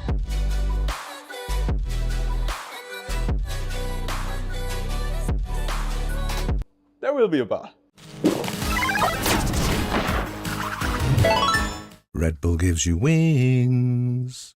With Waze, get real-time traffic info powered by thousands of editors. The most special thing about the Waze community is its people, and it's the rich knowledge that you could never get anywhere else. Explore and build a map used by millions of people every day. And I started editing the maps, adding whole cities, adding roads, adding everything. And the roads are perfect because I made it.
Every Geoguessr player starts somewhere. This is somewhere? Enough. Time to get into shape. Download Opera GX with the official Geoguessr mod. Hit the Geo Gym Hub to train your Geoguessr skills with custom minigames. Grind every day to finally hit that sweet 5K. Download Opera GX with the GX Geo Gym mod. Your setup wants you to win. Welcome back, everybody, to the Geoguessr Open Major. It is finally time for the semifinals. We only have 4 players left battling it out for one. I'm not on camera. One singular spot in the World Championship on the line. It's been so exciting so far. And next up, we have KG versus KFL. KFL's a favorite for many to win. KG's had an interesting journey to make it here to the semifinals. I think a bit mixed. So we're going to have to wait and see how this one actually goes. Now, we gave KFL a 3-0 prediction for the quarters, and KFL did it. Now he's up against KG. Jake, before we send it over to Toby and Geoguessr, prediction? I think he's going to do it again. Okay. 3-0. He's so strong in moving and just so strong overall. It's hard to bet against him. Yeah, I think that makes perfect sense. It's going to be KG versus KFL, guys. This is semifinal number 1. Toby and Trilotris, enjoy this one. Thank you so much. Geoguessr, are you on that one as well? 3-0 KFL, or does KG have it in him to do something that Naulo couldn't? As Bloom already said, I feel like KG had an interesting journey in this tournament so far, and it was almost as if it was never really to be expected what he pulled. So I feel like he could take a game off KFL this time around. Okay, well, we'll see if that's going to be the case or not. Maybe he can win the whole thing, or maybe KFL will just be the eliminator of all the Japanese players here in this one. We're starting things off not in Scandinavia, what some people might think of for the dashed lines on the side, but a little bit further east. There's a lot of white flowers. Maybe that's a hint. True. Very flat landscape as well. The architecture, the poles are also a little bit different. Not a lot of pines. But very common 50-50. Sweden, Estonia. Does happen a lot. There are a little bit of clues. But the white flowers, if you see them, instantly slam Estonia. But with that being said, we also have a sign here with Estonian language giving us beautiful town names that I will not attempt to pronounce. That's fair. But KFL is using that sign to get a little bit more precise with his guess here. Has a couple more seconds to pinpoint. Got there in the end. KG also got to a sign a little bit later on. And starting off with a 5K for KFL. You can see KG going, oh, okay, I guess. I mean, yeah, that's the opponent I'm up against. I gotta log in if I want to win this one. Well, you better. It's gonna be tough competition as we head into round number 2. Yeah, especially in that case, I feel like you could tell that KFL is just a moving player by the way he moved around the map. He was very active, very much for the hunt of the sign. And I feel like KG was a little bit lost there at times. Took a little bit of a slower attempt. We'll see if this time around he's going to play it quicker. Having said that, I mean, 30 seconds already off the clock. Hard to be quick. We haven't gotten the lock in already, but hasn't really upped it to move either. Now, finally. KG, getting going. Yeah, different approaches. I mean, both have the area code for now, the 66, which is not on Mato Grosso. Or like, it's a weird shape, but mostly northeast Mato Grosso. Very big area, a very big area. So the area code itself doesn't help too much. You still want to have a little bit of more than that. Got a synop, I guess, from both players. And it turns out to be... That's what I mean. It's not the northern half. There's like always this piece that goes to the east, which you don't really consider as north, which also makes it tricky to guess only with the area code. Got the prime example right there of what I meant. But we move on. We move on to the next round. Yeah. Fairly big hills here. Way down south we go. We should be in Botswana nonetheless, even though it was so hilly. Yeah, the Gaborone area does make sense with the mountains. Usually you don't see too many of those. We got an address. Mogoti Shane is the town name. Could be a suburb, could not be labeled. KG is considering the eastern pocket here, whereas KFL is only scanning within Gaborone. So fairly big distance between those two. KG still considering that area though, looking for that town name. Does decide to plonk it down further south. Seems like he's hedging, not sure what he's going to do, whereas KFL is on the pinpoint attempt already. Wow. Very close. Stay in the city instead of trying to find a small city outside, and well, turned out that it was just inside the capital proper. As we go into round number 4, back to North America we go. Yep, most definitely.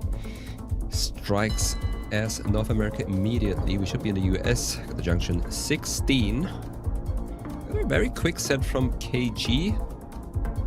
In in a way that I didn't really see what he used, but we got KFL in the town of Newcastle. Also going for the pinpoint there, takes that extra time to be even more precise, and just another 5k on the board and another multi on KFL side.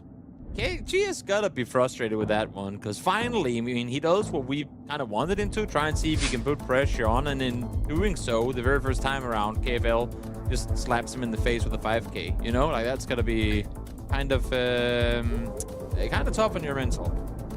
Yeah, most definitely. I don't blame him. It was definitely the right play. Oh, for sure. And he also got it down very quick, as I already said. I didn't even see what he used.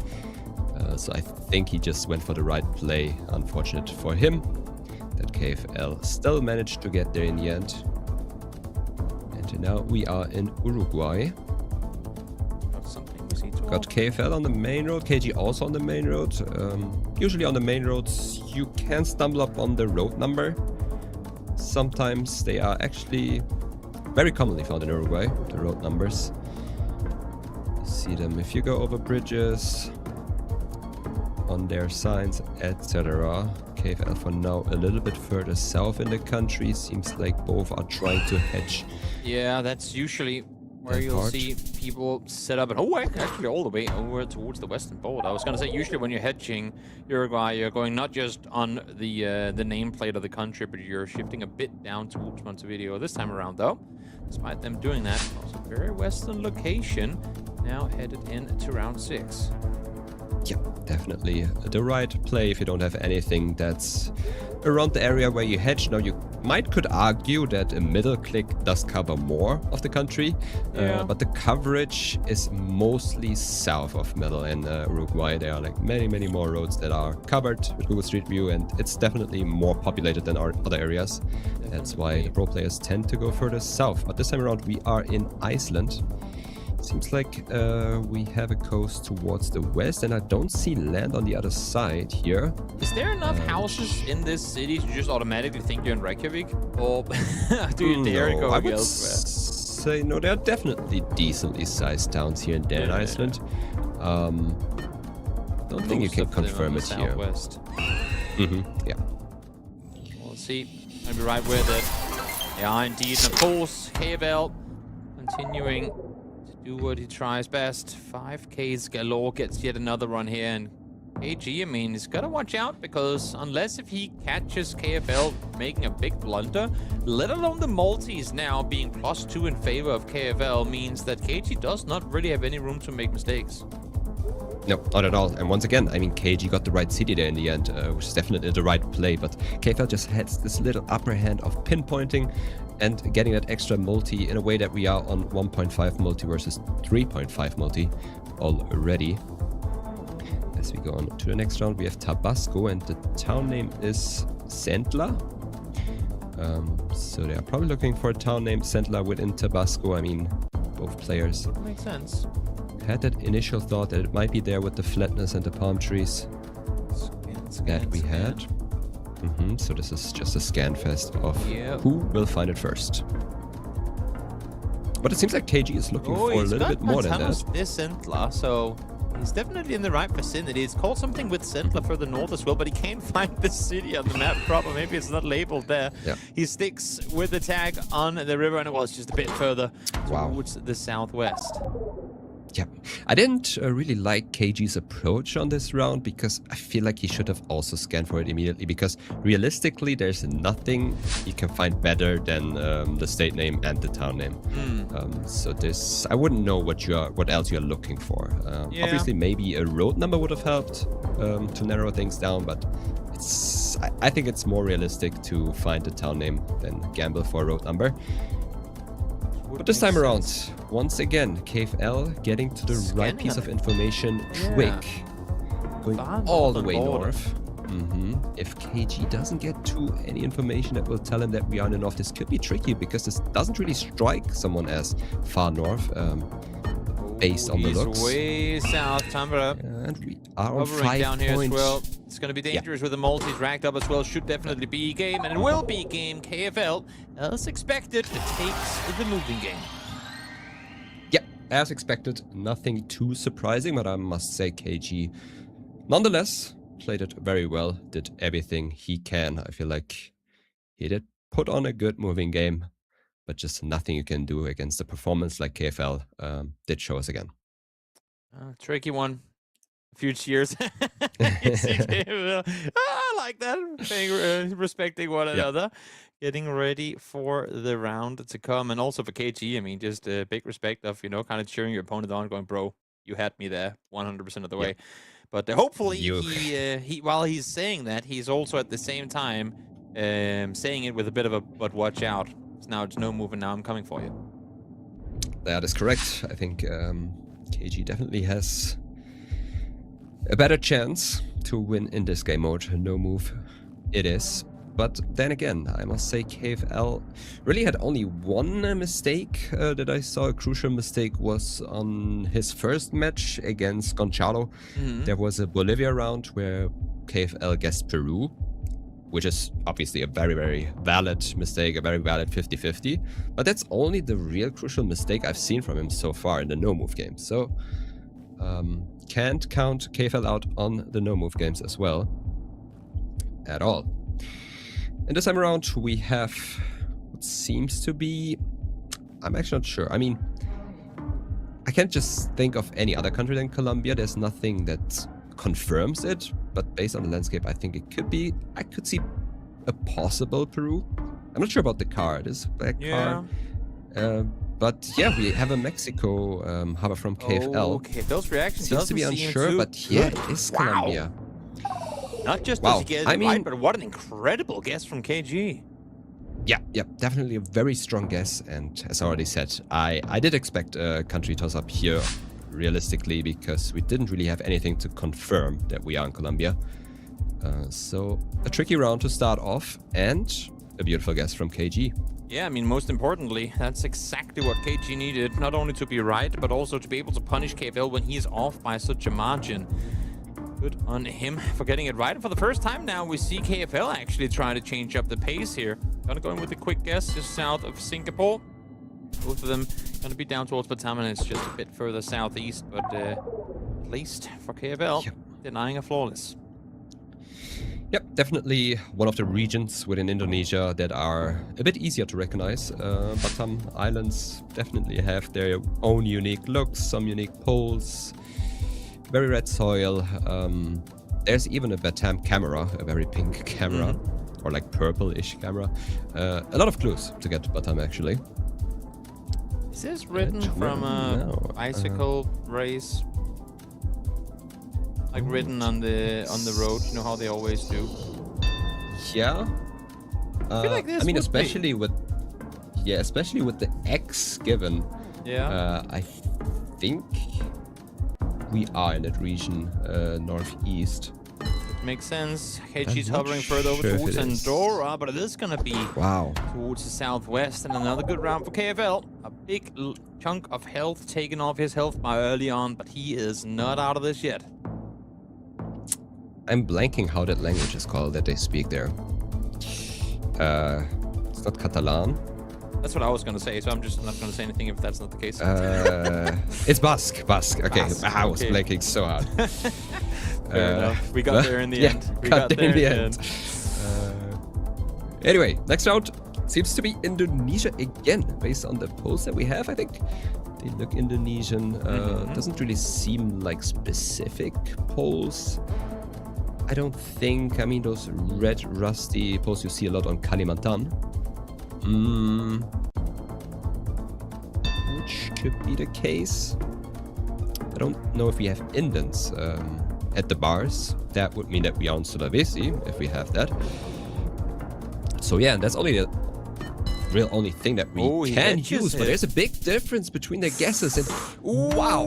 And there you have it. Just like that. KG just could not find anything to work with. Went for the Western Indo hedge rather than sending it a bit further east, and KFL gets it right. So despite him being hit hard in the very early game, he still comes out victorious, making it that much more scary now for round 3. KG again going, bro, you're doing pretty good, mate. You're doing pretty good. And he's got to be sweating a bit now with going 0-2 into moving. I mean,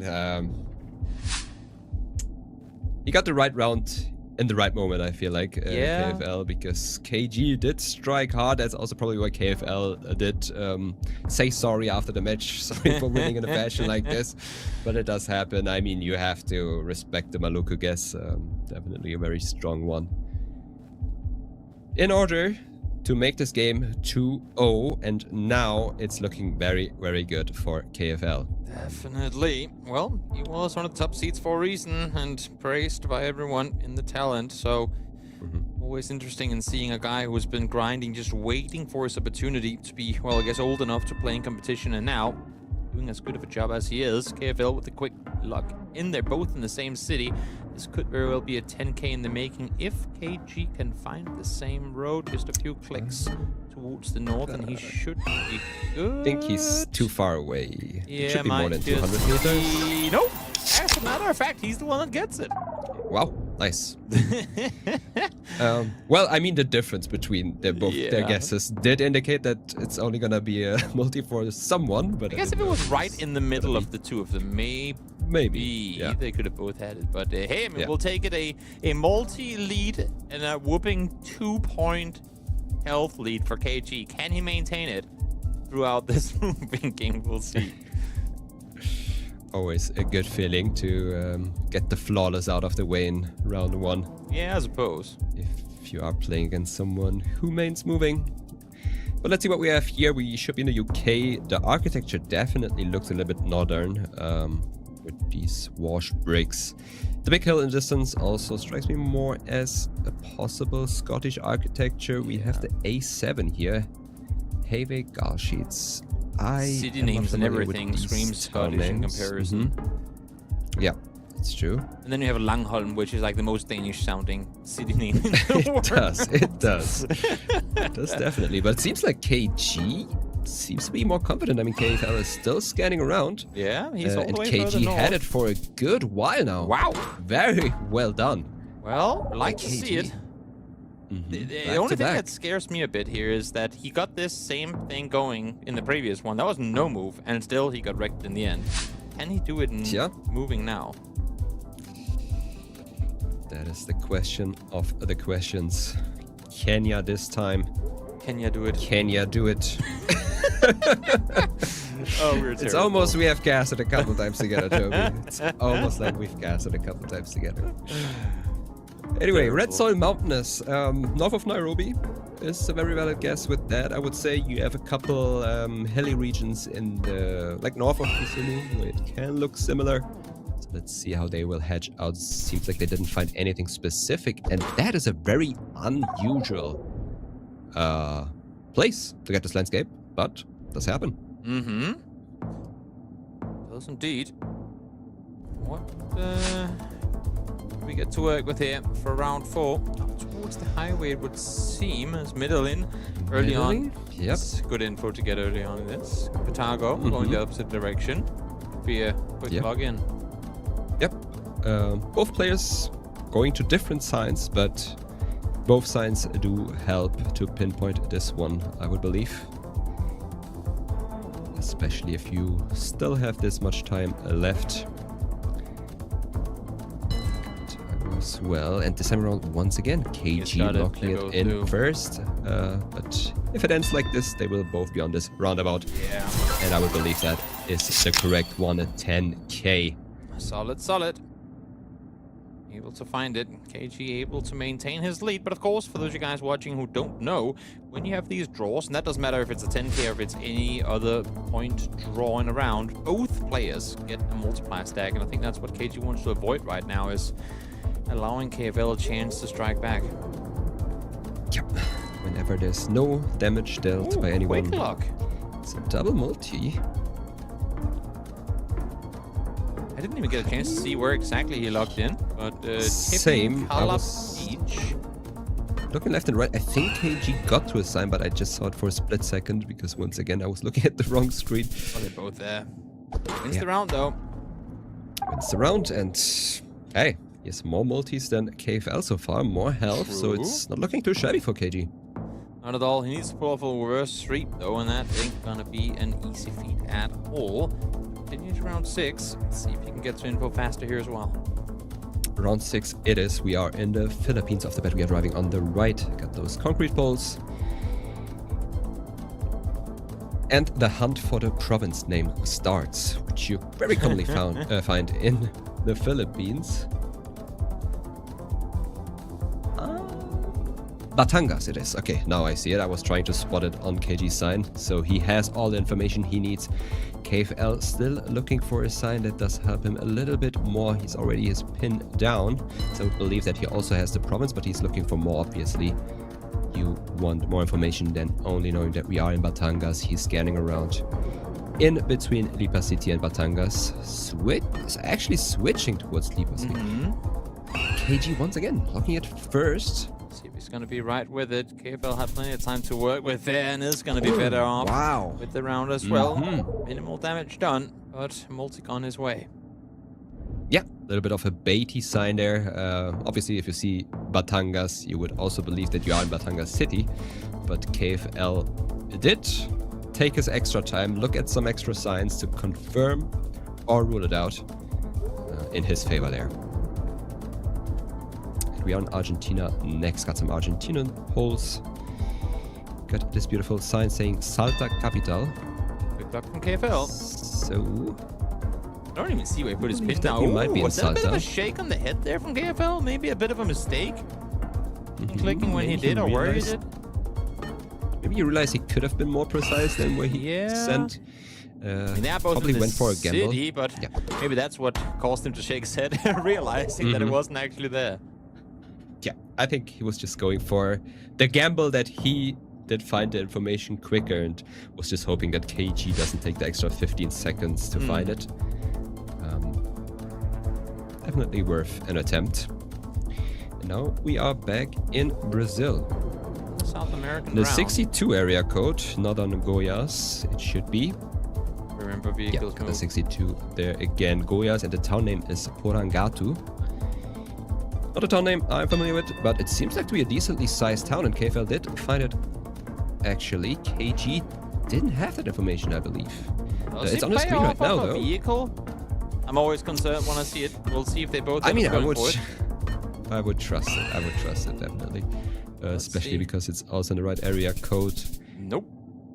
Nope, it's not, but still closer. True. Oh, people always get surprised when they realize the vehicles can move to other cities, and there, KFL. Wait, they can? I mean, he knew he was going to be in the somewhat close vicinity, and of course he was. So we go back to Southeast Asia once more. Yeah, and it is Indonesia once again. I mean, we have seen KFL with that Maluku guess in Indonesia previously, where he managed to take the win. And this time around, in a moving mode, it's gonna be played way differently. Of course, Kotobaru there on the sign. Kotobaru. Help me. Where was Kotobaru? I forgot. It was definitely one of the Kabubaten I did learn. I kind of forgot where it is. Well, good thing you're not the one that needs to know. Sula? Bad thing is these two guys needs to know with 15 seconds left. I'm not sure they've locked it in just yet. They probably know where it is, but looking for even more specific information to get it right. Padang is where KFL is looking, just a bit further north. They're both going to be down there. Oh, actually, is okay. They're both in Sumatra. I didn't learn the Sumatra Kabupaten. I don't know why that one did ring a bell. But good on them. They are confident and they know it's up there. Not much happening on that round. Both still have a very decent health bar, I must say, considering that we are in round 10 now. Yeah. Which can be scary. Definitely for especially for KFL, it's scary if you go into a long distance match in a game mode where you are the favorite. Looking at Quick in the US. KG got that extra time. Looking at in Arkansas as well. And it turns out to be a little bit more east. KFL slightly closer. Yeah, just takes up the multi and a couple points. Closer to it, and again, it's these small rounds that end up mattering a hell of a lot in the end of it. If KFL gets the multi stacked on up, it's going to be terrifying for him to, or for KG, I should say, to try and make something happen here, and he's already surpassed him. Now set at 4x. Yes, and we are back in Kenya.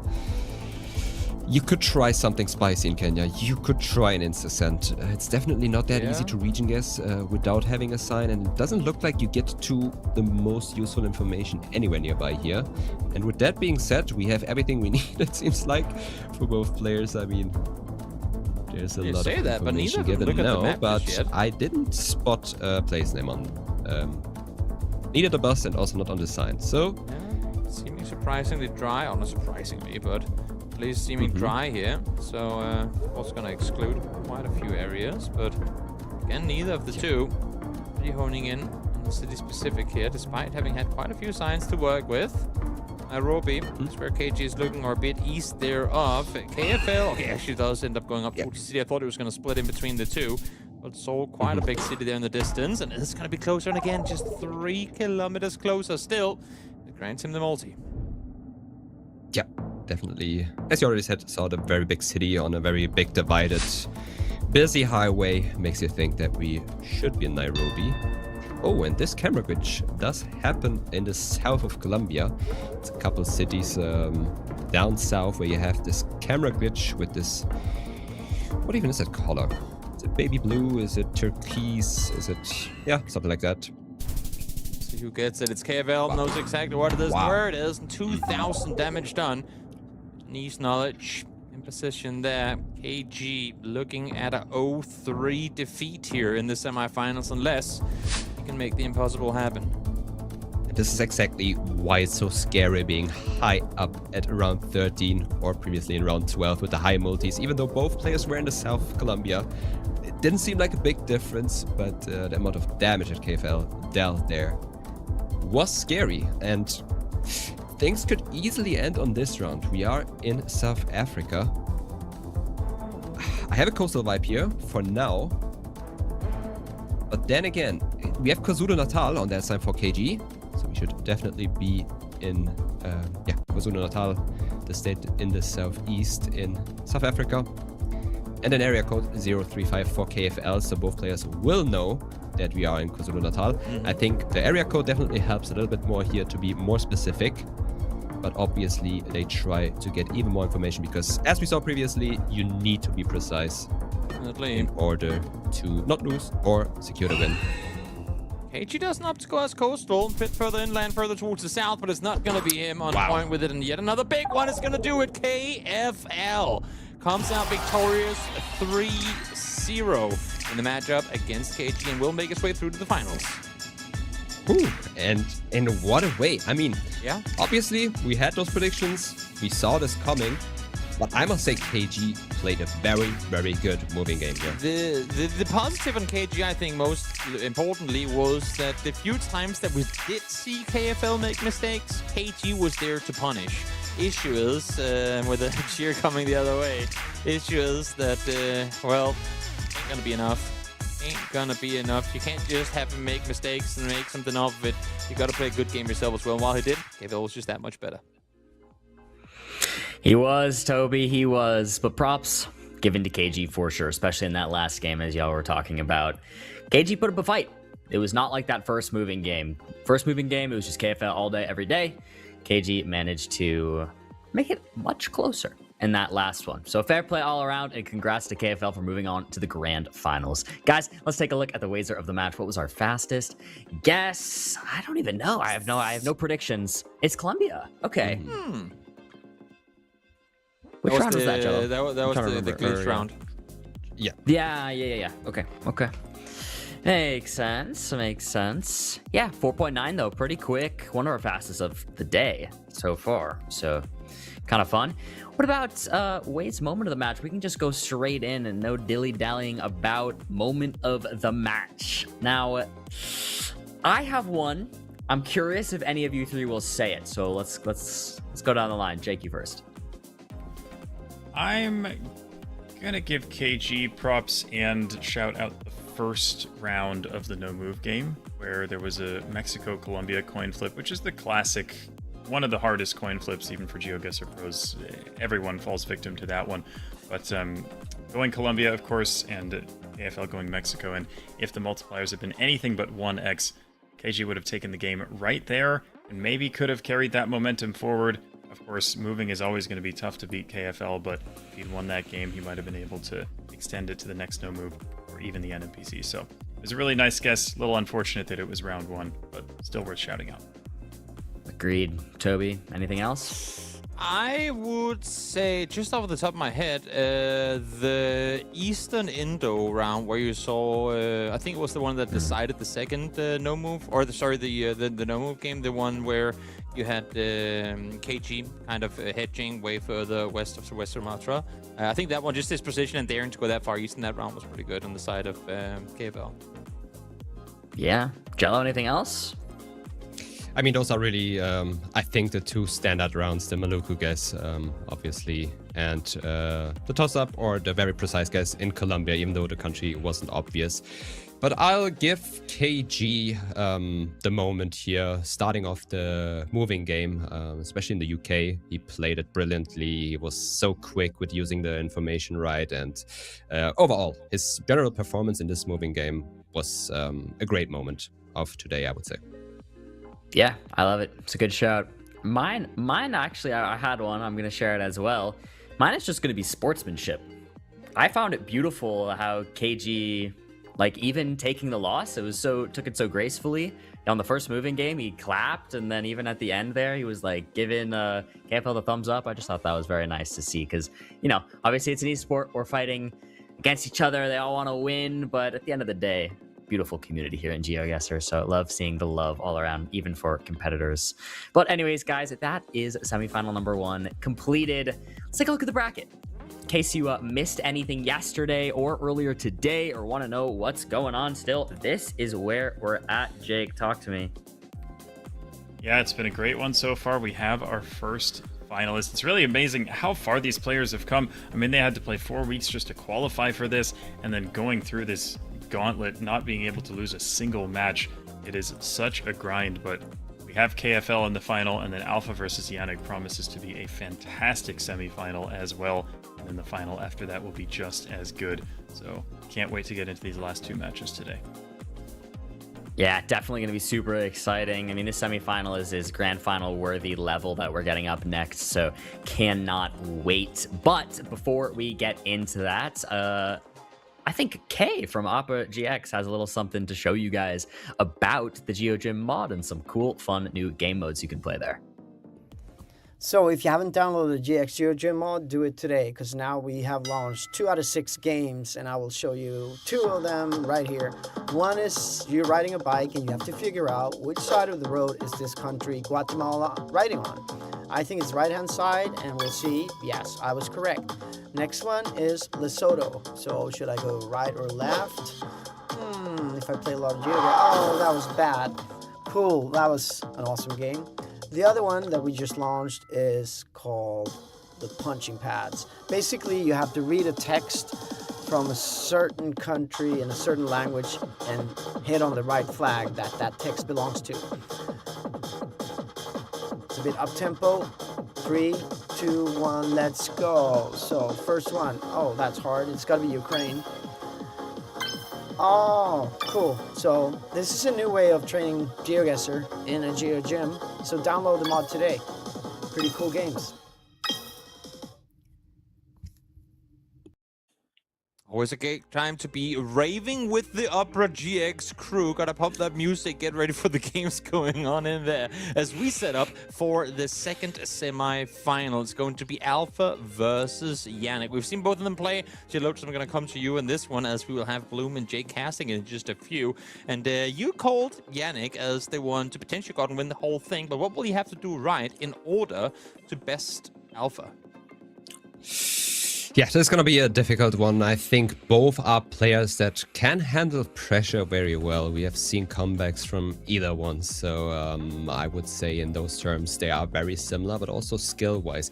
Both names we've heard, both names we've seen, both names we've read in chat, a lot of supports for both players. It is really, really hard, I think, for both players, not only for Yannick to face Alpha, but also for Alpha to face Yannick here. Jake, any thoughts on this matchup? Who do you see coming out victorious? Not so much prediction-wise, but just in terms of playstyles and capabilities. I think think it's pretty darn even. I mean, we said that when we had Math versus Alpha, we said that Math maybe had a slight moving advantage, but I really think that moving-wise, these two are pretty darn even, and I would say the same for No Move and NMPZ. I really could see all 5 games going either way here. We'll see how far the match ends up going, but this one to me is a toss-up. And then lastly, Blue, I want to ask you, of these two, regardless of who actually makes it through to the final in this matchup coming up, because we know, I mean, each and every game is going to be different, who of these two do you think would have the better chance against KFL? It's a decent question, a very good question. I mean, I think both have a very good chance, and I'm going to go with a bit of a fun answer to this, I think, actually, and say Yannick strictly because he seems to be able to always get to NMPZ and then always win NMPZ. So up against KFL, that's going to be good, because maybe that means Yannick is losing the moving games, which, you know, you're up against KFL. That seems like what's probably going to happen for either of the two of them.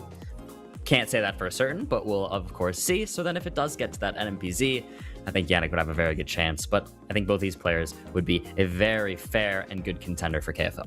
I like that analytical answer, Bloom. I thought for a second when you said you were going to give a fun answer, you're just going to say 6-7 or something like that. But that was not quite to be. We do have this matchup coming up now, though. Jello, just before we get into it, prediction. I know you want Yannick to go through. Prediction, no number. Oh, sorry, no names or anything, though. Just numbers. I got to go with a 3-2. 3-2, Yannick. Fair enough. Yeah. Jake? Should I give a name as well as numbers? That's usually easier for people to understand. Yeah. Yeah, I suppose you already knew who Jello was pulling for. I'll say we do get to NMPZ, but I'll say Alpha takes it 3-2. Ooh, okay, so a little split there. Then we have the tiebreaker. Bloom, what's it going to be? No. I can't do this. Oh my god, I don't know. No talking. Just numbers and a name. 3-2 Yannick. 3-2 Yannick, fair enough. 2 on Yannick, 1 on Alpha. We'll see who's going to be out victorious last semi-final. The winner of this one goes up against KFL. All right, let's do this thing, Jake. It's time. Semi-final number 2. 2 players who have had such incredible tournament runs so far. And now they're facing each other here in the semi-finals. I'm so excited for this, Jake. This is going to be a banger of a match. Everybody make sure you're ready to go. You got your snacks nearby, your full focus. Let's do this thing, Jake. Let's make it happen. Yeah, this should be so good. I think maybe, well, okay, I mean, it's hard to make this claim, but I don't think it would be unreasonable to say that these were the 3 strongest players coming into the tournament. I'm not sure if that's true, but I mean, there are plenty of people who contend for that title, but yeah. Also, of course, coming in as the number 1 seed, KFL the number 2. Yannick, what seed was he? I actually don't remember off the top of my head. I can take a peek.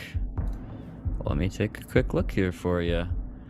I think, let me see, where is he? He was 13th seed, which is actually pretty low down. That's crazy. Okay. But I would presume that has to do with not playing a ton of comp. Again, the players who are playing in this this tournament got here by playing 4 weeks of in-game competitive, and then how they did in those 4 weeks got them a certain amount of points. And, you know, if you played way more than other people, more of a chance to get more points. Yeah, well, fair enough. I mean, I think, yeah, Alpha and KFL maybe were considered the top 2 coming in, but yeah, maybe a little bit more of an underdog, but he's played so well. He's clutched up in the NMPZ in both of his matches so far, so we'll see if he can keep this up. He does have a town name here in Wallonia, but I didn't quite see what... Oh, Marchand, he actually, yeah, I think he's found it. Yannick. Wow, great find there from Yannick. Looking strong to start us off. Very well done there. Yeah, I do think that in all 3 modes, these players are pretty evenly matched, so... Once again, I mean, getting off on the right foot is going to be very important here. Taking this first moving game, he's going to feel a little bit more comfortable. Yannick has gone up 2-0 in both of his matches so far. A couple of signs there for Alpha, but I don't think either of those is going to be very helpful. He is still trying to look at them, but yeah. It's not going to give him much, but it is urban, so it wouldn't be shocking if there's some information to be had. Wow. Here's something. 031, I think, is the area code. That should be west of Bangkok, I think. West or southwest of it, if I'm not mistaken, but I don't remember that well. Oh my. Does he think he sees Songkhla? Oh yeah, it looks like there's a province abbreviation right there in the center of the sign, but I'm not sure that says Songkhla. I thought the second one was an S. Okay, maybe I'm just wrong. Maybe it's NS Nakhon. Wait. I don't know what's going on. We lost Yannick though. We did. We did. He also stopped moving. I'm not sure. Maybe.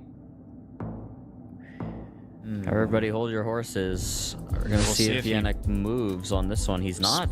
Oh. What is happening? This map is on Thailand. What the heck is going on? Oh, what's happening? There's a ghost. This is strange. This is certainly strange. We might see a pause here, people, and that's okay. Might roll back. I don't think they'd roll back round 2 because Yannick did get a guess in, but not sure. We're gonna have to wait and see. Alpha has no idea yet. He's locked in. Yep. So we can just... Oh. There's Yannick. Not sure what's going on this round. Surely will be nullified. Still isn't moving. Yeah, but he is back on cam, so certainly it should get fixed soon. But yeah, this round will be paused right after this. There's the pause. And we'll get Yannick back in this thing. Apologies here, people. Of course, we're not on LAN. People playing from home. Tech issues can happen. And it is what it is. We'll get Yannick back in when he's ready to go. Yep. Well, good start to this game. Only a couple of rounds in, of course, but I think... man, it really wouldn't shock me if this match goes the distance. I guess all of us predicted a 3-2, which I could definitely see it happening. But... yeah, truly, of course, you know, when you're on the analyst desk, you have to come up with a prediction, but honestly, I have no idea. I have no idea who's going to win. Here from production now, it's going to be a rollback. So we're getting admin getting that set up as we speak. Looks like we're back. Right. They kept round 2, and we're getting in brand new round 3. And we're off. We're in. Thanks for bearing with us on that one, guys. As I said, things happen. US here on round 3. yes, indeed. Is that some water maybe to the south? Plymouth North? Ooh, yeah, Plymouth North. Plymouth, Massachusetts is a thing. There's probably several places called Plymouth in New England. Yeah. But yeah, there is definitely some water here. Yeah, is it a lake? Or is it a bay?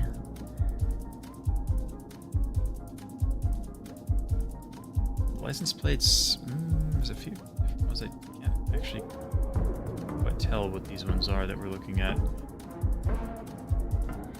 Yeah, Nicholas, a little stress on this one though. Silver Lake, maybe that's the name of the school. We have look like a Connecticut, Massachusetts here for Yannick, Rhode Island for Alpha. Very similar guesses though, all around it. It is Massachusetts. It's Plymouth, Mass. There you go, Plymouth Rock. I guess, yeah, I mean, that's not a bad place to go if you see Plymouth and you don't have anywhere else to go, but they went a little more inland just to be safe. Understandable. Yeah, a little bit of edge. Indonesia. Players are going to want to find a copper pot in here on this one, of course. And the classic things you want to look for, second level subdivisions in Indonesia. There's so many of them, but you gotta know them at the top level. It might say something there because he's zooming in, but I can't see Kabupaten myself. I don't see it, but it must say Pimalang. And there it does say Kabupaten Pimalang. That's visible on Yannick's screen there. Now, I do think that the Kabupaten itself, it isn't downtown, because I think the city itself is Kota Pimalang, so I understand Yannick going a little bit outside the city here. Unfortunately for him, it is northeast of it. Okay, but Alpha on a roll here now. Downtown. Yeah, the downtown actually worked. That's 3 rounds in a row for Alpha. It's not a ton of damage dealt on either side, but Alpha's sitting with 2.5x now as we head into round number 5. And we're back. Guess who's back? Back again. Ooh, anything there? I think it says belly to him, Timur. Yeah. Yeah, good. it does. Great Okay. find there from Yannick, and he locks it. Alpha maybe realizing that Yannick found info if he guessed so quickly, and he's going the other way, finding Here the it sign. is. Very well done. Does he have time to get it? Oh, No, he doesn't see it. It's it does say I think he saw it last second and maybe started to click in that direction. Wow. But what he couldn't saw, get the switch off. I'm guessing what he saw Sumsel, which means South Sumatra, which is not Bankabelitung, but it Wow. was something like a bank or something called Sumsel. So I think that's probably what he honed in on first, and then once he realized that it said Belitung, it was too late. Understandable mix-up there. As we head into Peru now in the round 6. Had some classic Peruvian signposts earlier. Spanish, of course, as well. Concrete blocks holding up that sign, also classic for Peru that you see for Alpha. But Yannick locking in quick, 5 seconds for Alpha. Just gonna have to make a region guess here. Doesn't have any usable information. Both of them going northern Peru, and pretty solid guesses on both sides. Yeah, very similar guesses actually, and that puts Alpha at 3k health already. Head to round 7.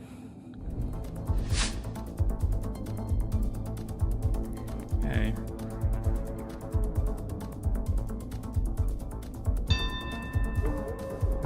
Wow. Said in southern. Did he have a province? I think I was mainly looking at Alpha screen, so I didn't quite see if he had something. But it says Kamau, which is the far southwestern province.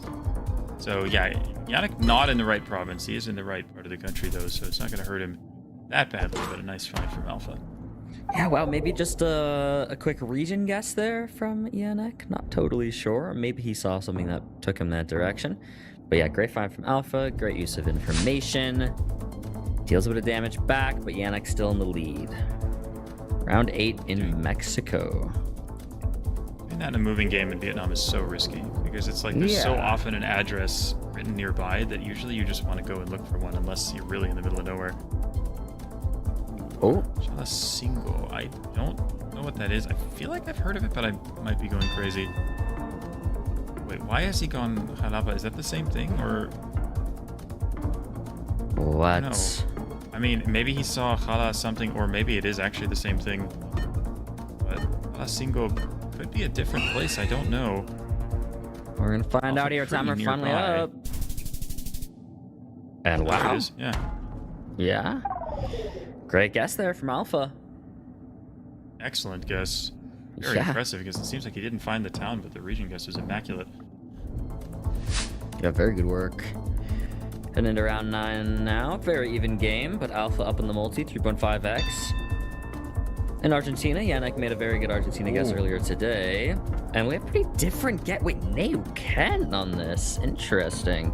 I mean, the blur, isn't there like a blur meta for like San Rafael? Never mind. Wow. I think there is Okay. a blur meta, but it's not that one apparently. Oh! Yannick on 187 health. That almost took him out. Yeah, crazy. I mean, it can make a lot of sense with the poplar trees and stuff that seem to be around the river there, but very impressive guess from Alpha. Almost gets him over the line, but he still has work to do. See if, once again, if he can find info here in Vietnam, he could win. Yannick making the quick guess, but this time Alpha won't have time. He's going to have to rely on his region guessing ability. Wow. And he's going to nail it. It works. Alpha with a great comeback. Yannick had a little bit of a health lead there for a while, but Alpha up on the multis, managed to get 2 very nice rounds strung in a row there at the end, and takes the moving game. It seems like Yannick maybe started to rush a little bit there at the end of that game. There were a few rounds where it seems like he could have just taken his time a little bit more, looked around, tried to take in the info, but he just went really quickly, maybe to just try to throw Alpha off of his rhythm, but didn't really work out for him in that case. Alpha kept his composure and played better there in the end in that moving game, so well done. As we head into the US, what is the Yeah, this is the most PNW thing I've ever seen. It's beautiful. It's beautiful. Looks like maybe an area code on the porta potty there, so that's maybe what's giving away the Portland area here for the players. Both of them just a bit west of the city, kind of considering going more coastal. Interesting. Seems like he will commit to it. Timer's going to run out. He does commit to it in the end. And it's a very smart commit. It works out very nicely. Yeah, very good guess there from Yannick. This is the first time he's been behind, actually, in games. I mean, yeah, it's been either ahead or tied the whole time, so this is unfamiliar territory for him. But we know he can lock in. We know he can perform when he needs to, so we'll see if he can bring it back to 1-1. Northern Thailand, both players in pretty much the same spot here. Yeah, Yannick locked. Now Alpha taking his final seconds to consider, but locked it as well. Oh well, it's going to be further east of both of them. But Alpha gets something on the board. Yannick, I think, just like wiped his face with a towel. It's just so hot in Germany. Yeah. Can't be optimal playing conditions, can it? No, indeed. What do we have here? Yeah, Argentina definitely makes sense if we have these big mountains to the west. Should be the Andes, but knowing where you are north to south in Argentina is never easy. There's also some mountains east, interestingly. Yeah. Pretty big ones, too. Like, could be something that you could line up. It looks like both players attempting to do so. Oh, Yannick has found a road that's a decent angle. Yeah, it doesn't too bad. I want to say Yannick is a good deal more north right now. Yeah, he's up in San Juan. I want to say Alpha's more south, but I didn't quite see where he zoomed in. I'm not super sure. He's got a road with an okay angle as well. We'll see who's right here. It's Alpha! That's 2,100 points of damage. Wow. Alpha on fire so far. Yeah, I'm not gonna lie. This is looking like Alpha's match. He's just looking like the better player in this game. Yeah, so far, no doubt about it. Time for things to change still. Yannick can get a few good guesses together here. Brazil, maybe an opportunity to do that. Thinking Roraima, which definitely could see. I mean, we've got mountains in the distance. Very sort of Amazonian-looking palms. Would fit for Roraima, but I don't think it's the only option, but I think it is probably the best one. Alpha seems to agree. Looking at Pará here, interestingly. Yeah. Makes sense to be at least considered, but a guy like Roraima looks like we're going to be keeping it there on both sides of the playing field. Yep. I think it just makes the most sense with how tall the mountains are in the distance. Well done by both. Yeah, very well done. Looks like it's a little further south into those mountains. So Yannick is closer on that. Doesn't deal a ton of damage. He's going to get his multi up, so it's going to be 2x to 2x.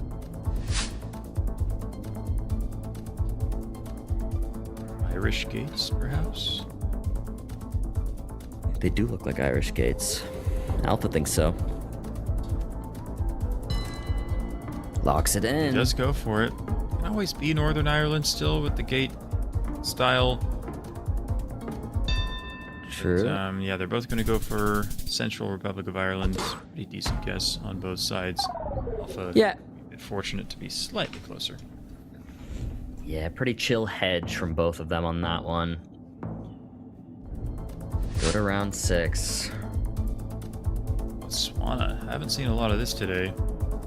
Yeah. I would guess that we're southwest with the white soil and the sort of dead-looking trees, and that's exactly where Alpha goes, although Yannick has a very different idea.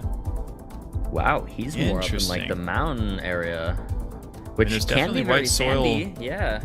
Around Mount as well, so I could see it, but yeah, my first thought was definitely where Alpha is looking.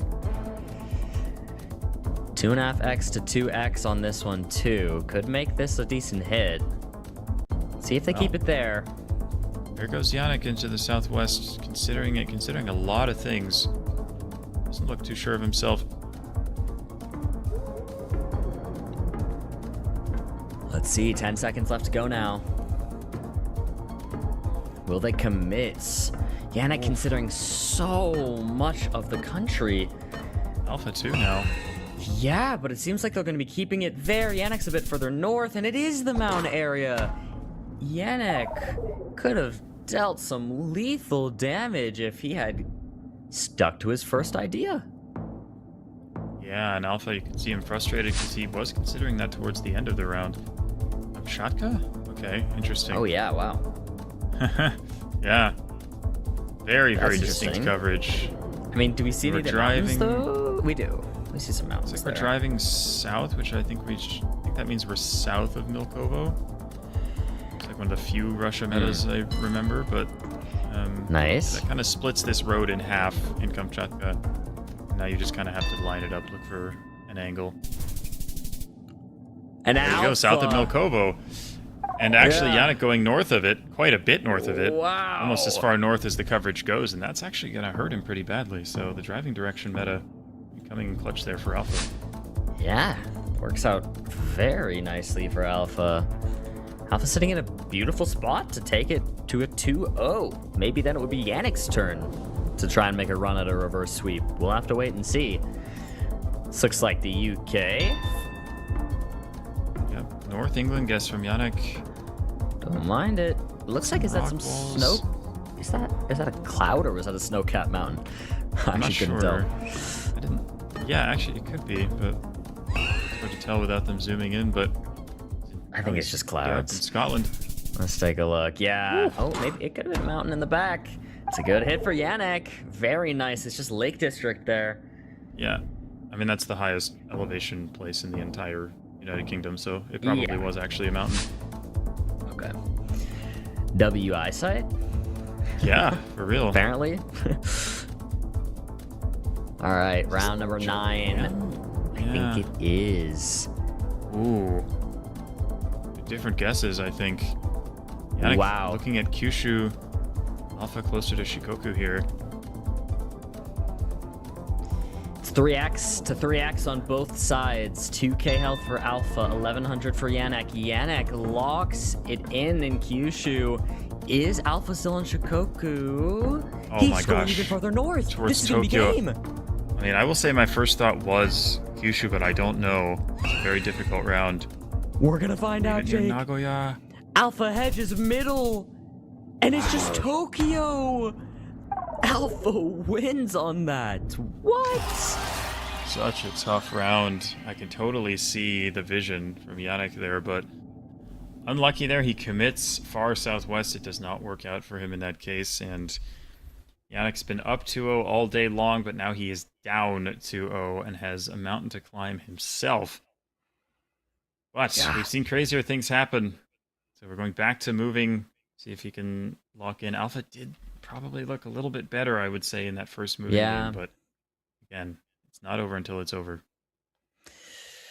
Definitely not. I mean, Alpha has a very good balance going of deciding when to basically play around no move or whether to actually look for information and try and use it.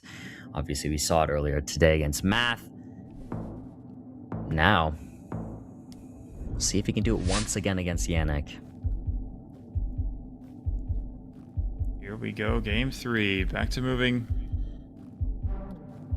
into Taiwan. Very built up urban area here, which, to be fair, can still be a lot of places in Taiwan. 07 area code, I think, is pretty far south. Yeah. Looks like Yannick knows. Tainan or Kaohsiung, which I would agree with that, even if I don't remember specifically where the code is found.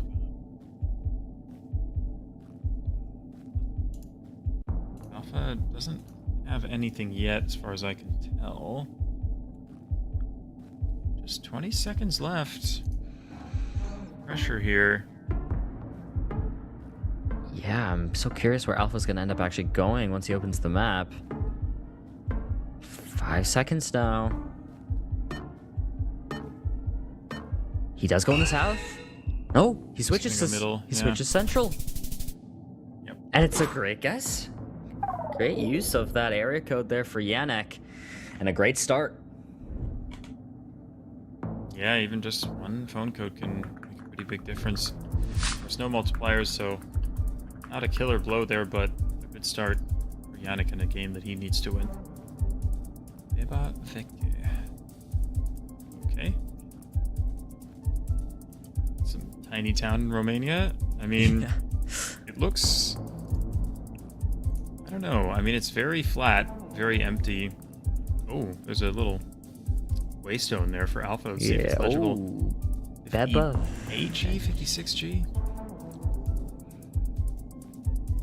San Nicolau Mare, 59G seems like. Yeah. It's probably the best piece of info is the road number here. No way is it there. It's not in the mountains. It's clearly very flat, although 55? I don't think that's quite right either.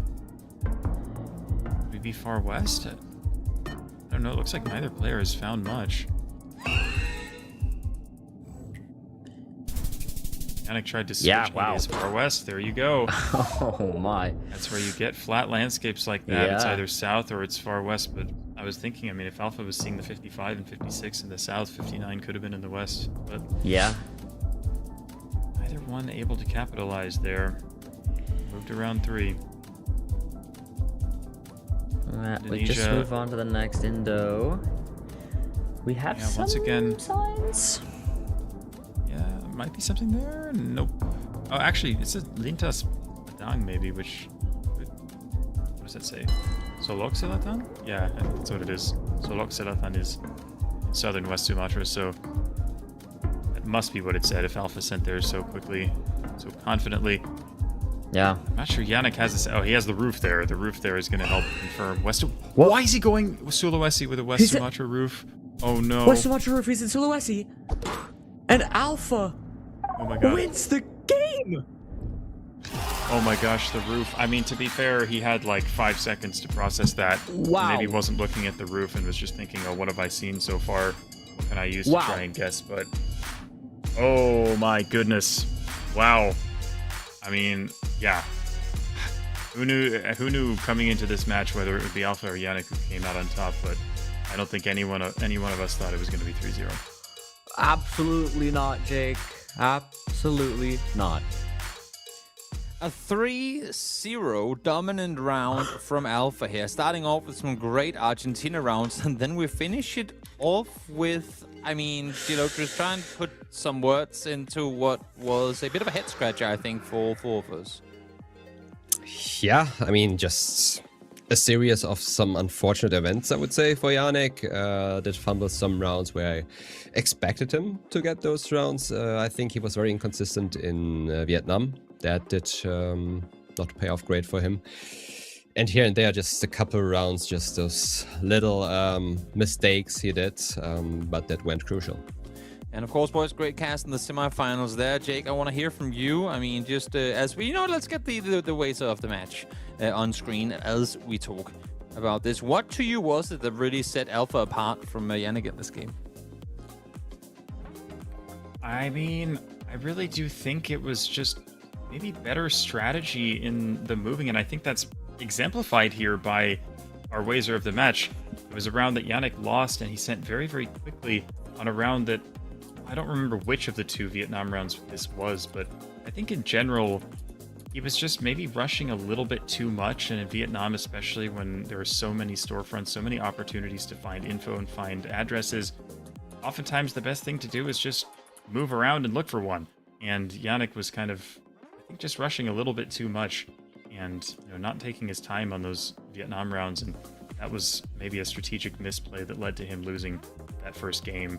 That's kind of what started his downfall here in this match. Exactly, a downhill spiral, down roll spiral, and the end of it there lost him the game. But on the flip side of that coin, I mean, Bloom, Alpha out victorious. Did you see enough positives out of Alpha off of the game that we just saw here to consider him a potential contender against KFL now, or where do you put him off of that match?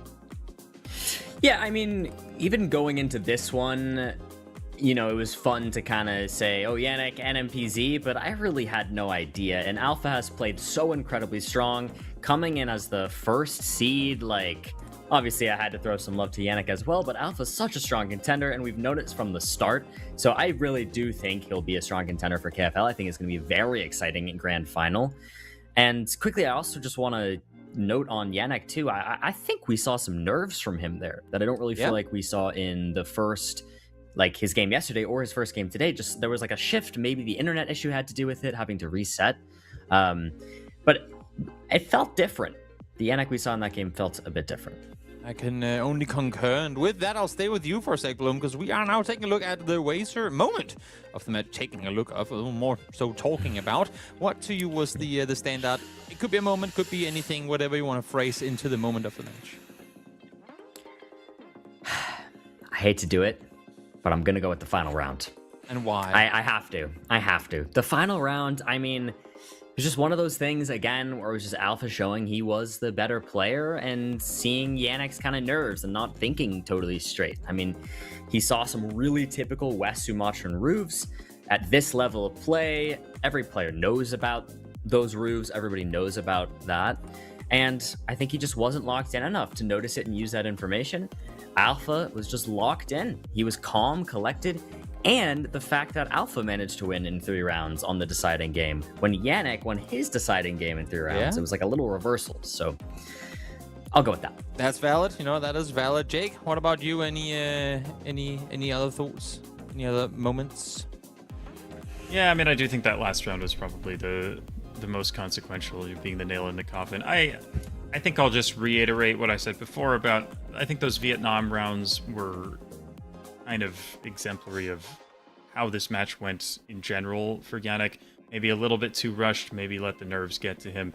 And I think that the way he played those rounds, I was just a little bit perplexed and kind of surprised by his strategy there. And I think that it was a contrast to how Alpha played against Math. I was talking about how well he played that moving game, how he was able to take that first moving game. It was a marathon, but I think he was really good at balancing, you know, when to go quickly and when to take his time. And it felt like Yannick was just a little more off in that moving game. Those Vietnam rounds were kind of the best example of that, I would say. That makes perfect sense. And now, contrary to how I normally do things, I actually want to join in on this conversation as well, because while I know that the three of you possess way greater Geoguessr knowledge than I do, and maybe I'm just, you know, kind of highlighting what was effectively a bit of a blunder on one side and the standout guess on the other, it still stood out to me the fact that we get the first moving win on the side of Alpha off of that Argentina round going further south in the northern part, and then the no move while it wasn't the decider. A very similar round again, where Alpha had two incredible Argentina guesses, pretty much back to back in rounds that won him around, and the second time around at least did a lot of damage to Yannick. So yeah, I thought that was some good ones as well. What about you, Geoguessr? Yeah, I mean, I feel like I did a terrible job as an analyst because before we started into this game, I said they can handle pressure very well, but I didn't have that feeling at all with Yannick. It really felt like the pressure went to his head because the type of mistakes he made, I feel like he wouldn't do on an everyday life situation where he just plays on his own. We have a couple situations like that. Bloom mentioned the roofs that usually every player knows, and he knows as well. It is probably just the pressure. We have the Kamchatka round where the driving direction does help a lot with region guessing, and that's also something he probably just didn't have in mind in that situation. So I think, the pressure really got to him. And that's why we're setting it through all these layers of qualification, because once we hit the grand stage in Berlin in the start of September, we want the best of the best teams there. And who knows, maybe that's going to be Alpha, maybe it's going to be KFL. One thing is for sure, we are down to our final 2 players fighting for the one final spot for the World Championship tournament that will be taking place in Berlin in September. It's going to be Alpha versus KFL. Now, at the start of the day, Bloom, if I had told you it was going to be this way, Alpha versus KFL, regardless of how the bracket had kind of played out in the individual matchups and whatnot, would you be, what? Or would you be like, yeah, I kind of thought that it was coming? No, yeah. I mean, I think this is pretty much to be expected, to be completely honest with you. I mean, it is the first seed and the second seed. So if you're basing it solely off of that, it goes, oh, okay, well, they made it to the finals. That makes sense. It's 1 and 2. But even still, I mean, as we saw things play out, there was definitely a lot of excitement across the board, especially more on KFL's side with his first game against Orion. KFL had a pretty clean sweep through the bracket, as you can see. He's only lost 1 game so far in 3 matches. But I think this totally makes sense. I think these are 2 people many in the community expected to win this. And I think both are very deserving of a slot in the World Championship. And both will keep up with all the pros who have already qualified for the World Championship. Sounds absolutely great. What about you, Jake? Thoughts on the 2 that we now have playing one another in the finals? Not so much predictions of what's going to happen in that game, more just so the fact that they actually both made it there. Yeah, as Bloom said, maybe the 2 favorites to get here coming into the tournament, but both incredibly capable players, very well-rounded. But yeah, if anything, I mean, I'm going to probably stick to what I said before about thinking KFL might have an edge just because of the best-of-5 format, how that advantages the moving mode, and just how good we've seen him repeatedly play in the moving mode in all the matches he's played thus far. So yeah, hard to call. Both phenomenal players. I think it should be very close. I don't think this one's going to end 3-0, but I'm very excited to see what does happen. And Geoguessr, lastly, now that we have reached a point of grand finals without your boy Yannick, unfortunately not able to make it there, where does that put you in this one? I mean, we've seen great things out of Alpha, now we've seen incredible things out of KFL as well. Not so much prediction of who's going to win it, more just like how do you see this one play out with the different skill sets that the 2 have to offer? Yeah, I mean, now I'm gonna make my analytics without any bias to the German flag next to Yannick's name. I mean, obviously, you have to give it to Alpha just based on his past performance. Last year, we had this wildcard tournament as well, where Alpha also made it to the finals, where he didn't manage to win the final against Jamabi. This time around, he made it to the finals again. So that just speaks for how strong Alpha is and how consistently he gets to this point. I mean, we have to consider that 50 players played for this spot here. It was a total of 50 players that had to qualify for this tournament. 60 made it here, and Alpha is here in the final now. So I think it's looking very good for him, but KFL is a name that we didn't see so far. So it's going to be interesting. You know what? You chalked it up perfectly. We have the finals. We're going to find out exactly who's going to be making it through to the World Championship in September in just a few moments. Will it be Alpha? Will it be KLM? Look in the chat. Write down who your prediction is. And then we'll see you guys after this quick break. So stick around and we'll see you in just a few.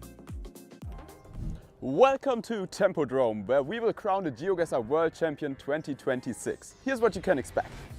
Here's where the heart of the event is gonna be.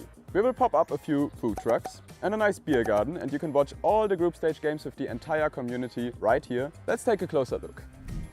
We're gonna have community talks, costume competitions, meet and greets with pros and creators. Guten Tag. We're gonna have a gaming area as well. It's gonna have chairs, I swear. A running club with Mikella to explore Berlin. Lots of prizes and giveaways. This is the small arena where the group stage will be played in the first 2 days of the event. Make sure to cheer for your favorite player because they are gonna need it. It will be intense.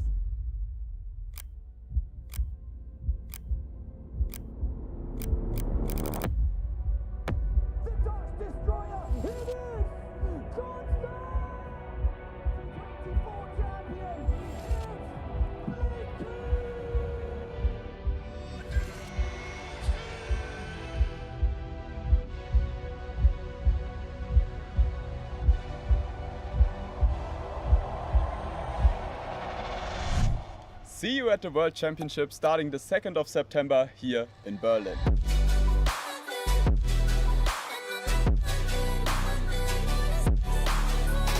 There will be a bar.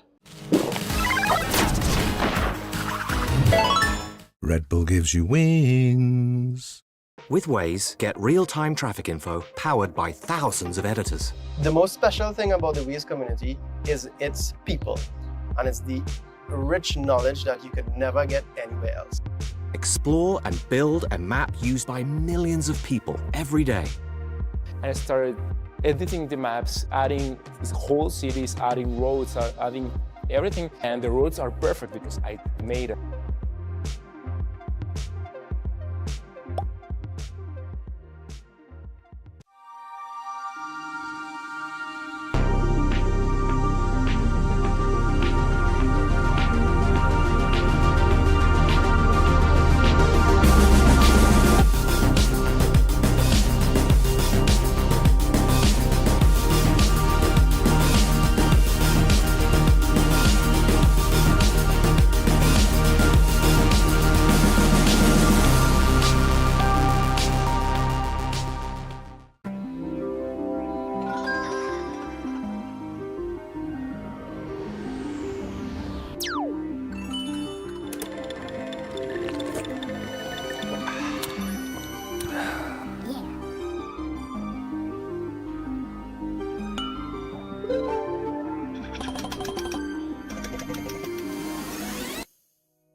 Every Geoguessr player starts somewhere. This is somewhere? Enough. Time to get into shape. Download Opera GX with the official Geoguessr mod. Hit the Geo Gym Hub to train your Geoguessr skills with custom minigames. Grind every day to finally hit that sweet 5K. Download Opera GX with the GX Geo Gym mod.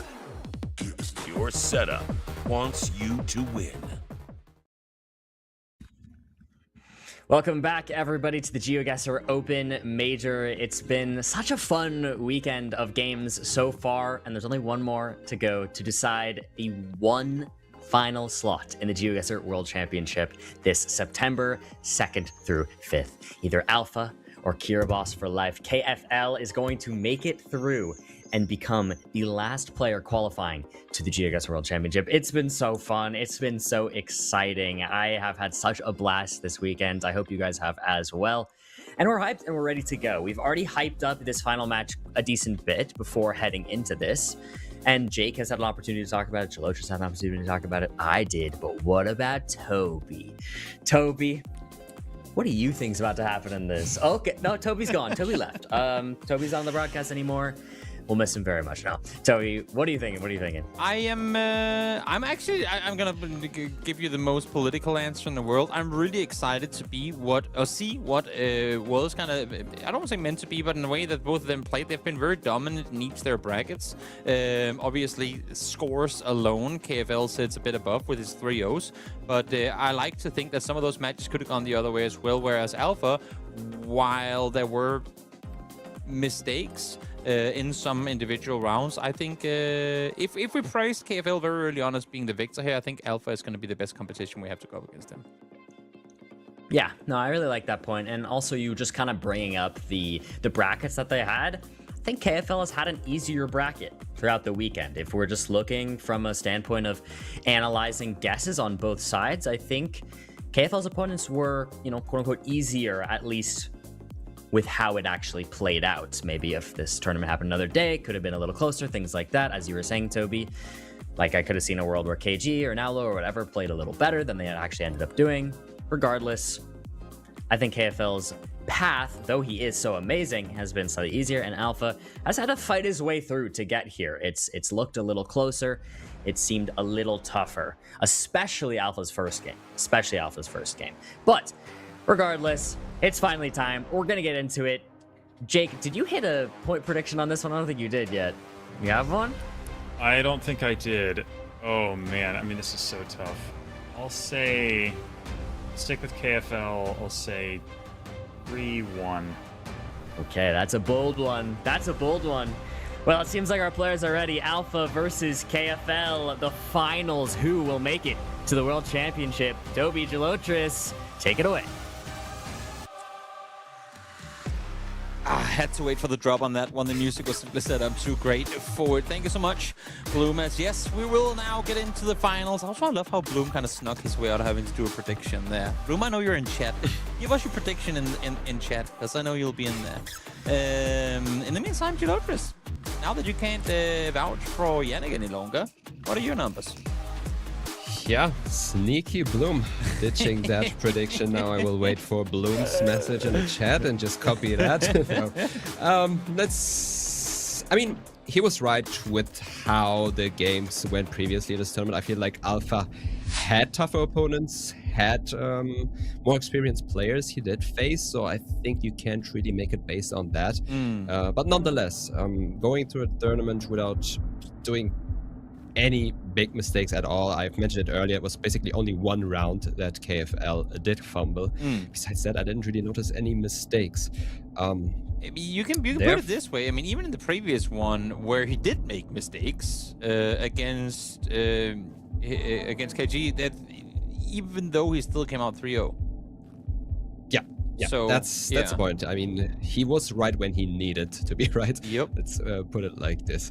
I mean, obviously you always want to be correct, obviously, but nonetheless, the consistency was still on his part. And let's see how well he will do against Alpha. I think Alpha will definitely make it a little bit harder for KFL to dominate in the moving game. I think Alpha will be able to handle the pressure. Hearing the But for now, yeah. but for now, KFL continues to dominate on his specialty, the moving mode. Definitely starting off strong. I mean, we had the city zoom in immediately and then just lined up the roads there to get the 5K to kick things off. As we now go, that's a really quick login for Alpha here. Yeah. With Skippable. Almelo on the sign, fairly big city. Also got the road numbers, of course. A little bit extra time to work with. Again. Can't quite find a little shake on the head there. Doesn't quite get it. And then the frustration that it was all the way on the eastern Almelo border. was a very... I mean, it shows up already on the zoom level. Yeah. I was surprised they didn't spot it, but it's just the Netherlands. Yeah. Small country, no points, but the multi. Little blue, yeah, exactly. Alpha. Little multi-advantage as we continue forth into round number 3. Looking to go way towards the northwest, Anchorage. At least that's what Yeah, that. I mean, wait, it is... Alpha? Oh, Alpha I'm not does sure about that not look reaction. confident. It is very mountainous. I feel like the valley of Anchorage is a little bit bigger. It's like if you're then wrong we have... and you're guessing there, then you're going to be way wrong. And Yeah. it is, in fact, going to be off because KFL gets the 5K. And wow. That is a big chunk of health bar gone. I mean, that's looking really rough now. And he felt so confident with it too, but you could just see it as soon as he locked it in, there was the little devil on the shoulder going, "Are you sure about that?" And then, and yeah. Yeah, he was probably praying for KFL to not recognize the city. Yeah. And before he gets something to confirm it, I think Alpha thought that the pressure play might be the right one there. But KFL kept his cool and has a very good lead now.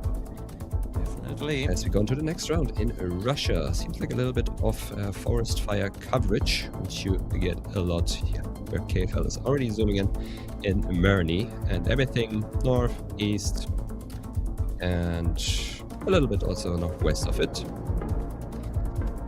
It's mostly one road that's covered there, with a couple cities in between. Are they on the river? Or is it just because it's so as I said, the lush coverage in this mostly area? Yeah, the coverage mostly goes only along the main road there, along the river. So there's really no point in scanning anywhere else, really. Yeah, at least a decent hit there for Alpha to stay afloat in this one. He set himself in a very tough position early on, but let's see if he can claw back. Let's see. I mean, first thought here was very far south in Chile. I mean, the Wildcard helps for sure. So the concrete slapped roads, very commonly found, and that was a very quick guess in Punta Arenas.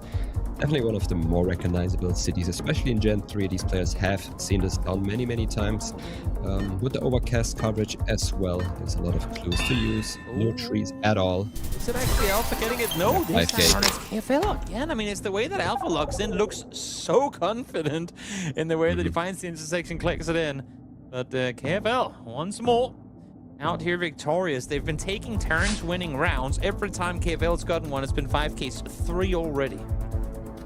Yeah, we are close to Belarus here, it appears. On the border somewhere, the 19 does help for sure. We got road 19, and down a look at KFL already finding the right railway to use as a pinpoint, but Alpha just right next to him, giving us that 10K. So far, I must say, Alpha, it feels like he's a little bit under pressure by KFL. Probably from his track record from this tournament. I don't blame him at all. It seems like he's trying a little bit too much to put the pressure on.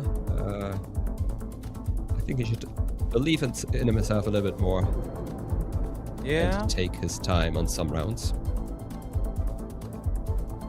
So we're on the UK now. Architecture looks a little bit more southern, doesn't look too far north in the country. Got Sedberg on the A684. Have the A6 as well. And town center. Oh, we got a candle fight from KFL. Locking it in quick. Doesn't seem like he did use extra time to pinpoint it. Yeah, not really on a 5K hunt with this one. Just got good enough information to get to log in quickly. Alpha only now zooming in. Yeah, I think Alpha Jumping was a little bit around. more in the urban environment to find maybe a trash bin that says the city name. Yeah, exactly. It's jumping around the edge of Wales, and that's going to That be game with it as well. the game.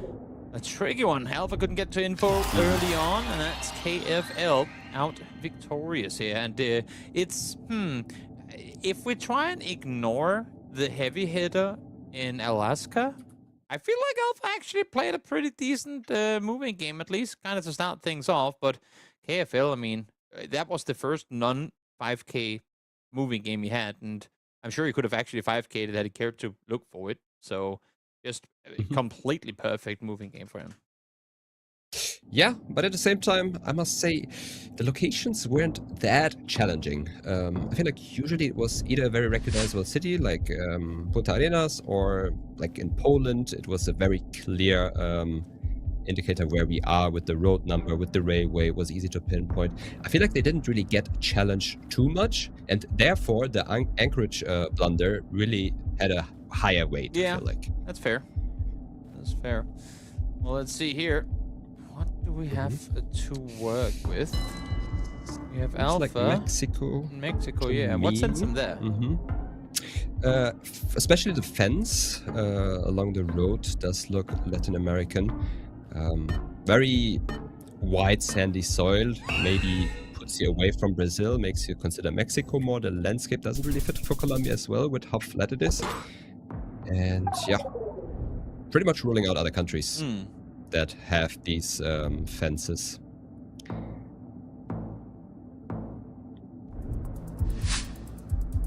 Let's see here. Round number 2 upon us. Alpha takes the lead early on, but can he maintain it now? Seems like we have some rice fields, and both on Bali. I think we had the Bali. Well, what do you call it? The thing that I don't want to say the wrong term, but is it the crown? Is it? It's like a symbol that you see all over Bali on the roofs, like standing around here and there, and we had that on this location. I know what you're referring to, but the name of it, I am not certain. Yeah. But it doesn't matter either, because we're on to the next round. So it's completely forgotten. Never will we need to know until the next Bali round. And before that, we'll have, of course, looked it up. Yeah. We have a black and white painting on the tree. You see that a lot on the poles in Tamil Nadu. I don't know if you also get it on the trees, but if it turns out to be there, I guess that's also the Tamil Nadu black and white paint that you see all over the place. A couple places in the northeast of India also have it, but this landscape definitely looks a little bit more south. And we move on to a round in Thailand. Was my first thought here. Don't really have anything to confirm it, but the landscape, the road, the fact that we drive on the left because we can see the front blur of the car, the yellow lines with the white outer lines, flat landscape, everything screams Thailand. And with this landscape, Thailand. Yeah, it is fairly dry, not too lush. Guess it's the dry season. Couple mountains here and there makes me think of the central or central eastern parts of Thailand. And that's where KFL also sent. He's in fairly central, to be fair. How far off that is? How far? They're right next to each other. No mind. I was like, I guess they both went with a default hedge there, I guess. To cover as much as possible. We get helped by Brian in chat. A crest. A crest, crest, crown, yeah. but not Okay, quite. thank you. Crest. There Thank we you. go. We didn't have to look it up in the end. Chat was there to help us. We love chat. On to the Russia. next one we go. Very. We have. Yeah, border. Yep, it is very, very dry. Fall coverage and hilly, which makes me think that Orenburg is possible. I could see a couple parts in the south towards the Caucasus that also might be possible. I think the map glitched on Alpha's side. I was gonna say, where did he log in? I hope he is not in Thailand.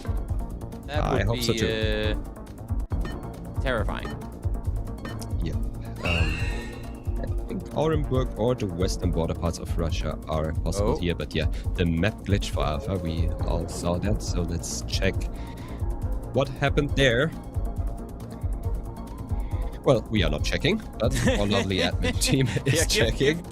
Give me and your Lotus admin rights. I would love to be take that task. perfect. I would not know that. Do you have the admin driver's license? I don't. At least I know I don't. Hey, I have a big ego. I think I could fix it. Yeah, you're just going to tell it what to do. It'll be fixed immediately. But there we are. You Of course, turn your just PC off and on. wait this one out.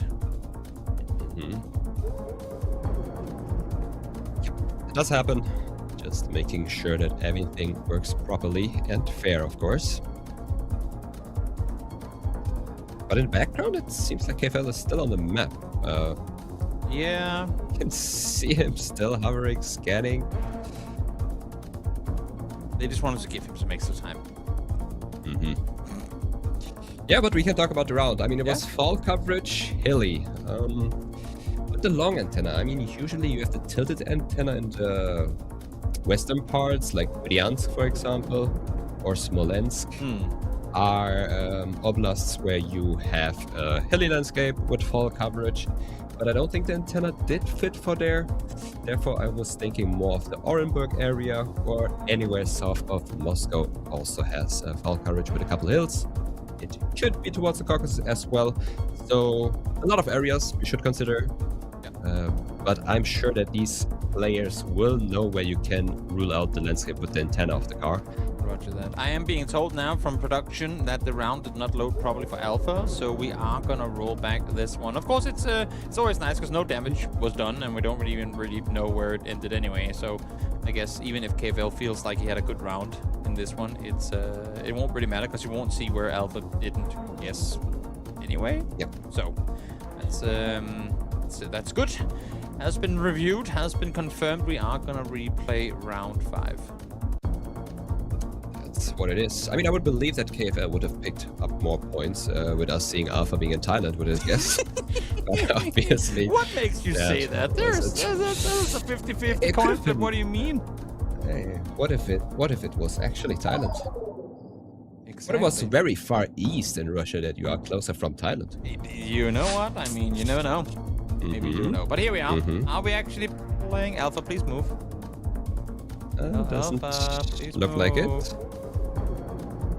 Doesn't look like it. I'm gonna talk about the round regardless. We are in Bangladesh You're gonna here. roll back again. Don't talk about the round. Yeah. I mean, it's still interesting. It is. Probably. It is. Go for it. For all the Even Thai though, viewers out let's there. be real, how interesting is Bangladesh? Yeah. In Geoguessr. Yeah. I mean, I would love to visit it. Yeah. But in Geoguessr, it's most of the times, just a middle click. There's a couple clues with copyrights and season meta. You have a couple roofs that are specific for some areas. In the western and northwestern parts, you have the roof sticking out at the sides. Alpha did get into the round in the very last second, it seems. Yeah. So hopefully, once we review or like a restart here again, hopefully that means that with the next time he is going to be all good. Besides that, overall, the landscape is very flat, which to me makes the country boring. Wait. Did To you region, yes. wait. Did I just hear you say flat countries are boring? I forgot about. I forgot you're from Denmark. Oh no. Whoa, bro. That was Oh, no. that was like a knife straight to the heart. You do realize that, right? Oh, no. I believe there's still more clues in Denmark you can practice and learn than in This is just Bangladesh. Lotus trying to scoop up anything remaining. Did I No, say? please Did I don't save take myself? the blood, put it back in the wound. You'll be fine, bro. You'll be fine. Anyway, talking about clues, look at the pavement. We have the infamous East Java pavement. This pattern is a very, very common thing you see in East Java, especially around Surabaya. And there we go. But Alpha back in the game. Alpha. That's an incredible guess. That is an actual very good guess. I mean, East Java is a very, very hard to region guess. And as I already said, most of this pavement is around Surabaya. So you would need some guts to, go far out southwest to get there. He was charging his ult for 2 rounds, and there it was. That's the grand total of a double round ult charge. 800 damage done to KFL. Let's see if that's going to be enough to maintain this now a little over 1,000 health lead as we you go to Western India, KFL is all the way down towards Mumbai. Nashik is the closest city for Alpha here. And it's going to be south. KFL strikes back. Yep, always. Consider the Pune area. Everything around Pune is where you have the boxcar in the mountains, dry landscape. Very, very recognizable landscape, especially if you can combine it with the car metal. Lovely. Once again, no move. This we go away from the cities and ooh, a quick this East looks luck here. a lot like the round we had with Panos in Sulawesi, right? Where we had Panos in Malaysia, and it turned out to be Sulawesi. This time around it is so in fact much all like the way that. southeast down Lambale. Hey, maybe it was the same road. Maybe. Could be. Definitely very a well very be. similar looking round there. They both got close to it as we go from one rural road right over to another. But where does this take us? Canada Yes, seems to be the maybe. choice. Wide road to work with. Is that just the dead giveaway, or could there be any worlds where it isn't? Well, it is most definitely Canada. I don't know if it's British Columbia or further north. I mean, Yukon has some mountainous roads like this that are usually a bit more recognizable, I would say. So I think it should be British Columbia, especially with the old coverage here, Gen 2, very, very old coverage. There's not too many places where you have this, actually. I like this bend that KFL is looking at right now. It kind of lines up with the north-south Alaska, road. We'll see if actually. he's going to be right with us. There's long distance in between the two, and it's right in the middle. This could have been a huge round for either one of them, because the opponent was over 700 kilometers out, but turns out to be a practically nullified one. Yeah, very interesting. I mean, I was considering that area from both of their guesses, the whole area. No, I mean like the whole wide area. Of course. But didn't expect it to be right in the middle of them. Well, yellow poles and you were west. Once again, very old coverage here. Jet 2 again, but very, very recognizable clues here. The yellow signposts and the red curbs. South. Both Oh, wait, are we in good Denmark? We are in Actually Denmark. a Denmark round in Australia. Actually. I've said that city so many times, and I've never gotten to go there in casting. And there we were, out of nowhere. How did you Denmark not round. recognize it is the real question. Bro, you Toby. never gave me a chance. You had to say like, yeah, Toby, can you 5k this? You know, like I always do with you in Turkey rounds. You didn't set Oh, me up that's true. for it, so I just kind of went skip. And you would have definitely made a Denmark show, obviously. that's true. So, my Obvious. bad. My bad. There was only so many options. It was either going to be that or the Roma trees, and since we weren't east, I mean, it was obviously going to be Denmark. Very obvious. What's not so obvious is where we are now. I mean, by default, dry landscape, mountainous. We have some Thailand-specific poles as well, so the country is obvious. I would believe that we are in the north. Maybe it's not lush and green enough. Definitely a hard one, a thinker. Is this where these players let it run out on time? Do you ever dare to play off of the map alone, seeing, you know, where is it green, where is it kind of beige in map color? That the more beige, in this situation for KFL, go out in the middle of it because there's a bigger chance, but then you look at the rest of it, and it could be anywhere, and it is towards the east. If you're absolutely clueless, Yeah. then you can. Which I'm sure As a rule me of and thumb, 90% of the you- chat is.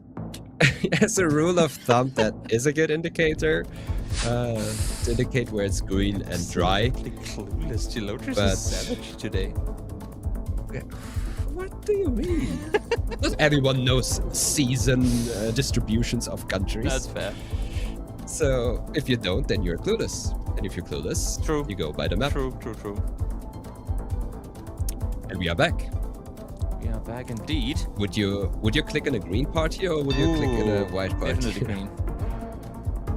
Yeah. Right on the border. Well, look at this area. It's like light green. Wait, is it actually light green or is it? Actually, I think it's no. beige. I have to disappoint you. Anything around it would have been way more green, surely. That is true. Sure. That is true. Well, this I'm definitely not going green with.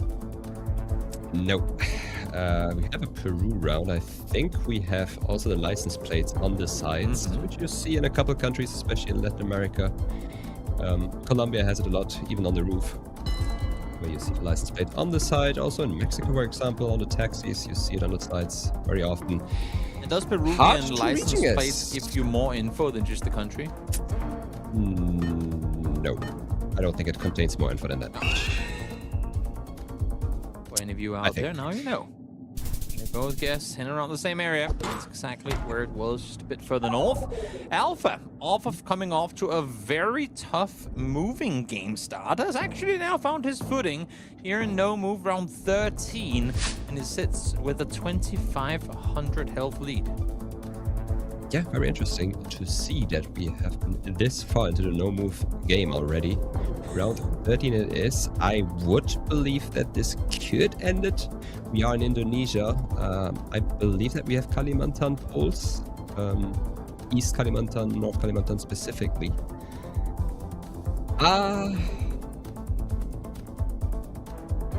Or like South Kalimantan, East Kalimantan, I should say, and North. Because they are not symmetrical. If you have them symmetrical, you are in West Kalimantan. But still a very big region where you can guess within. I believe it's Central, South, East, North. So... Central, South, East, North. Yeah, wait, I mean, plenty of options available. Wait, there's some distance in between these two, though. Because KFL is in the Nusas. Yeah, exactly. He's way down south. Let's see who's going to be right with it. It's way down He there was right. towards Kupang, and that's going to be big. And Alpha. That will turn around. Wow, you can see the frustration on his face as well. Off to such a good start, maintaining a big lead in no move, but unable to bring it home as KFL. That's the thing. You cannot make mistakes. KFL will punish you. Wow, I mean, I wouldn't even call it a mistake. I mean, by default, if you see those poles, you consider Kalimantan, especially because we didn't have those long extenders that you usually see in the Nusas.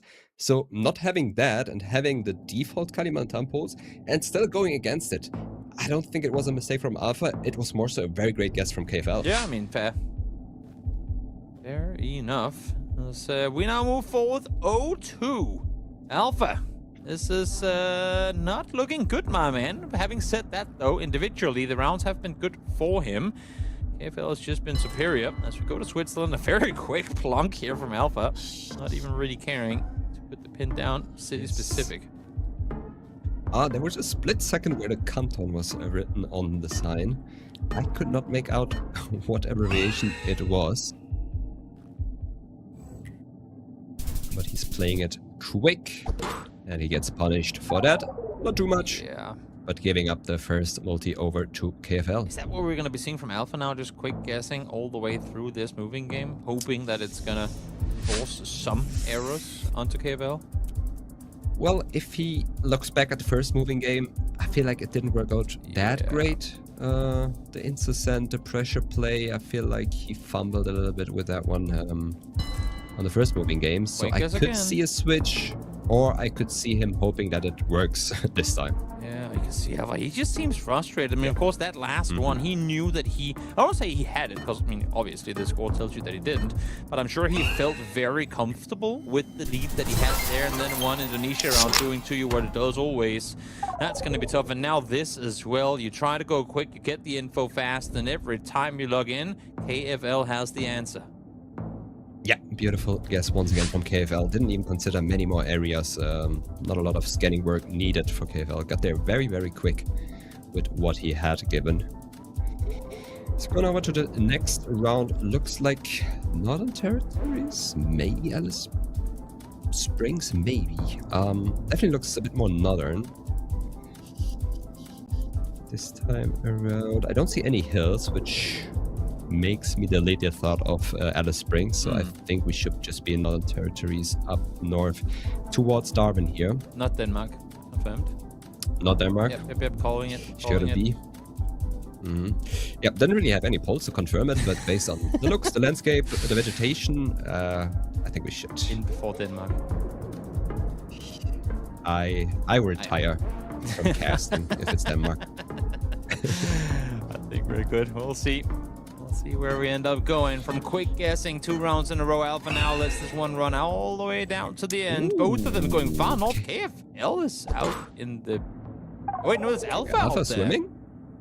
That's Going for a little swim. Why not? An awkward. He's laughing about it. Well, was that I could believe that. Australia Papua New Guinea hedge? I'm not sure, but you won the round. I think it was a matter of being in the finals to get to the World Championship, having shaky fingers, and click on the spacebar accidentally. Yeah, there's also an option that might be the case. But hey, you know what? You'll take it. Anyway, Mexico. Octagonal poles, dry landscape, looks like central Mexico to me. Central north. Both very close to each other, actually. Very well done from both. And another this time one. around, Alpha picks up another multi. This is the thing. It's all those small rounds that Alpha needs going his way. When it's like just a couple of kilometers in difference for the guesses, he cannot afford, like, because he needs space to have on point or like health enough for a mistake or two. But if KFL gets a chance to rack up multis early on, despite not really gaining a big lead off of those early rounds, he can't afford that. Like, that will cost him too much health. So right now, I think I feel like it's working the way that he wants it to, that the small rounds are, at least the last two here, going his direction. That's because they guaranteed 5k. Maybe.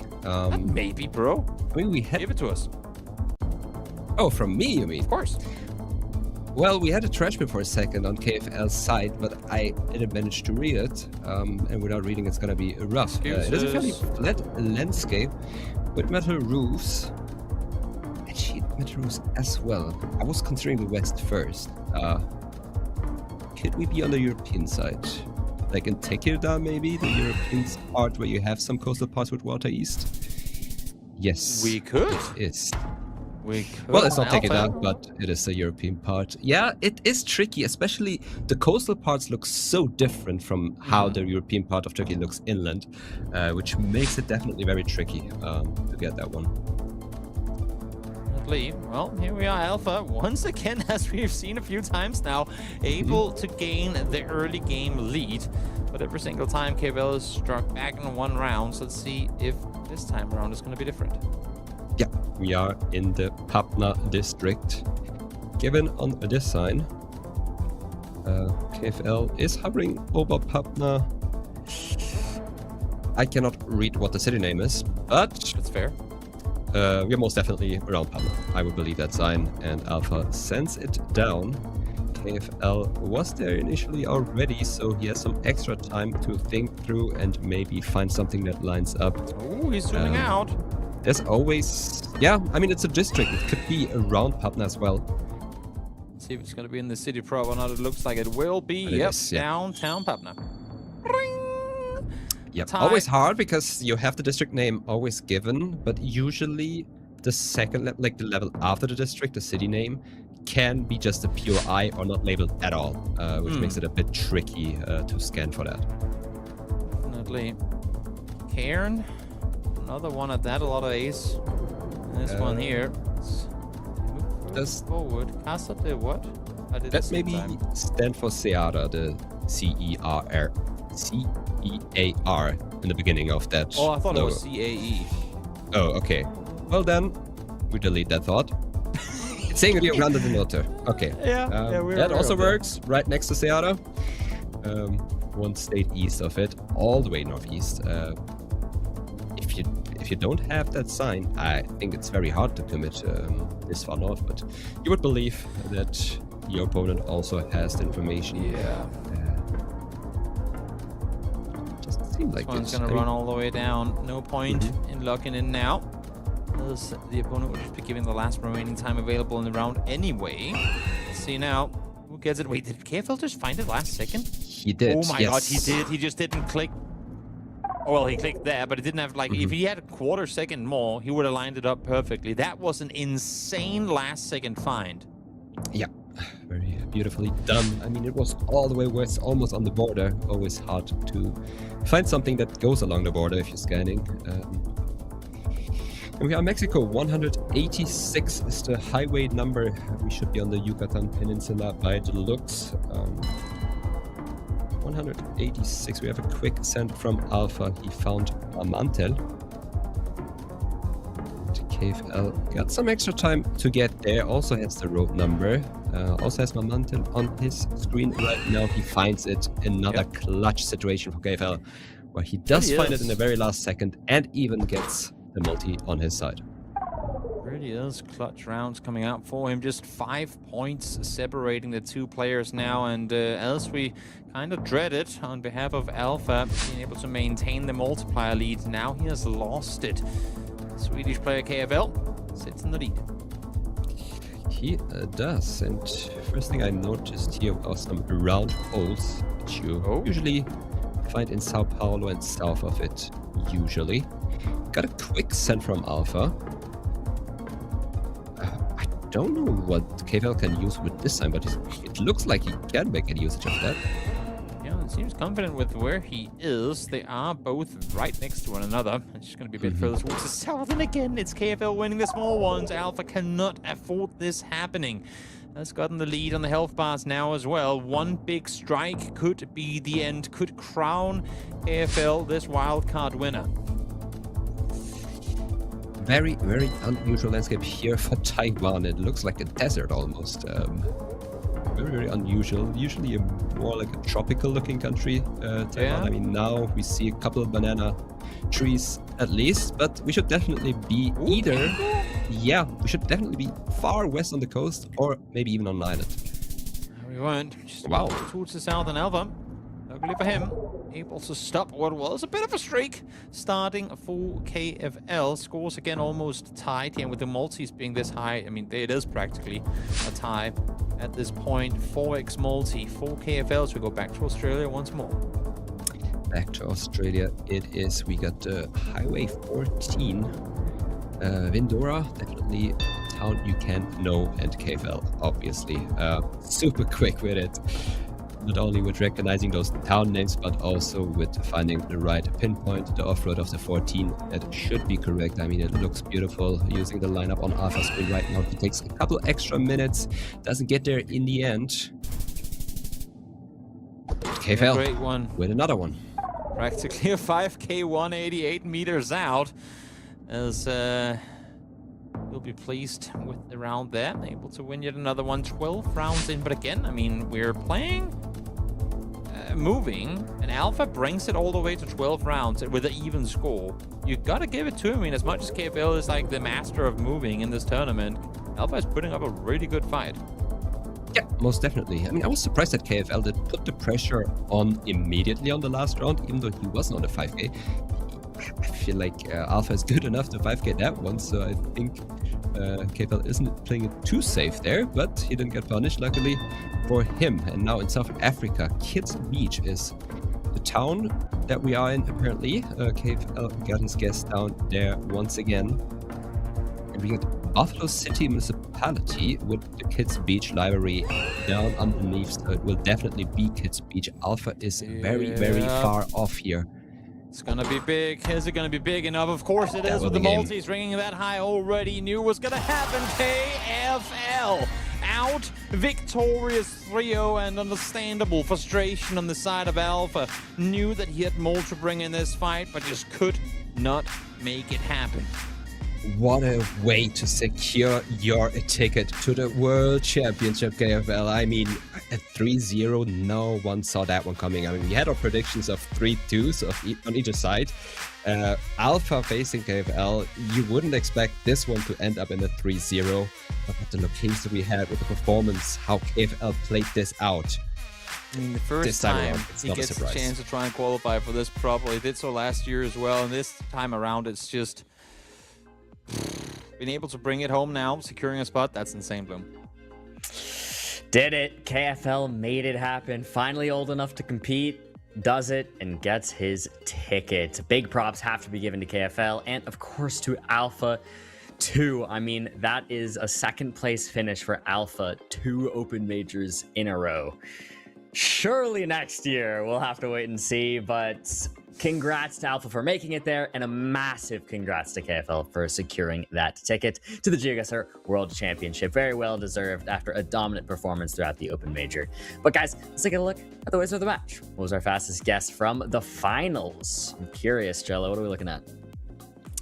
Yeah, the Netherlands round, 4.8 seconds. I mean, we had all the signs we need on spawn, even though they didn't really get there in the end. I mean, you can't blame a quicksand in the Netherlands, I guess. Yeah, fair enough.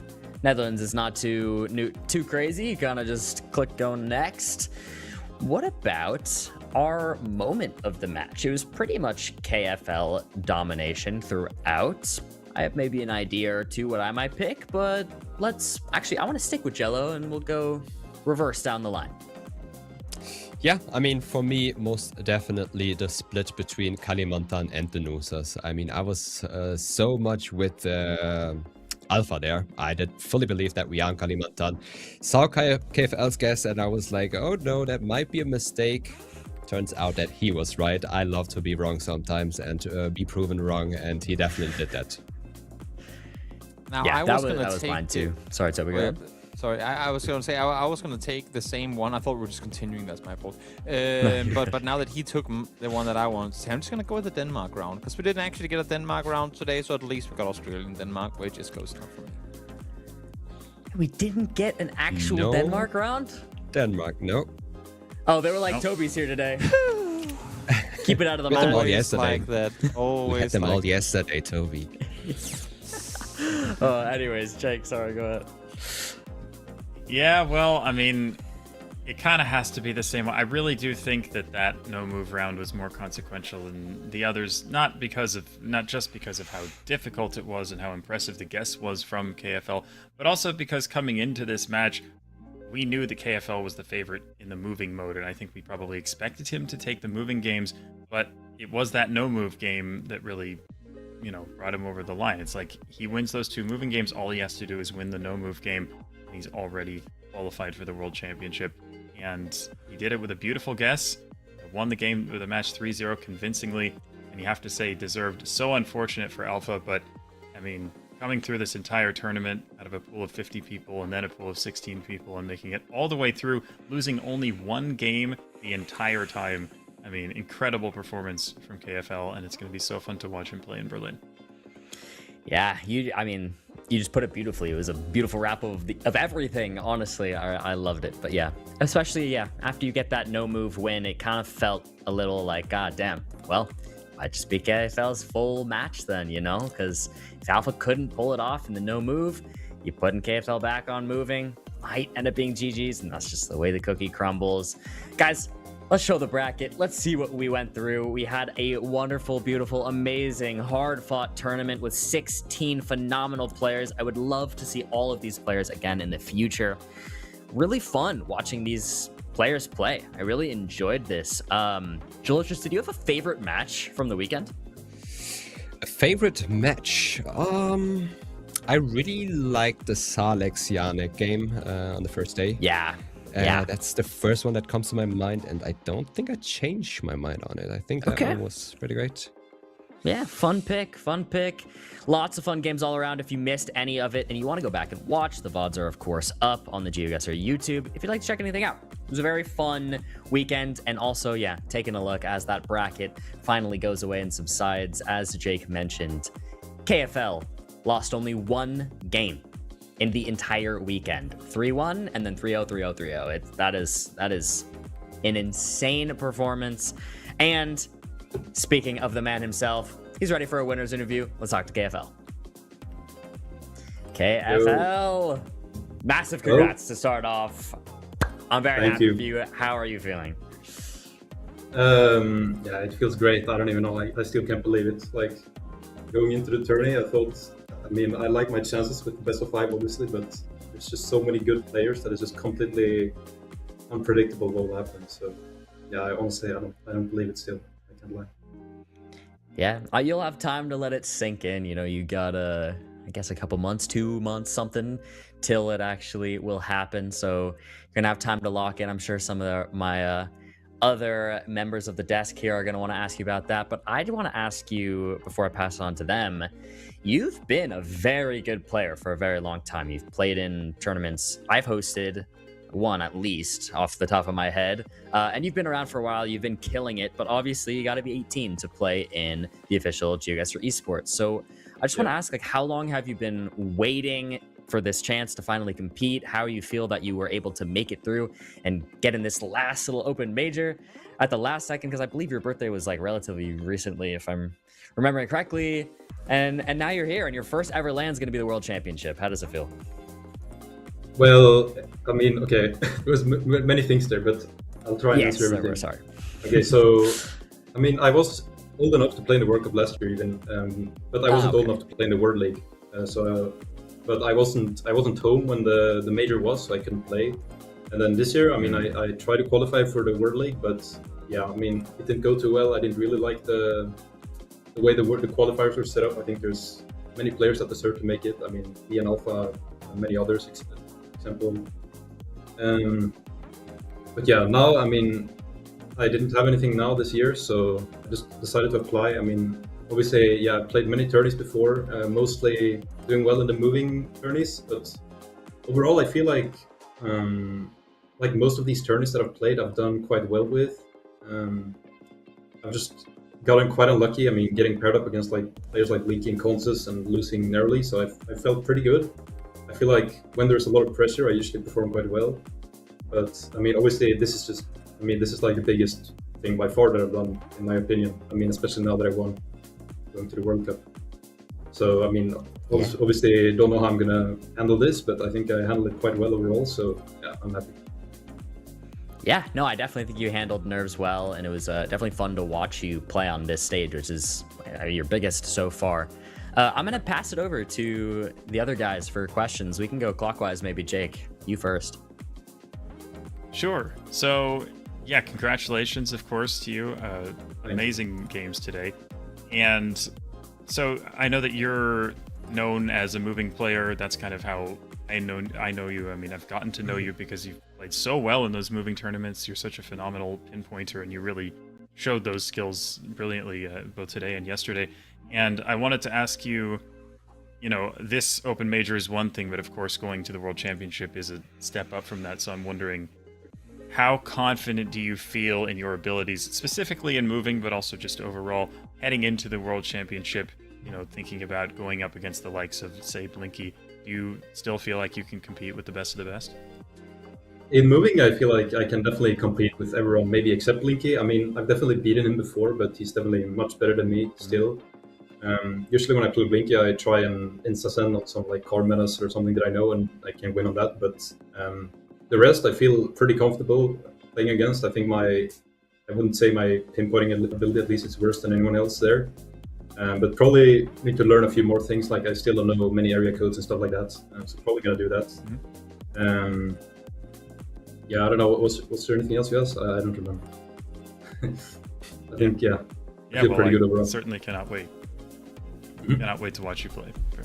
I guess the no move as well, I can say. I mean, my NMPC game, I'm still not comfortable in at all. Actually, I kind of gambled. I didn't practice any NMC at all because I feel like the NMC maps are usually so difficult anyways, and it's only one game. I was kind of hoping I wouldn't get there, and luckily I didn't. But I've just basically, mainly I've been playing a lot of moving duels, just spamming those. I'm just trying to look at my JSONs every time I miss a round and think like what I could have done better on that round. And I mean, I think it's worked pretty well for me. Awesome. Well, yeah, cannot wait to watch you play. I think you're right in the mix with the very best, so it should be a blast, and I can't wait to see you there. Yeah, I mean, likewise. Congrats first, KFL. You played very, very dominant, very, very well.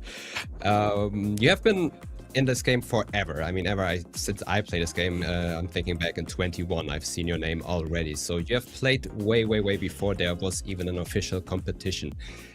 So when was the turnaround where you turned your mindset into having just a passion for the game to, I want to compete in the World Championship? Was it ever since it's out? Did you have the goal to be here and play at the World Championship? Or did you just take it a little bit more chill and thought, hey, it's my passion, might as well try? How hard is your motivation behind that? I think kind of like the last thing, I'd never really thought that I would be able to make it, but I mean, once I was 18 and I was pretty good at the game, and I thought, I mean, I have a good chance to actually make it. I mean, it's kind of when, I mean, I've obviously played a long time. I played a lot back in 2021, but then I didn't play much, but then I kind of got back a bit by watching Jake's videos, so shout out to Jake.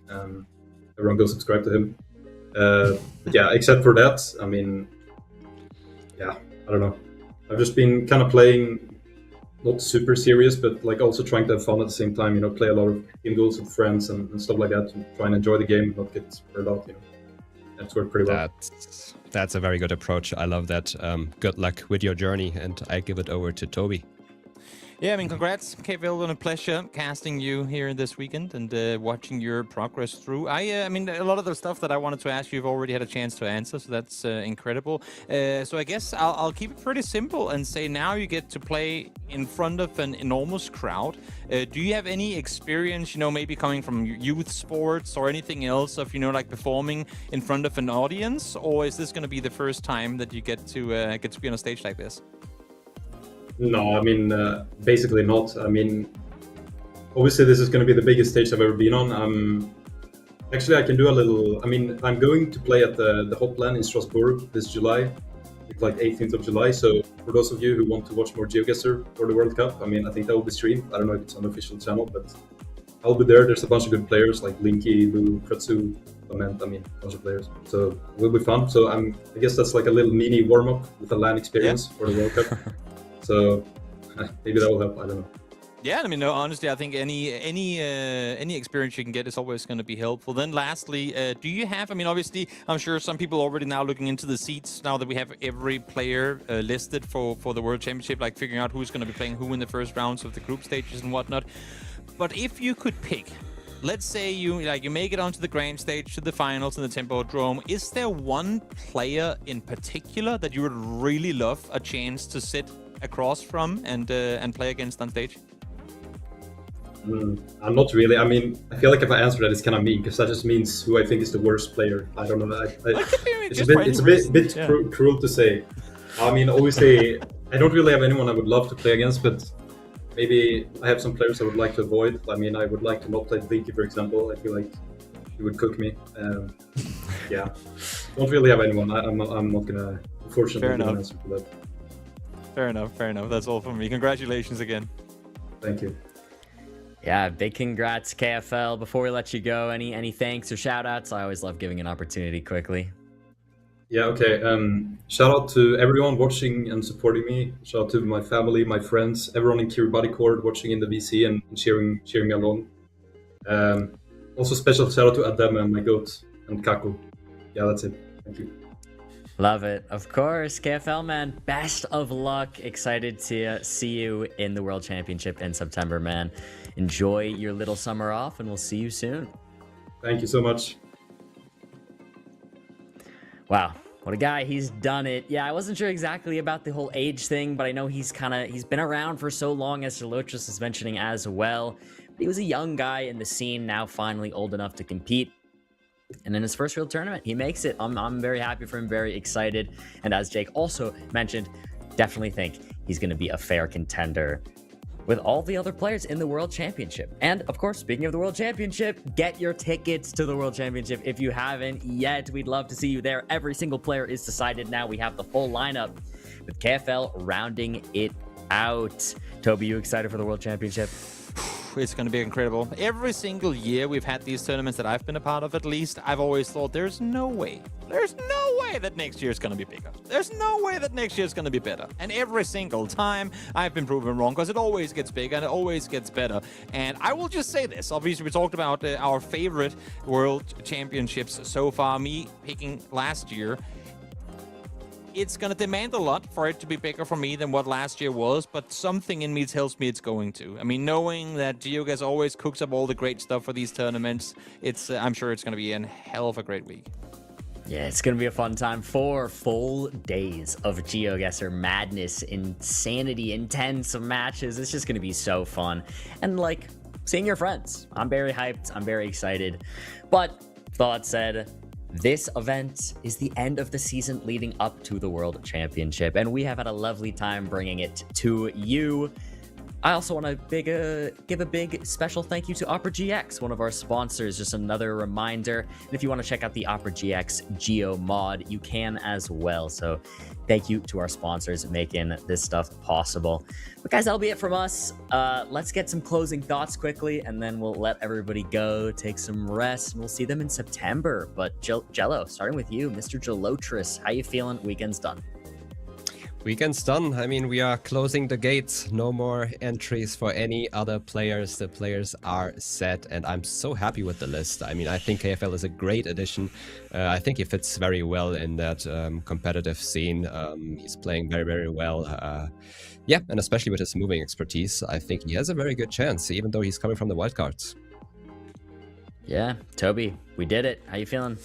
It's, I mean, again, I said it last year that we had probably the best 20 or like the best set of players that we could coming through to the finals. I think this is obviously, I mean, the format being a bit different and all, I think this is going to be absolutely insane. The fact that we oftentimes, again, I mean, through some of these wildcard tournaments and whatnot, open qualifiers, we get players through that we kind of expect are gonna be stomped. I feel like this time around, that's not the case at all. The open qualifier players are coming through with a lot of firepower, and I wouldn't be surprised to see players the likes of KFL actually make it through some of the early rounds in this.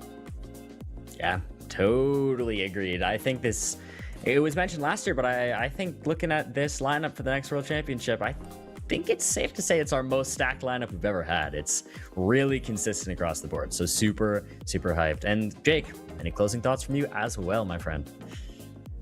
Well, yeah, I mean, it was so fun, as always, to cast this tournament for all of you guys. And it's so fun just the months leading up to the World Championship, my apologies, anticipation that it brings. And it's just like, I don't know, it's so exciting because as you guys said, it's really just the best event of the year. And as Toby said, it just seems to get bigger and better every single time. So yeah, this is the last step, the last piece of the puzzle. We now know exactly who's going to be competing, and we are just a couple short months away. But so looking forward to that, and so looking forward to being there again, to seeing all of you, to being in Berlin. So definitely, you don't want to miss it. But yeah, what a time this was, as always, and it was so fun casting it with you guys.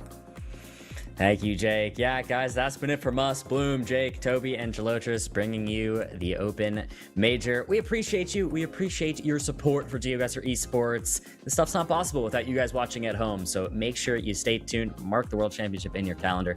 We would love to see you there. Guys, that'll be it from us. Enjoy the rest of your day, nighttime, whatever it is for you, and we'll see you all soon. Have a good one, everybody.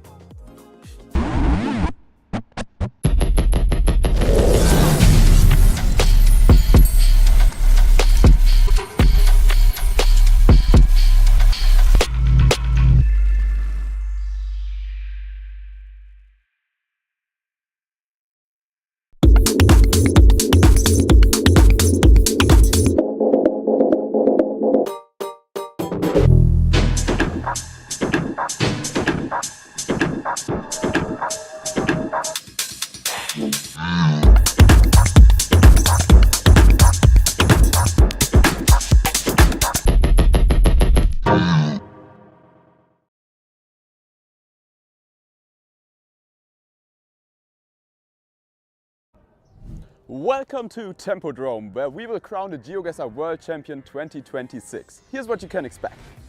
Here's where the heart of the event is gonna be. We will pop up a few food trucks and a nice beer garden, and you can watch all the group stage games with the entire community right here. Let's take a closer look. We're gonna have community talks, costume competitions, meet and greets with pros and creators. Guten Tag. We're gonna have a gaming area as well. It's gonna have chairs, I swear. A running club with Mikella to explore Berlin. Lots of prizes and giveaways. This is the small arena where the group stage will be played in the first 2 days of the event. Make sure to cheer for your favorite player because they are gonna need it. It will be intense.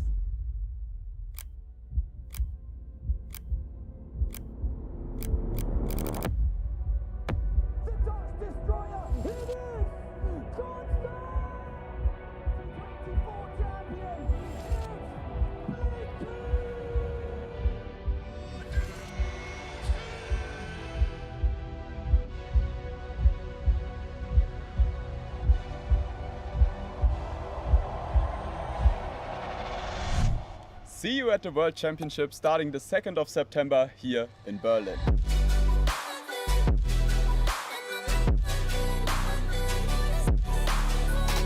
There will be a bar. Red Bull gives you wings. With Waze, get real-time traffic info powered by thousands of editors. The most special thing about the Waze community is its people, and it's the rich knowledge that you could never get anywhere else. Explore and build a map used by millions of people every day. And I started editing the maps, adding whole cities, adding roads, adding everything. And the roads are perfect because I made it.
Every Geoguessr player starts somewhere. This is somewhere? Enough. Time to get into shape. Download Opera GX with the official Geoguessr mod. Hit the Geo Gym Hub to train your Geoguessr skills with custom minigames. Grind every day to finally hit that sweet 5K. Download Opera GX with the GX Geo Gym mod. Your setup wants you to win.